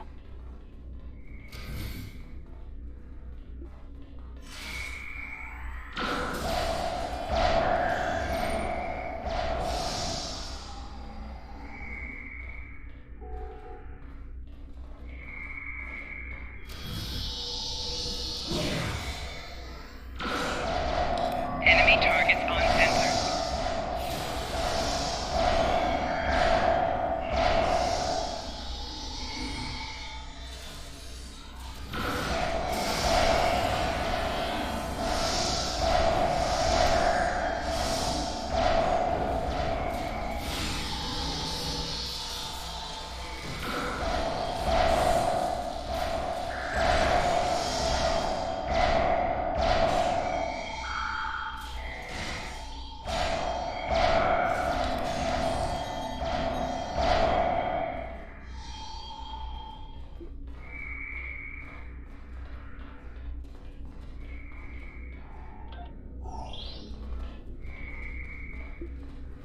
Pick up these little things. There we go. Right, let's talk to the Queen. Humanoid Command Unit, why did you kill your kind? This is irrational. Explain. We are not of the Nakul. We're from the United Federation of Planets. Federation, Nakul, all humanoids are the same. Chaotic, irrational, peaceful, then not. Warring, then you leave.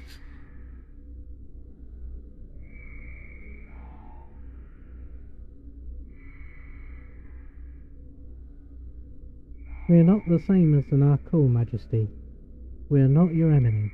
Those you call Nakul killed our people, our children, all are dead. Our sisters must know. Leave now, Federation. Leave us to our final task. What can we do to help? We fought the Nakul. We came to save you. You cannot help us. Too late. The hatchlings slaughtered, the colonists lost. Nothing can help in the face of this terror. We must send our message. Others will come. Leave now. We've got enemy ships on an intercept course, including a dreadnought. We won't last long against a force like that. Understood. Continue to fight Nakul. Keep them from us while we contact our sisters. If you speak truly, you will not betray us. We won't let you down. We better get back to the ship before that Nakul dreadnought comes into range. Right, let's go.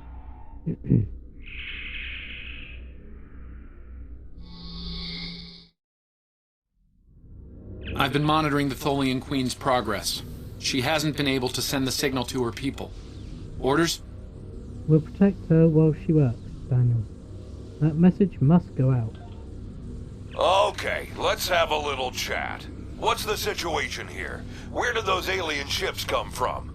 I'd like some straight answers for a change. Look, Captain, my orders are need to know, and I don't need to know, right? I read you, but it doesn't mean I have to like it. That big alien ship is still heading our way. Let's focus on that. sounds like a plan, Captain. Here on out. Here they come. Warning, ship is under attack. Target's shields have failed.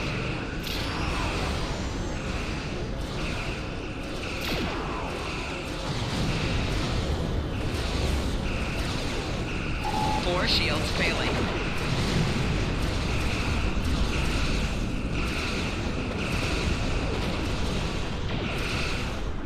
Target's shields have failed.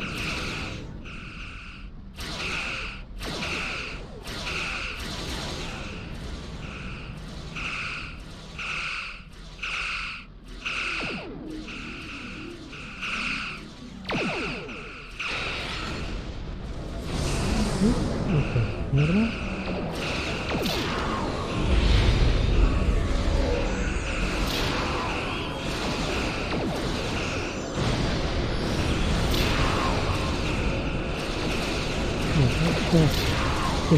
Target's shields have failed. A little bit more into the other side.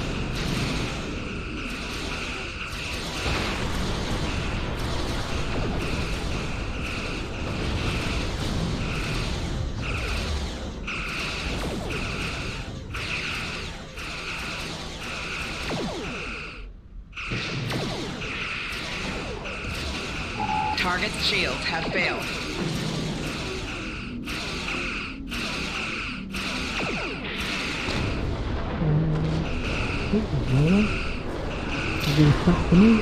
We just lost our engines. It'll take a while for my chief engineer to work a few miracles. That dreadnought is coming in fast.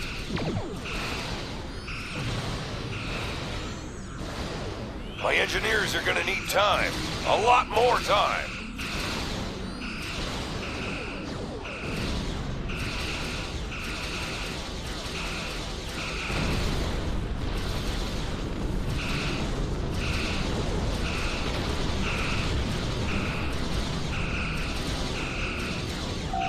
Target's shields have failed.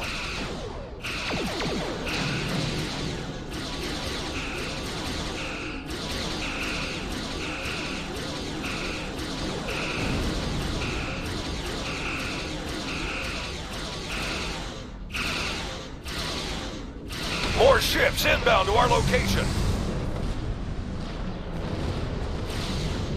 The alien dreadnought is concentrating fire on the Tholian flagship. Target's shields have failed.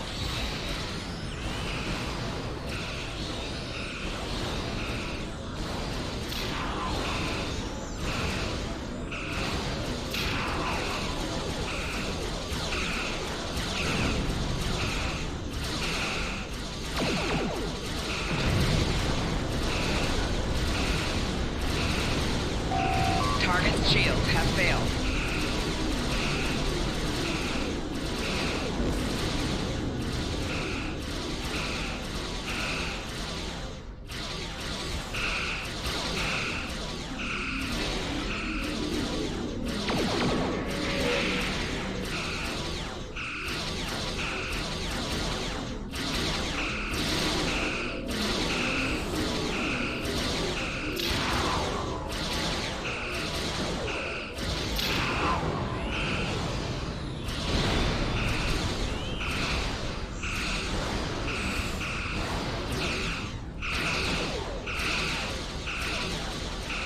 Target's shields have failed.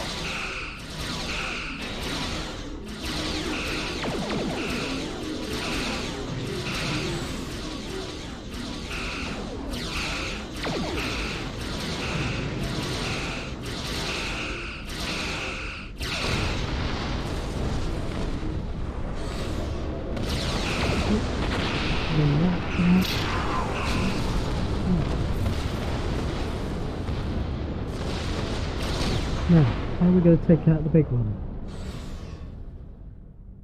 Federation, you have proven you are different. Rational. This pleases us. We have sent word to our sisters. The Nakul will pay. The Federation will not. Now, vengeance for the slaughter of a generation. Vengeance for our children. The Queen's message has been sent through subspace and... Yes! The timeline's correcting itself. Good work. Now, we just need to help with...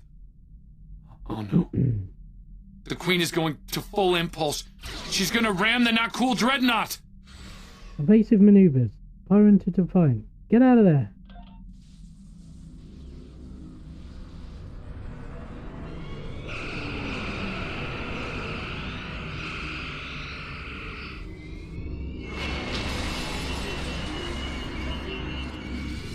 Our engines are still down! We can't escape!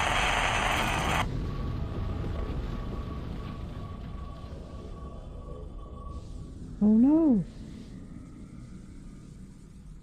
Captain, look at the Defiant. Perhaps a scan would be in order? Scanning. I can't tell if there are life signs over there or not. Defiant appears to be phasing in and out of local space-time. The interaction of Nakul chronal energies with the proto-nebula has made this area of space very unstable and prone to rifts into other dimensions. Is there anything we can do to help? We might be able to get a lock onto their crew with the computer's assistance and perform an emergency beam-out, but we'll need to act fast. No. I'm afraid that this is their fate. This is one of the hardest things about being a temporal agent. We can only make the changes we have to make, not the ones we want to make. There has to be something we can do here, Daniel. I'm afraid there's not. History states that the Defiant went missing, only to be found here weeks later by the Enterprise. Though they're lost, we now know that they played an important role in keeping the Federation safe, in protecting the timeline. For what it's worth, I will be sure their heroism is included in my report. The Tholians will remember this as well. This encounter may lead them to be more inward-focused, avoiding conflicts with the Federation, for the time being. At the very least, they will know that it wasn't the Federation that was responsible for the destruction of their colony convoy. See to it that you do. Let history never forget the name Defiant. All decks have reported in, Captain. We're ready to return to our own time on your order. Make it so.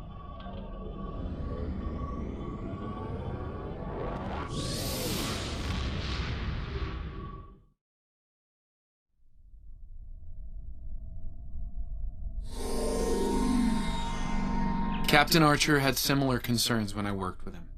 We often disagreed, but in the end, we were able to work past our differences and do the right thing. I hope you and I can do the same. Leaving Defiant to her fate was a hard choice, but it saved untold billions of lives. That has to count for something.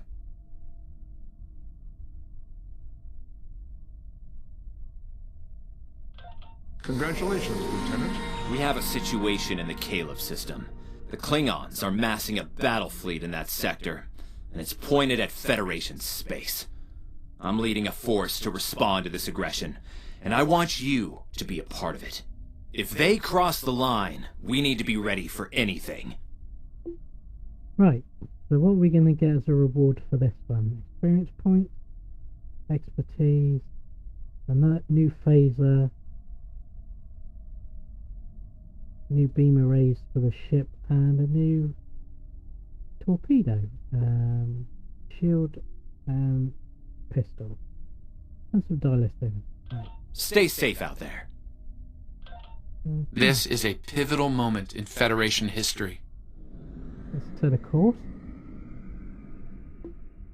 The Nakul may attempt to disrupt it somehow, change the course of time. We'll need to look for signs of temporal flux.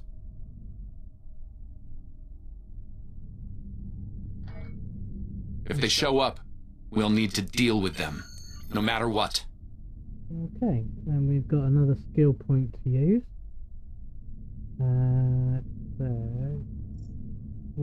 we'll go for improved shield restoration.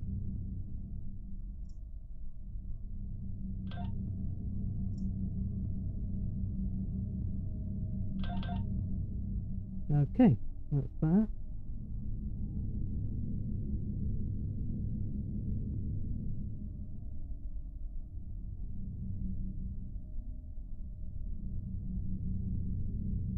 And you see that now we've spent 5 points, it's unlocked Lieutenant Commander, so we could start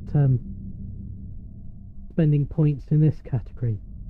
But what we're going to do is we're going to finish filling out the skills we need for Lieutenant, and then we'll come down and spend the points in the next level, because we don't want to jump ahead of ourselves.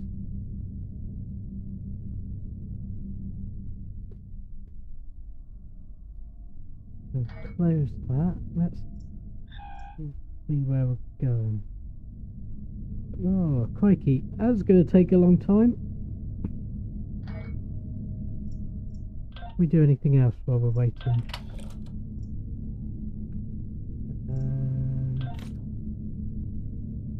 You need a body kit.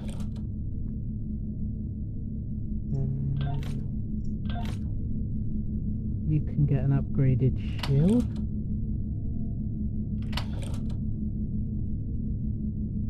You can take a power cell and a shield.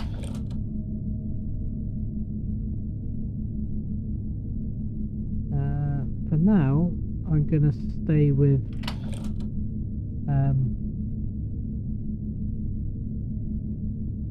human weapons, I think.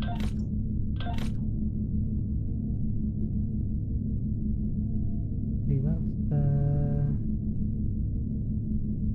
swap his out. Or actually, let's see, what's that? 55, 9, 55.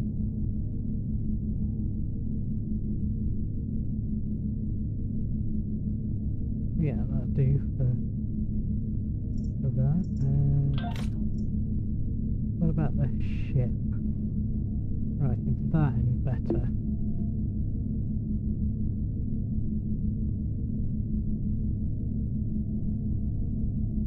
That is better than the aft one, so let's swap out the aft one, and then that could go in there. We're not going to use dual beam bank.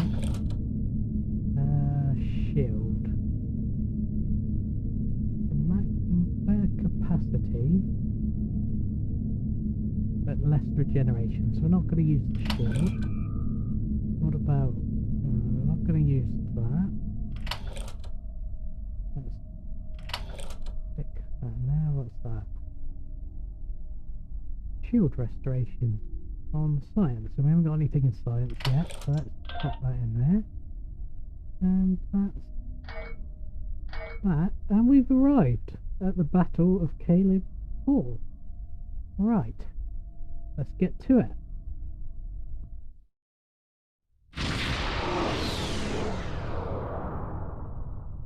All hands, this is Admiral Garrett, on board the USS Yorktown.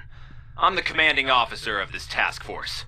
Our long-range sensor platforms have detected a Klingon battle fleet massing near this system. At the moment, they're attacking our subspace relay network in order to disrupt communications and long-range surveillance in this sector. We have the Klingons outnumbered at this time. Should they abandon reason and follow a standard attack doctrine, fire to disable their ships if possible. A strong show of force should send them back to their side of the line. All ships, go to yellow alert. Garrett out. Reliance standing by. Orders acknowledged. The Admiral is hailing the Klingons on all frequencies. No response. The Klingons are making an attack run on the subspace relays. The Admiral has signaled weapons free. Warning, ship is under attack.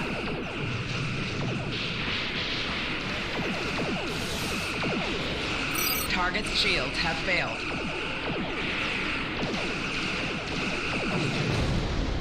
One down.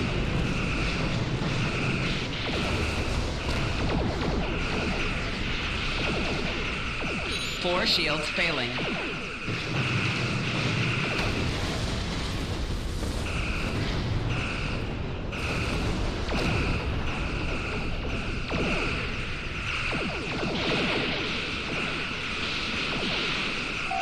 Target's shield. Klingon formation is breaking. All ships, give chase.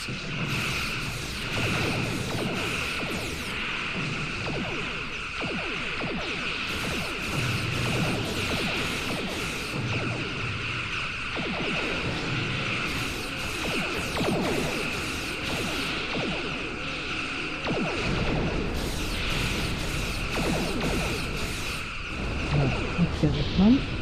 Come on. Oh, he's getting away.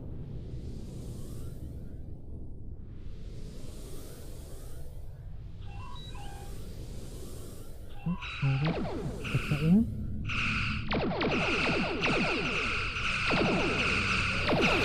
Warning. Ship is under attack. Target's shields have failed. There we go. Get the next one.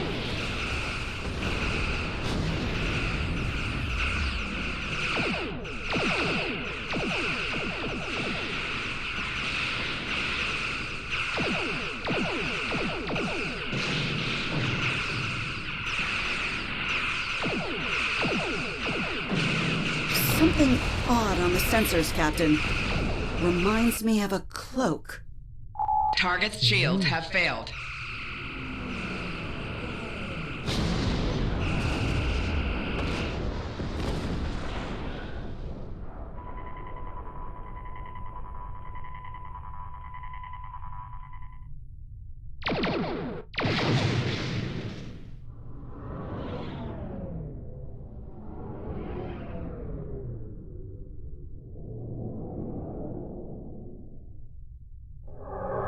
Klingon ships? Decloaking?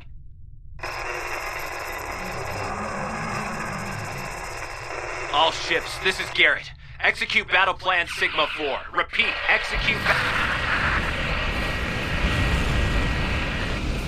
Concentrate fire on the cruisers. We need to protect them.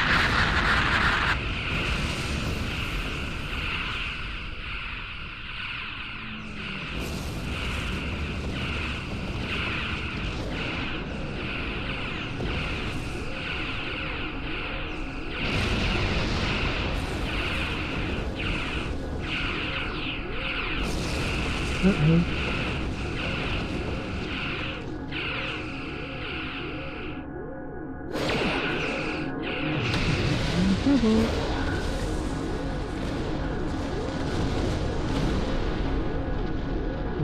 The mighty Federation has been brought to heel at last by the Klingon Empire. Those who remain shall know mercy in return for your unconditional surrender. I thought Klingons didn't take prisoners, Cole. We Klingons can be gracious in victory. Though, should you wish to die in battle with honor, I will gladly oblige you. I'm picking up a temporal anomaly on one of the Klingon ships. It's consistent with readings we've seen at previous Nakul incursions. They're trying to interfere with the timeline again.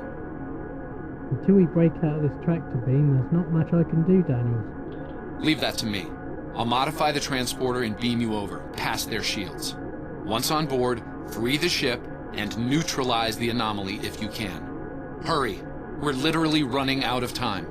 Understood. Beam us to the Klingon ship.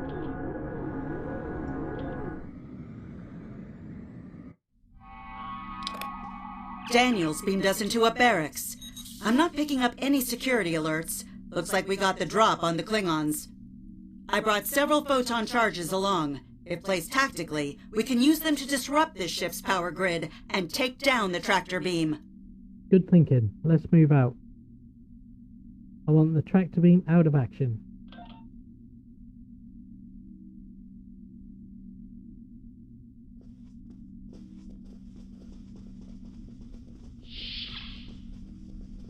That door to the left leads to an engineering section.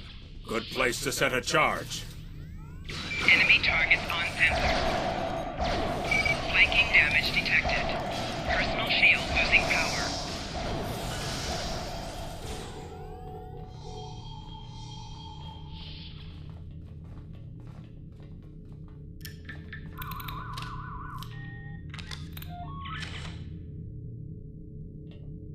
This is the captain.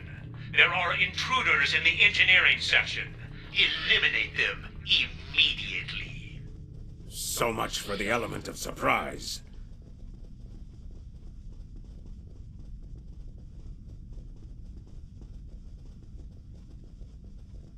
Damn!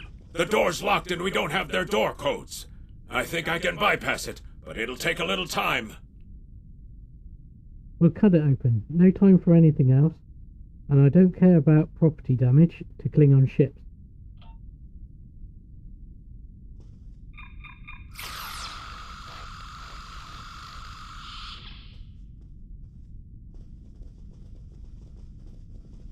Science lab over here.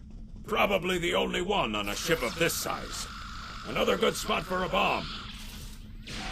Enemy targets on sensors.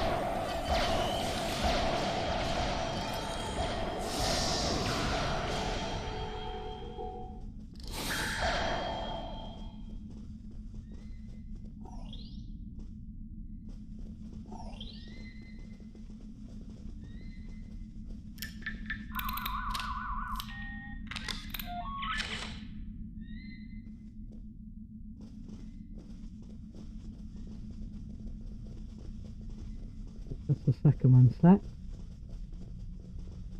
Just do the third one.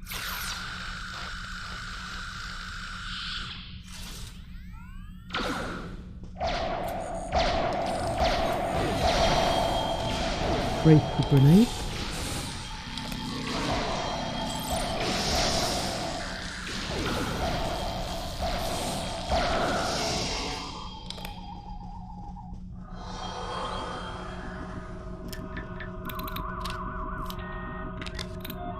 Those charges will do some damage. Now we just have to find the tractor beam controls.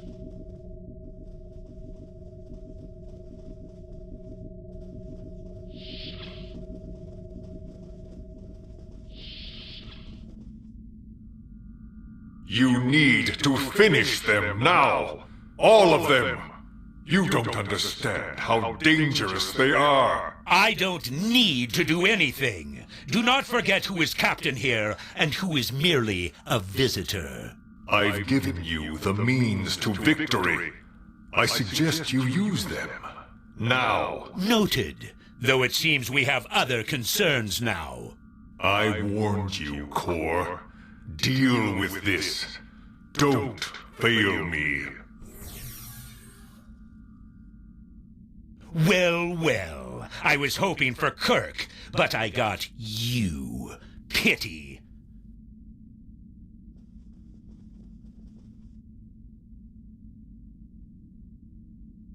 So you're the Federation globflies who found their way onto my ship. A bold maneuver, to be sure. Bold or not, you remain insects. A minor nuisance to be exterminated, swiftly and without mercy. Your allies are using you. The Nakul aren't here to help you. They're just here to help themselves.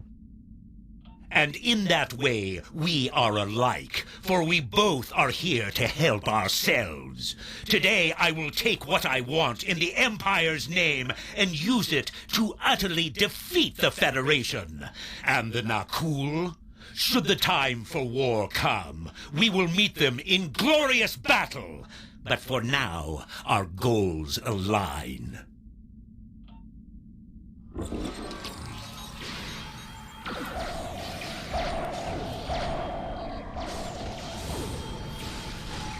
Shield losing power.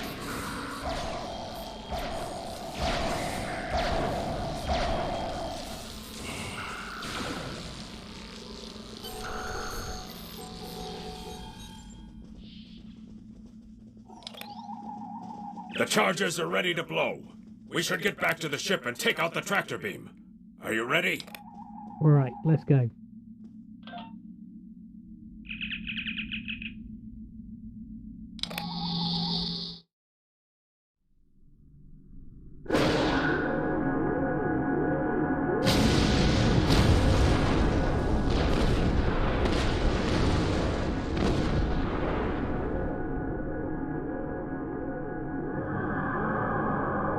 The charges worked. The tractor beam is down and the ship is free to navigate. But feedback from the tractor beam took down our warp capability. The others are still caught in tractor beams, though their systems are operational. If we free them from the tractor beams, they could likely escape. Hell, get us moving. Let's do what we can to help up the fleet. But before that, we've just noticed that there's an anomaly over here.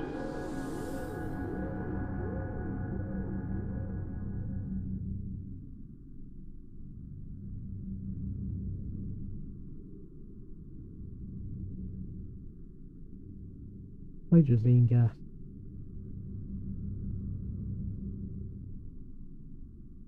There we go. Scan. Scan that. There we go. Then back to the flight, wherever that's gone. Back over this way somewhere.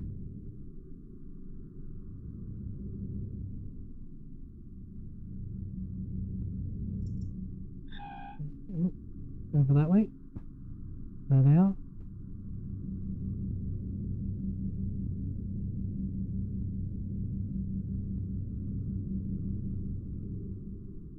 Warning, ship is under attack.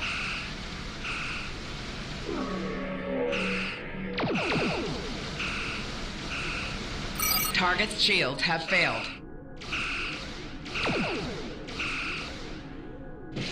This is Garrett. We're outmatched here. Disengage under best possible power.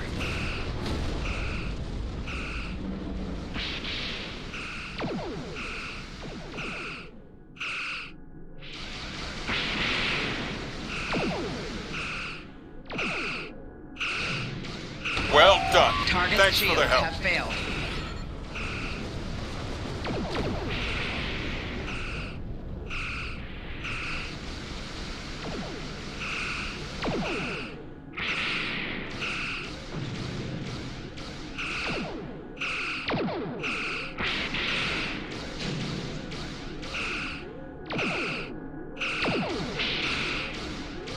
Nice work. I owe you one.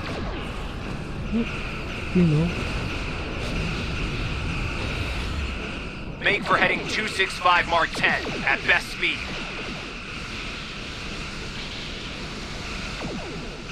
Run while you can, Starfleet. Won't get far.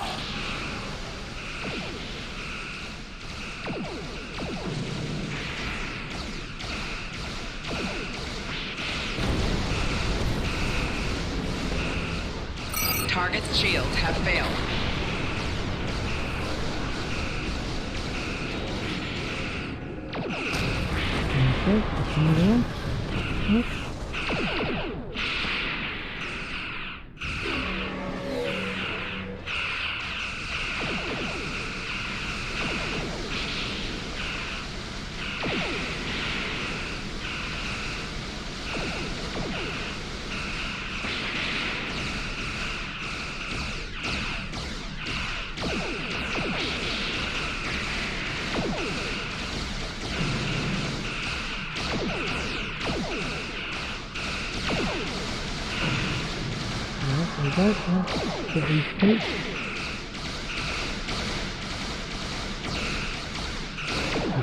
Target's shields have failed.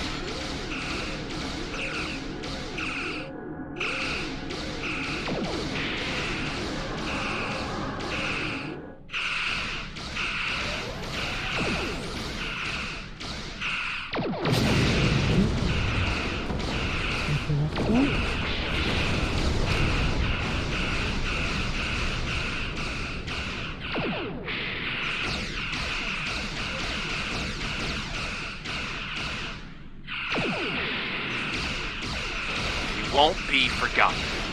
You've done us all proud. Give them hell, my friend. Target's shields have failed. At least one Starfleet officer has the courage to die well. Comedun Bomedun. Left shields failing. Rear shields failing. Hull integrity below 50%. Hull integrity below 75%. Target's shields have failed. Hull integrity below 25%.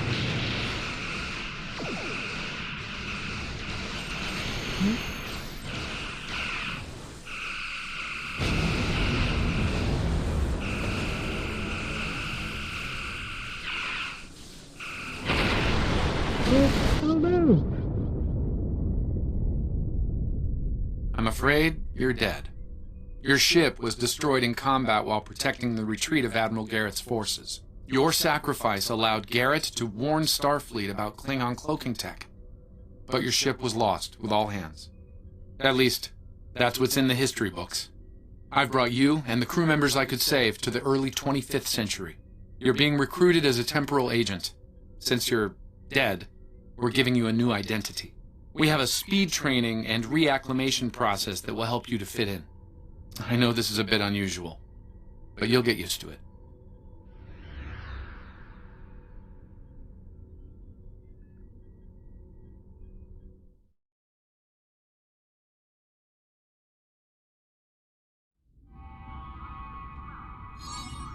Ooh.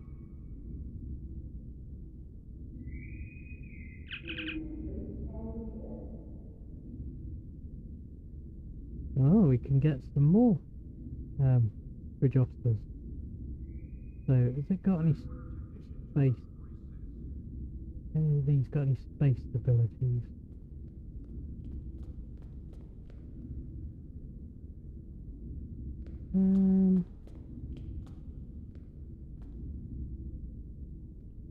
Big-headed ground. The shuttle to Saturn will leave at 0830 hours. Dumb luck. Right. Jet plasma 2.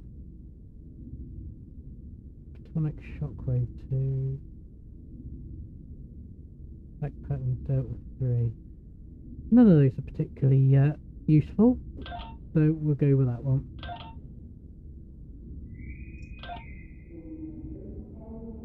Okay, let's meet the logistics officer. Welcome to Earth Space Dock. Busy day on the holodeck, sir? I love dressing up for those historical holo novels too. My Harry Mudd costume took first prize last year. That being said, you're scheduled for a meeting with the top brass, so you might want to update your uniform beforehand. The Admiral can be a stickler for that sort of detail, after all.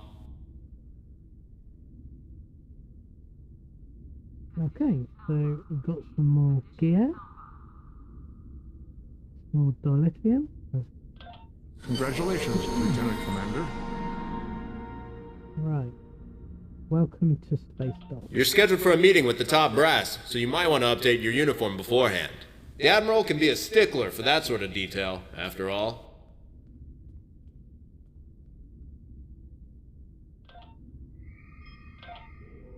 Right. Let's go to the tailor then.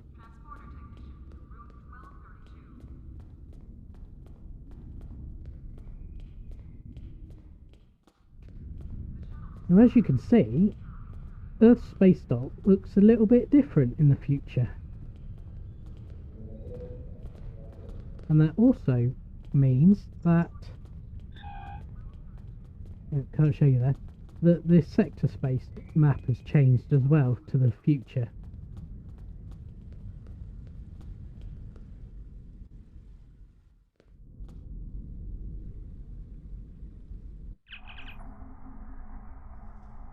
Right, can we create a new one?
Okay.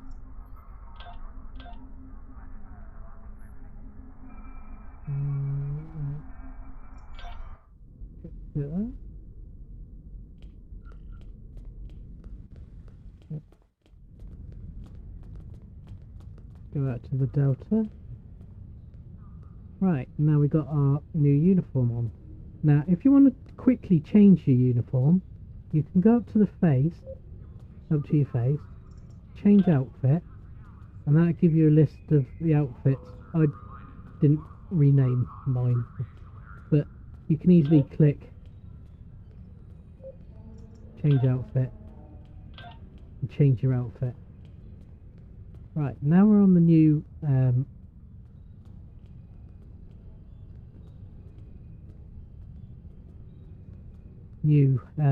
Earth space dock. We have the exchange over there, requisitions, Club 47. On the front we have all the ship stuff for purchasing ships, modifying ships, things like that. Then just up here is where you go through to the Admiral's office, and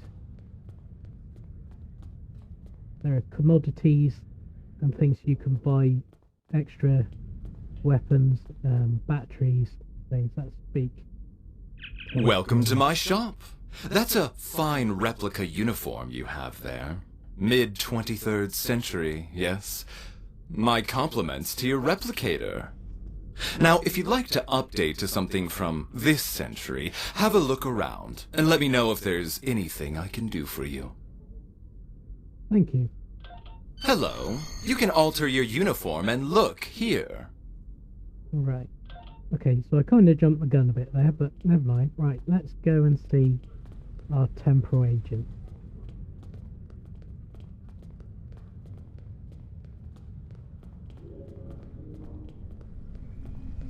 And you get a cool view of the ships as well out the front window.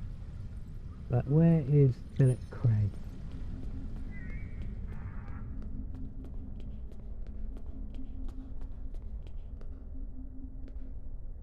Right, let's talk to Philip Craig. Welcome to the 25th century.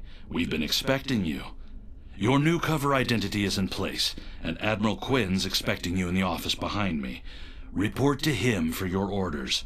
Remember, do not tell anyone about your status as a temporal agent. Your goal is to observe and correct, not to interfere. Understood, and thanks.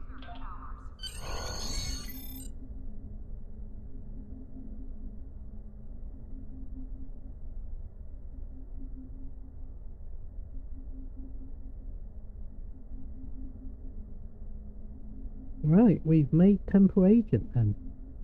So, does that mean we now have... There we go. The Temporal Transponder. Let's pop that down there. And let's change the protected status to on, so that we don't lose it. We will refine the dilithium we got. And let's check out if there's anything we can improve on our ship. There we go, torpedo. That straight away. It's gonna go there. We're not using dual cannon. And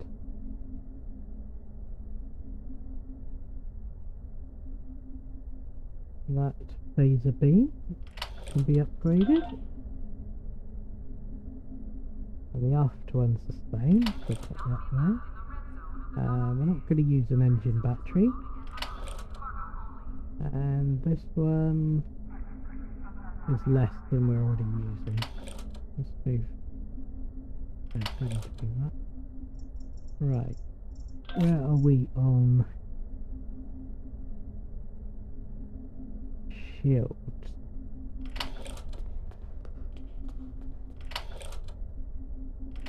that's standard, right?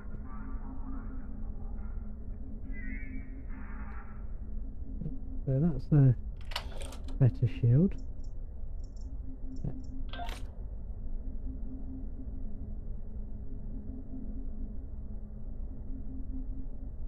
What about weapons?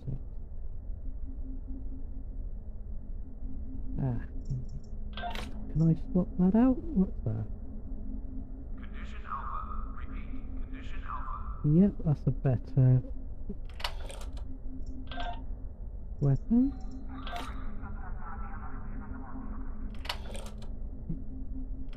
Give her the shield and the health.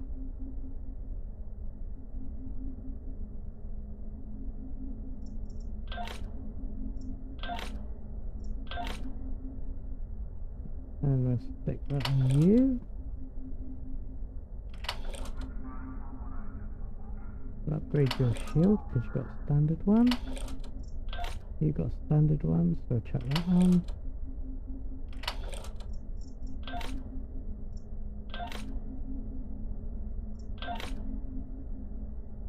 Is that the same?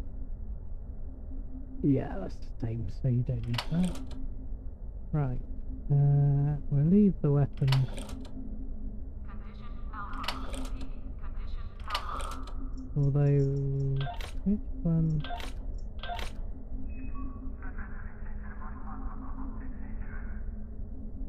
Yeah, you can get an upgrade of your weapon. Right, that's that done. One thing it mentioned about showing armor is you can, if you've got armor that shows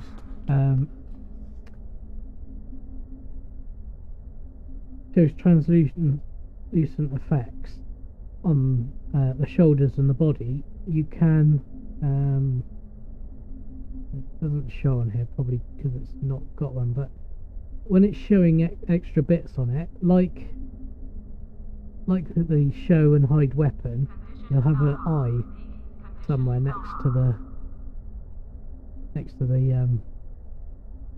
body armor, so you can hide visual effects. Right, so we've done that. We've got another skill point. So can we? Yeah. So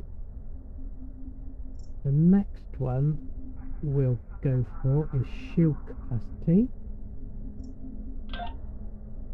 Condition Alpha. Repeat. Condition Alpha. Shield capacity. There we go. And that's for that. And we got one ground as well.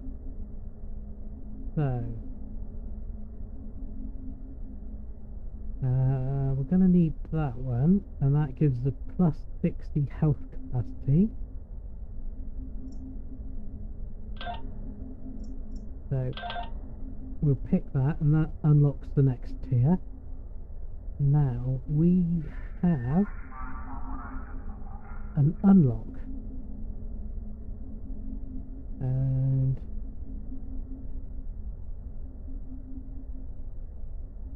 we have we can unlock a training manual for Doveline or a medical tricorder, and we are going to go with come back in the Doveline by the looks of it. So we'll select that. And then the next one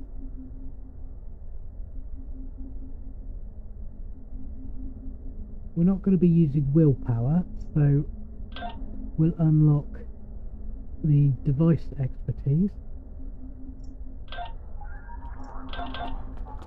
There we go. Now, do we have any?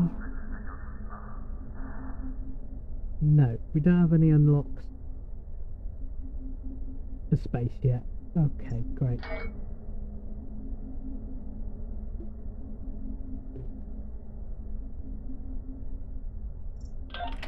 Right, so we've got the temporal device.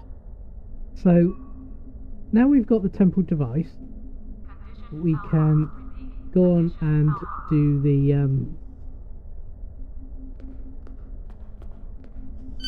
temporal assignments. I've recommended you for a command position on board a ship of the line. There are several fine ships available for an officer of your caliber. Head to the shipyard to select your new ship, then return to me for your assignment.